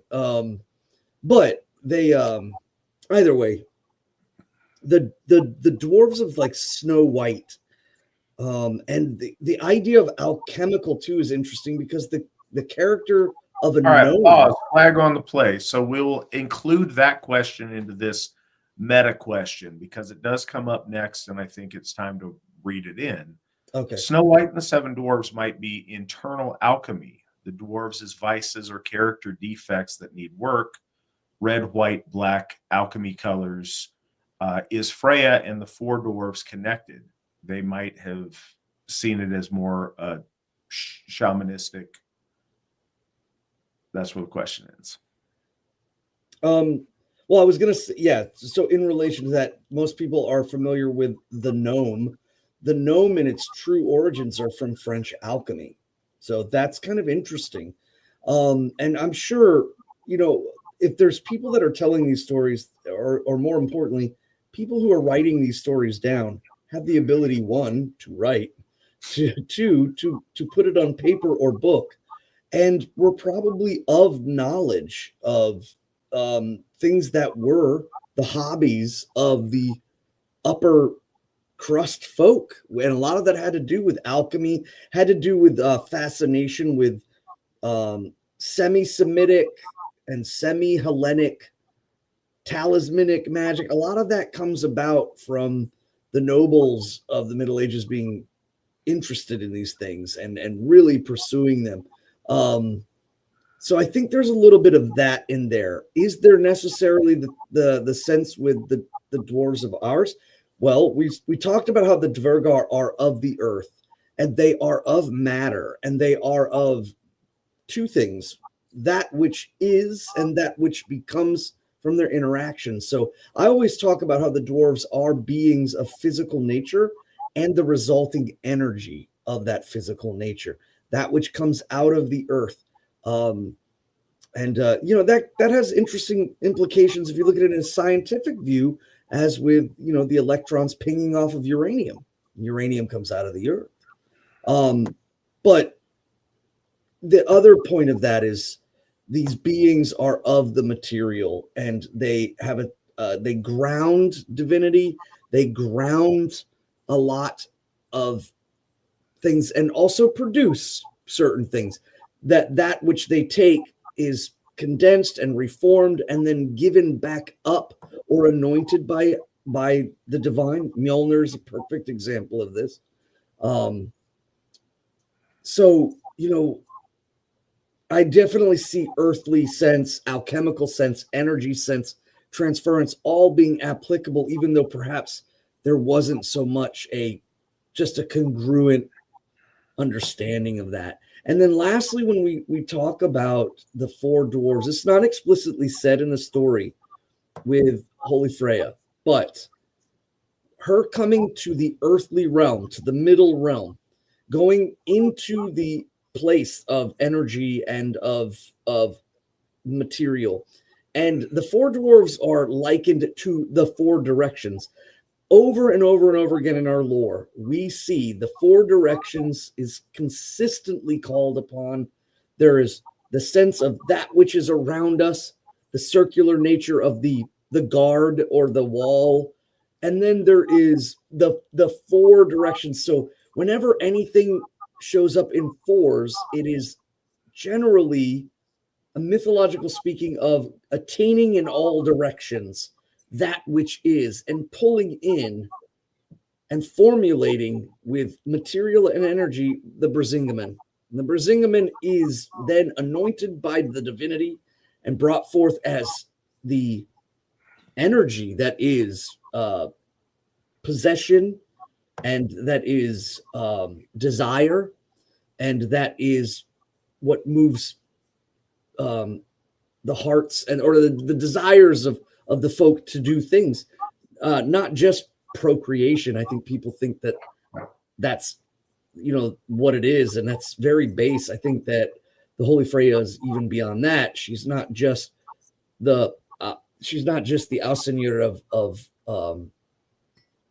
sex or what have you. No, she's possession, and that is very powerful and applies and beauty, and that applies to a lot of different things. So I think that the four dwarves in specifics is language of her entering into the material, into the middle, and pulling from all, encompassing all of the directions and drawing in. Yeah. I think that, yes, I think some of the alchemical is at play there. I don't think it is written as alchemical code. I just think there's truths that are echoed in both things. I think it is absolutely, there's process things, but there's also with alchemy and hermeticism and that school of thought, there's the idea of the fire over the water. There is the higher self or the astral being in command or control of a chthonic. Not that one is bad and the other is good, but that to be properly ordered, the one must lead the other and not the other way around. There is something to be said for the dwarves being that primal lower self with all of those instinct and the lust for stuff, be it gold, be it material things, be it lust in a sexual sense, be it those raw, undirected emotions and primal urges, if you will. There's something very valid, magically and otherwise, about making use of those things and ordering those things in their proper place. Those things aren't bad things. They are bad things when they rule your life. When you rule them and you choose to express them in healthy ways in context under the direction of will, they can be very good things. So I think there's a big meta story to be told about taking the more primal chthonic urges and transmuting or purifying them alchemically into the highest version of themselves, the better attainment of that. lust, if you're just out whoring all the time, isn't noble and isn't good. But if it spurs you on to find a mate and to build a family and to be fecund and produce with a worthy mate a line of descendancy, it's a wonderful thing. You know, lust after material things, if you're just full of avarice and dishonor, is not a good thing at all. But if it makes you motivated and you know, aspirational to accomplish, to be victorious, to conquer, to succeed, those are awesome, wonderful things. You know, the rage, if it's not directed at anything, if it's because you're flying off the handle at stupid things, it's extremely destructive. If it's harnessed because you have rightful indignation at a foe or at a wrong that needs to be made right, it's a powerful and a wonderful thing. Again, it's the will harnessing those things and transmuting them, or at least harnessing them and directing them towards things that elevates them. And I do think there's a story to be told with that in our lore. From Lucat. I remember hallucinating a vole in my house for a month before my end-stage heart failure. It was proven, in fact, a hallucination. Could that be a philia, or was I just loopy from stress? Svan. Well, one thing that lends to the credence that it could have been your philia is that it is often said that the philia is seen before death. And you and I have talked before in person about that, that you have, you know, stepped beyond the veil and come back. So the validity of that is interesting. One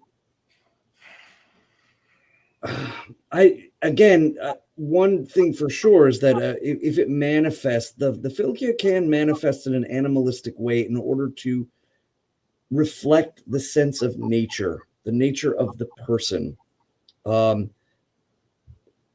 Also to, you know, I mean, it could be chalked up to simply a mental hallucination due to factors and things going on in the body. I don't really like to degrade that. I think that the spiritual and the physical and everything are kind of synchronistic with each other. But if your spirit or your philia has projected to you as a vole, there is certain symbolic meaning to that. And I think it goes to say, I mean, most people are always like, you know, my philia is a wolf, bear, raven. It always is something, you know, super cool, but in reality, that's not how philias work. Philias usually are a projection of one's being and their might, and they can and have and do in lore change. So there could be a sense of vulnerability there. There could be a sense of a part of your soul projecting a sense of perhaps even deeper problems, i.e., there is something burrowing in the ground, so there's something unseen that needs to be fixed. There could be a lot to that. But yeah, it also, the one thing about philia work that I've always found is that there is a deep level of uncertainty in all things. I have seen other people's philias before in relation to being projected in some sort of animal form, and always not quite knowing, is that what, who, and I met a woman and I actually saw her philia in the form of a fox before I met her, and the fox was injured, and then I should have paid attention. I didn't even realize the two interconnection, but she was injured in a way. And it was so strange because it was the night that I met her. So I do take stock in this in a looser sense. But it also, I think, falls deeply onto how you feel that interaction, because I know you can't explain everything here. So if you felt like it was simply a hallucination, it probably was. But if it had a spiritual significance to you, then I would say, I encourage to look deeper into that. Yeah, what Svan said. Honestly, without knowing more details, it's impossible for us to accurately say that. Could it be just a hallucination because your heart was failing and you were going through a lot of stuff? Absolutely, it could be. Could it be a message? Could it be your philia reaching out to you in some way? Absolutely. Could it be the ancestors telling you something? Could it be some kind of mixture of both? Yes. It is very seldom that you are going to get a crystal clear, hi, I'm not really a vole, I'm your philia, and this is what I want you to do. That's very atypical in that kind of interaction. They're going to leave you perhaps with a feeling or a sense of direction towards something, but very seldom with a crystal clear, do this, don't do that message. So I think that could certainly be either, and you're going to have the details that are going to make that meaningful or not. And it would be, I don't know.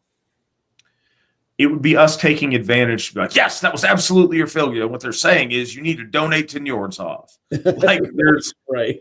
For us to just latch onto that would be inappropriate and we don't have the context.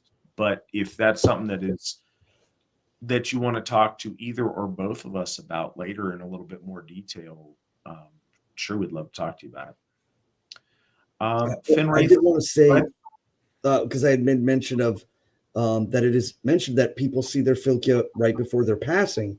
But the other side of that is that very rarely does a person see their philia.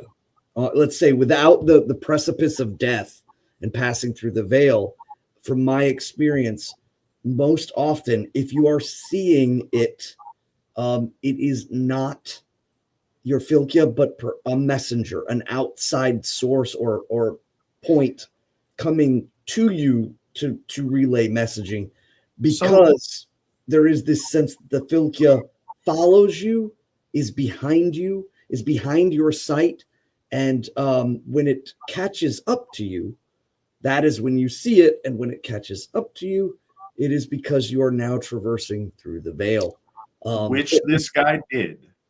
Yes, and again, that's why I was saying it makes it a little bit more compelling.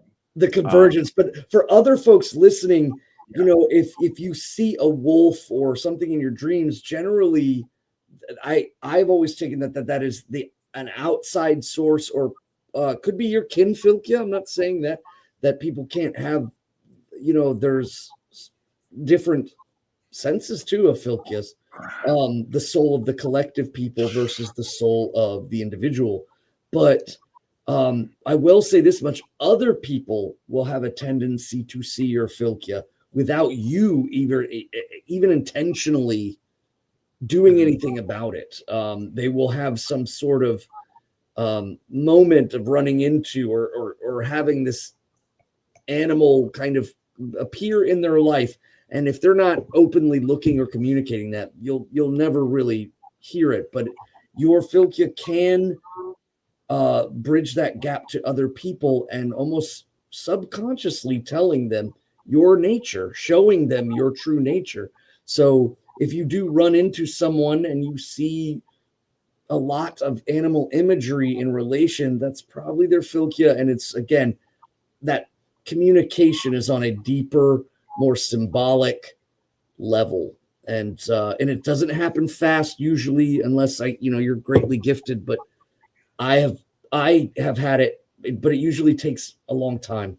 I have to be around someone for a very long time before I start to see these signs that are letting me know. And it's like, wow, I wonder if that's their philia. I wonder if that's their primal nature. I wonder if their soul is reaching out in a subliminal way to show me their deeper nature. But at the end of the day, I still can't fully confirm, or if it's just yeah. So Finn Wraith has seen Christians and Muslim exorcists who claim to cast out Norse gods who they claim are demons. Do you have any thoughts on that? Yeah, that's ridiculous. Yeah. Well, of course they're going to say our gods are demons. Yeah, that's dumb. Secondly, Well, okay, here's the thing. The nature of, and I'm completely unfamiliar with Muslim exorcism, but Christian exorcism is entirely based around invoking Jesus's authority or the Archangel Michael's authority to make you do stuff. The idea that get out because Jesus tells you to one of our gods, and our God, oh, wow, cool, we better get out of here, is preposterous on the face of it. And it's very self-serving for them to characterize things that way. Now, again, there is a long history in exorcism of quote unquote demons claiming to be different stuff than they are and being dishonest. So maybe there's some, tricky demon trying to ride coattails and pretend there's somebody that they're not. I don't know. I can't speak to that. But no, the ICER don't occupy Christian and Muslim people and have imams and priests say the power of Christ compels you, get out, and then them comply. They are not compliant with the power of Christ, does not compel them to do anything but perhaps chuckle. Yeah, you never see these possession things. They're always speaking in either Latin or Greek or Aramaic or wherever conveniently. Like Christianity has kind of always done its thing, and then but it's like you never are like what language is this guy speaking, and it's like Old Norse. It's like, oh no, that's not. Yes, I think that is very convenient for Semitic religions to claim that all of everyone else's gods are their demons, and that's preposterous, and it's preposterous kind of on the face of it. Svan also, so from Lucat, Svan, that tie, do you have a new tie knot to share? It looks no, I've been rocking the Eldritch. I've been rocking the same. I have two knots that I know how to do: Eldritch and Trinity. The Trinity knot or the tripartite knot. No, I've been rocking that because it's a little easier than the Eldritch and it holds together better. But the Eldritch knot's still really cool. It's just that once you take it off, it has a tendency to unravel. And when you do the Trinity knot, it locks itself in, so you can actually undo it, put it up on your, tighten it back up and put it on a hanger or something. You need it. Pull it back and tighten it right back up. That makes me sad. No. I can do it from. That's another thing though. You don't want to do it too often because it wrinkles the tie. So a lot of times, now I can do it by hand, but I prefer the Trinity knot over the Eldritch knot. You've got me up in my game to doing the double Windsor instead of the single Windsor. That's the best I got, but there's not enough tie. It's very hard for me to, with the tiny little nub of tie, make it work. The neck and chest torso ratio. Not right. I need that, because before I started trying to tie the double Windsor, I didn't realize there was. I mean, I guess I did realize there was different lengths of tie, but it never really was a factor. Now it's like I have this tiny little nubbins I'm trying to work around, and if I'm wearing a vest, it will help to where I can kind of have a little bit of slack with it. But I think you look like Fred Flintstone if you do too much of it. It's like, what? Yeah, I can't have a down to my the end of my sternum little tie. Right. That's preposterous. I probably could have had a vest though, if I had a high cut vest. Anyways, I think I dropped down a little bit lower. Here we go. Question. I recently saw a raven grab and take off with a rat. Did it kill the rat? I didn't see that, but I think so. If this was a sign, what might it mean? I think enemies will be defeated. Svan, what are your thoughts? When we talk about, and it's very similar to the question or with the Filkia, when we talk about signs and omens, some people take great stock in it. Some people don't in Asatru. And you can't really, I don't think it's abiding too much either way, though. Again, people who take great stock in it can be misled very easily by natural occurrences. But in this case, here is this moment where you see this bird, especially a bird that's not commonly associated as being a bird of prey, picking up a rat. And there are clear associations that we have with symbology in that. And if you felt like your enemies are going to be kind of found out, or that they are amongst you, and what have you, then that, I think, actually takes that instinct, that initial flash of inspiration, definitely has some merit in omenology and in just foretelling through sign. And oftentimes people would argue that Orlaw works in layers, and those layers are just repetitive drum beats of that which the from the microcosmic to the macrocosmic, all things are struck once with the beat of the drum, or the percussion of movement and all actions. So that which is big happens small, etc., and that which is done in deed is done almost symbolically through nature or what have you. Especially when we are in these mundane moments, and then all of a sudden something so strange like that happens. But I think that if that was your inclination and your first flashing was that you have enemies amongst you, and the raven was a representation of you weeding them out, I think that has validity to you. Yeah, it certainly could. It really depends on your circumstance. And I think again, like the previous question, so we used to have these things on the talk shows on Montel Williams or whatever else. You'd have these psychics or whatever come on, and they take these random things to the audience and they tell you this big elaborate thing. It doesn't really work that way. Without the context, I don't think we can accurately do that for you in a meaningful way. What I do think, yeah, your initial thoughts on it, I think that matches up really well with probably what I would think it meant if I thought it meant anything. Could just meant somebody was hungry and it was time to eat some rat.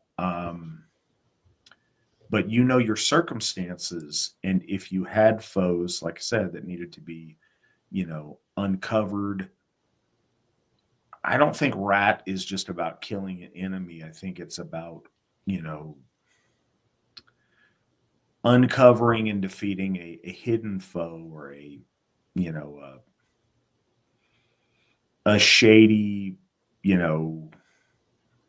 subversive foe, as opposed to, I think like a eagle fighting a raven or something would be much more about defeating an enemy. I think this is more about uncovering a hidden enemy, or somebody who is a traitor, or somebody who is of a coward, or someone of low character being defeated. I see that. But again, without knowing your circumstance, I don't think I could go a lot further than that. Nice bell music. Question: are you aware of any other religions in America that have any similar beliefs? Mainly asking for modern American religions that would agree on most modern American cultural issues type of stuff. Thanks. Svan, what say you? Similar in certain respects, absolutely. I think that I speak openly about my religion to my clients. My clients, there are no Asatru clients. They are mostly Christian of various forms, but there are certainly things that we agree on. And then there are certain things that we don't. And, but when it talks about American cultural issues, I think that there are ethical people, there are philosophical people, and there are religious people, and all of them have a certain sense of that overlap and agreement with we are not all individual islands unto ourselves. We share space. There are certain things that are unequivocally evil and wrong, and so on. So you get, if me and my client or someone of a different religion are sitting there talking about, thievery, in the sense of just simply taking, or murder or what have you, we could go into details and certain things religiously, but we're in general agreement because as a culture, as Americans, but then if they say, in order to be a good person, you have to submit yourself entirely to this rabbi that lived a long time ago, obviously that's where we deviate. So it's kind of hit or miss, but it's like paralleling. No, it's out like Asatru. And again, Asatru is, the paralleling between Christians and Asatru, I think, has more dependency to do on whether or not that Christian is a European descended Christian. Because again, there are certain values that Christians from other places we do not have parallel with. It could be a Korean Baptist or what have you, and I feel like there's less of a congruency there. But if the Christian is a folk person, then there is that, because our religion is a folk religion, and those people are still folk, even though they are following a way that's veneered European for quite a long time, long enough to make it stable in its veneer. But yeah,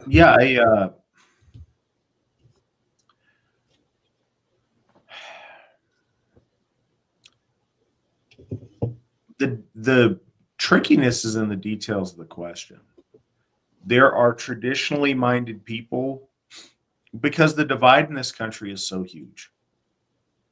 And I'm just going to put it out there, real religious people agree with us on a whole lot of traditional social issues. Men are men, women are women. Your kids shouldn't go to tranny story hour. Whether it's good, bad, or otherwise, race exists.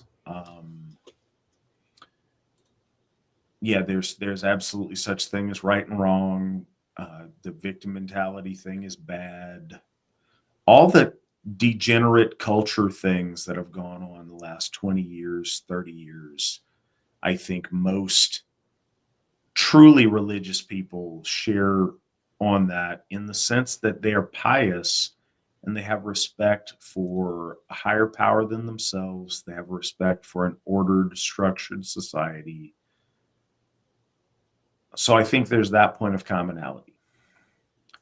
I think a lot of people who claim to be religious and are just rebellious, they're like we're Christians, but we've got the rainbow flags on all our stuff, on our tranny female pastor thing, and whatever they're doing. They're just virtue signaling to the left of people that kind of want what was it from the Jay and Silent Bob people with the, like, your buddy Jesus, like, ha ha. Yeah. That's not real. That's not real. Real religious people, I do think, share that kind of traditional worldview, but that's not really about theology. It's about an alignment of yourself, recognizing your place in an ordered existence with a higher power and with some ordered, structured things.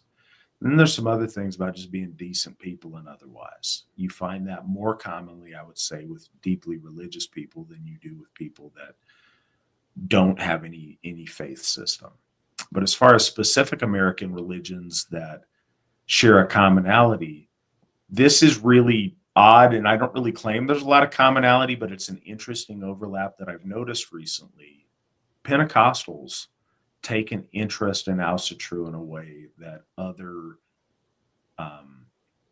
American Christian sects don't. I'm not sure why that is, but I have noticed that is an increasing, interesting kind of segment of overlap or people who are interested. It's like there's a group of people that are outside of the mainstream of Christianity that are very spiritually inclined, but are very open to more mystical, miraculous experience in a way that I think other Christians aren't. So I think they're a little bit more open-minded to perception of things than maybe more mainstream sects of Christianity are. Not sure if that's the case or not, but I have noticed that that's kind of an increasing and interesting phenomenon. Does Loki have much of anything to do with the 3 months of the year that are not included in the time a human is being formed in the womb? I don't think so. I've never thought of that. I don't see any reason to believe that's the case. There's lots of varying gestation periods amongst mammals, and I don't really see anything there. What about you, Svan? Yeah, I've never heard of anything of that said before. I definitely, I don't know. It almost sounds like something Mark would say. Like, the binding of Loki is also in congruence with the fetus, or but the biggest thing I would say is it's worth remembering that the binding in the latter half, I mean, as far as like months to birth, no, I don't. I've heard some thoughts about how Loki entered the material, the physical world, and when his father, Farbauti, the far shooter, the far striker, and that's analogous for a meteorite hitting a leafy island.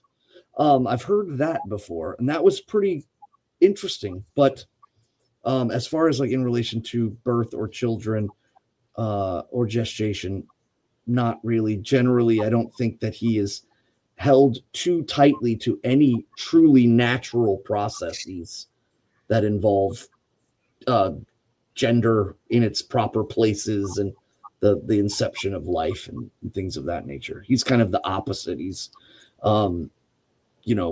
things aren't the way they should be, and it's clearly like setting off the alarm bells. Then, yeah, that's where he's at.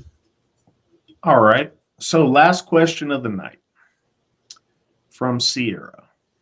Sorry if it's been covered, but do you think Christianity is truly monotheistic, considering they have multiple higher powers they call upon, God, Jesus, the Holy Spirit, etc.? Is it all the same one? Svan.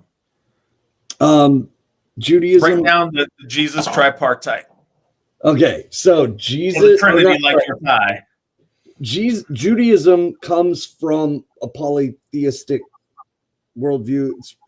Don't tell them that. No, they hate this very much. They don't like that. Yahweh is from the Big Canaan, but it was tailored specifically to the needs of a specific group of Semitic people.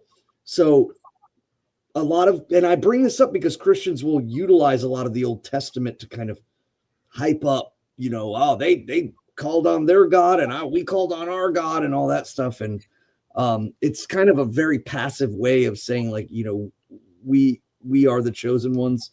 They're kind of riding on the coattails of the Old Testament. But as Christianity formed and changed, the interesting thing was Jesus mortal? Was Jesus not immortal? They fought an entire war on this. And interestingly enough, when Christianity comes into Europe, all Aryan faith is built upon the tripartite after the Father and the Mother. The Father and the Mother produce the tripartite. The tripartite becomes the fulcrum of order. And they didn't have that. They had a biphytic relationship. There was the mortal Yahweh. There was the mortal Yeshua and the immortal omnipresent Yahweh, who again was plucked from a pantheon. But then on top of that, it started to evolve and get even wilder. And I think it even started in Judaism. So a lot of people are unfamiliar. And the reason why I think that it's truly not a monotheistic religion is, one, the rabbit hole of looking down who Yahweh's wife is with translations of the staff. That's a rabbit hole to go down. So there's a father and a mother in a way, or isn't. They would say no, but I would say at least it makes them a little bit more understandable. But then you look at, there was a time when Christians, you could ask a Christian right now, what do they think about Azrael? And they would be like, oh, that sounds like a demon name. No, I rebuke that. Jesus, get behind me. And all that stuff. And it's like, no, Azrael at one time was highly honored amongst Christians as the angel of death and the psychopomp that brought the souls before Yahweh. And they have totally let that go. And again, you know, anything with an EL at the end, they don't realize that's Hebrew and Aramaic, and L in the front, because the Jews called their God not Yahweh, they called him Elohim, which according to my knowledge is the God of the people. And then any other thing beneath him, and there is a multitude, have the EL at the end, like Azrael and Zazel. But then there's a big war, and half of them get sent down, and they still have their names, and their names are, you know, conveniently like good work of God or power of El. And again, this is just a byproduct of the Canaanite religion of Baal, Ba and all at the end, meaning is like our word for ouse. So they just simply took the word ouse and made that the deification of their people. So it's really interesting and funny, but they are not truly monotheistic, even though they will swear it vehemently. But even I, growing up and going to Christian churches and stuff, I was always just like, man, what level of power does, because they're always talking about Satan and deception and trickery and all of that stuff. Like, what level of power does this being have to this other being? And then as I got older, is kind of realizing that both of those beings, at least in Christian minds, have different names, but aren't actually that different. You look at the perfect example is the story of Job, where you know, Yahweh, Elohim, and Hasatan, the opponent, are talking to each other about how they're going to just tear this guy's life apart for end results. And if you look at what a Hasatan is in Judaism and so on, you kind of begin to realize, like, it's like the bad guy and the good guy are not really that separate. They're just kind of two sides of the same coin. But they do have all of this satelliting things. And then Catholics take it another step further because they are direct descendants of Roman paganism. So their worship of Mary is, again, just as much like the goddess worship in a fitting sense. But and then they take mortals, and that's the really sad part about that, is they take the mortals of people who have died for their religion and pray to them like we do. But we're upfront. We honor our ancestors. We honor people who transcend for their faith, die for their faith, or protect their people. But they do it, but they lie and say they don't. It's only glory and worship unto God, etc., etc. And I think that's a great reason. They're built in the hypocrisy, and even Judaism does it. There was where they would go, not Azrael, but Azazel. They would place their sins into a goat and send the goat out into the wild lands to be, snatched up by bad things. And the idea was that they were giving up their sins to this fallen angel that would take it from them. So it's a misnomer. It makes them feel better about themselves, I think. Yeah,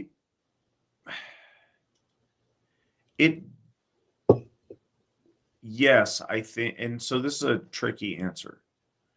Yes, I think most people who call themselves Christians in the United States are monotheists, because I think that modern Christianity, as time has gone, has forgotten or been convinced to move beyond its origins.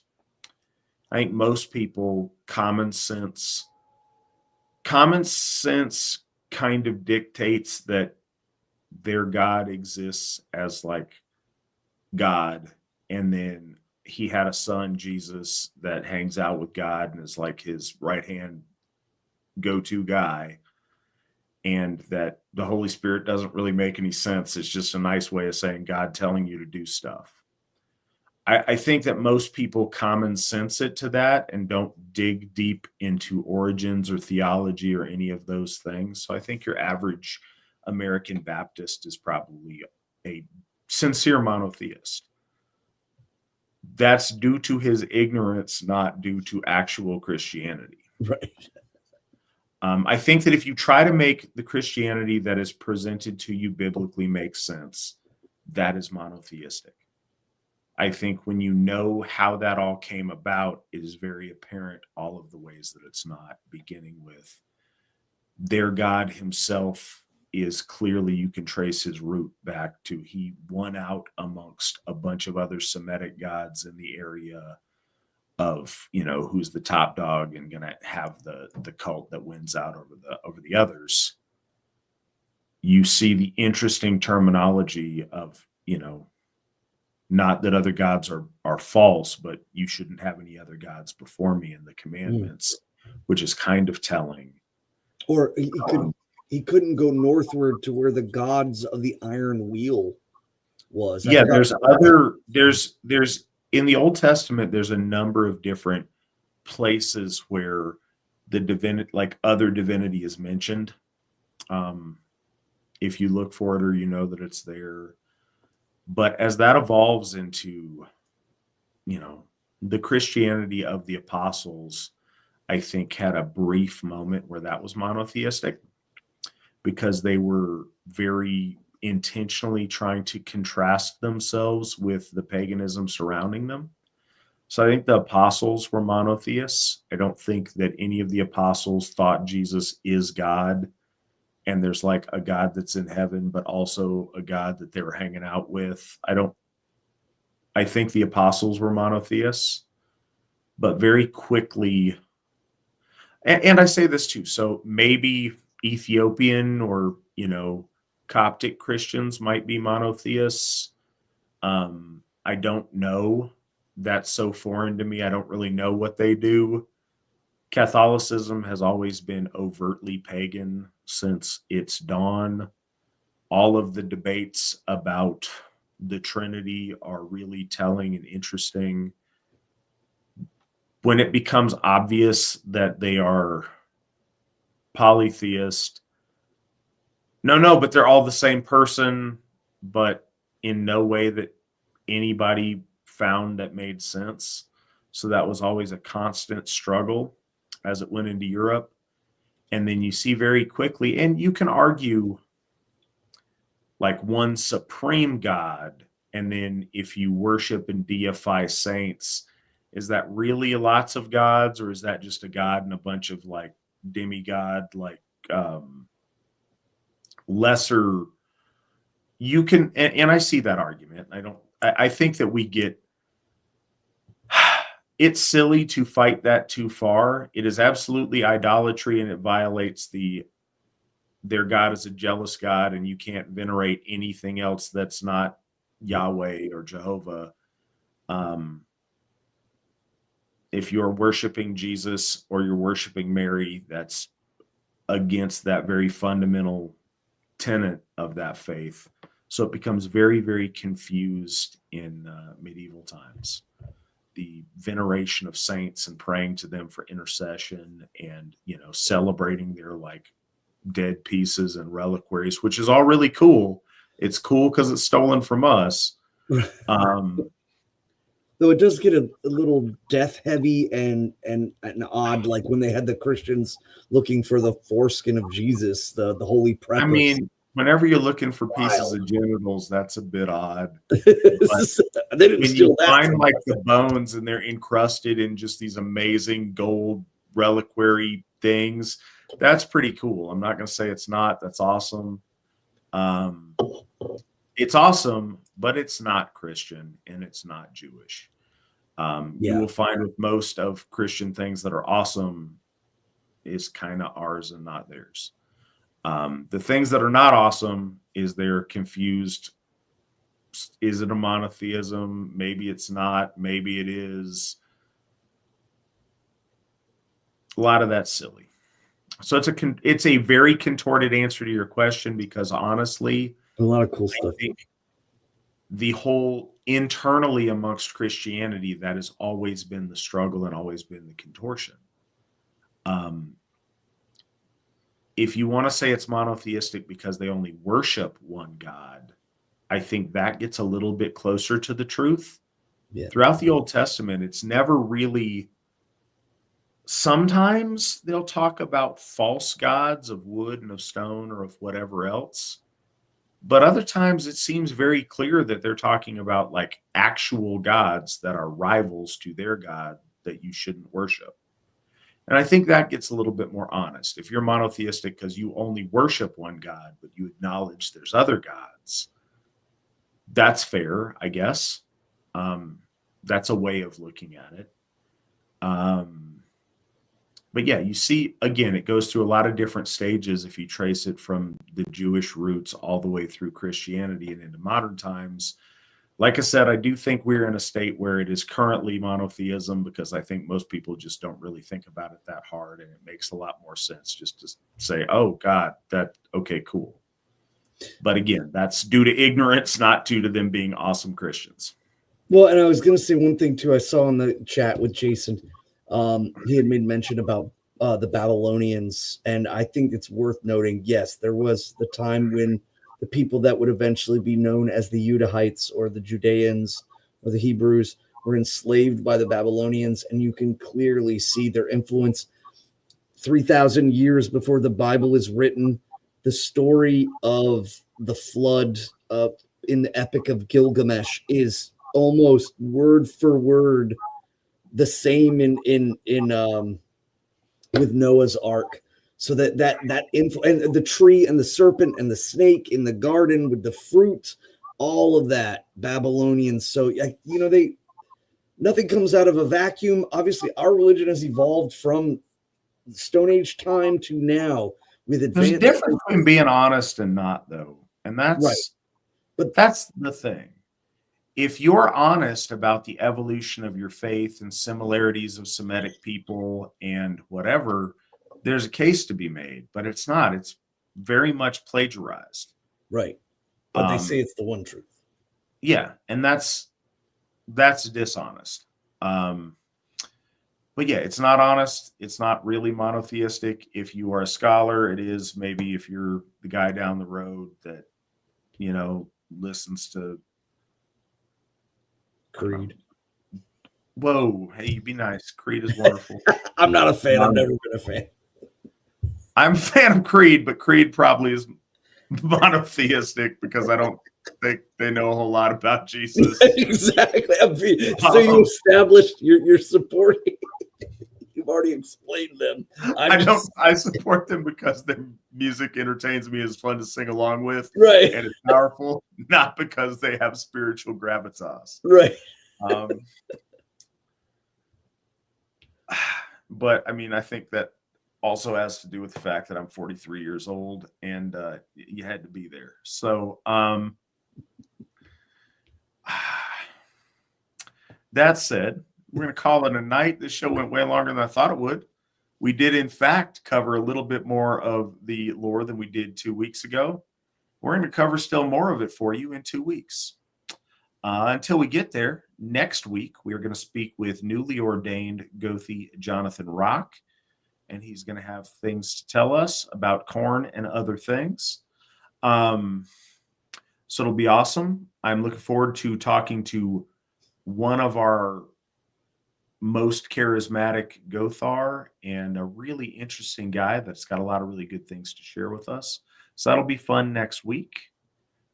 Remember, if you can, we would appreciate any and all donations towards paying off Muirthoff. You guys have been great tonight. I'm going to keep pushing to see if we can get as fast as we can to pay that off so that we can begin getting a Hoff for Lord Freyr. But you guys were awesome tonight. We raised hundreds of dollars tonight through you guys' generosity. So thank you so very much. If you can, start making plans now to go to Midsummer at Odenshoff in Brownsville, California. The letters are way too small for me to read what dates those are, so I don't know what to tell you other than 4th week of June.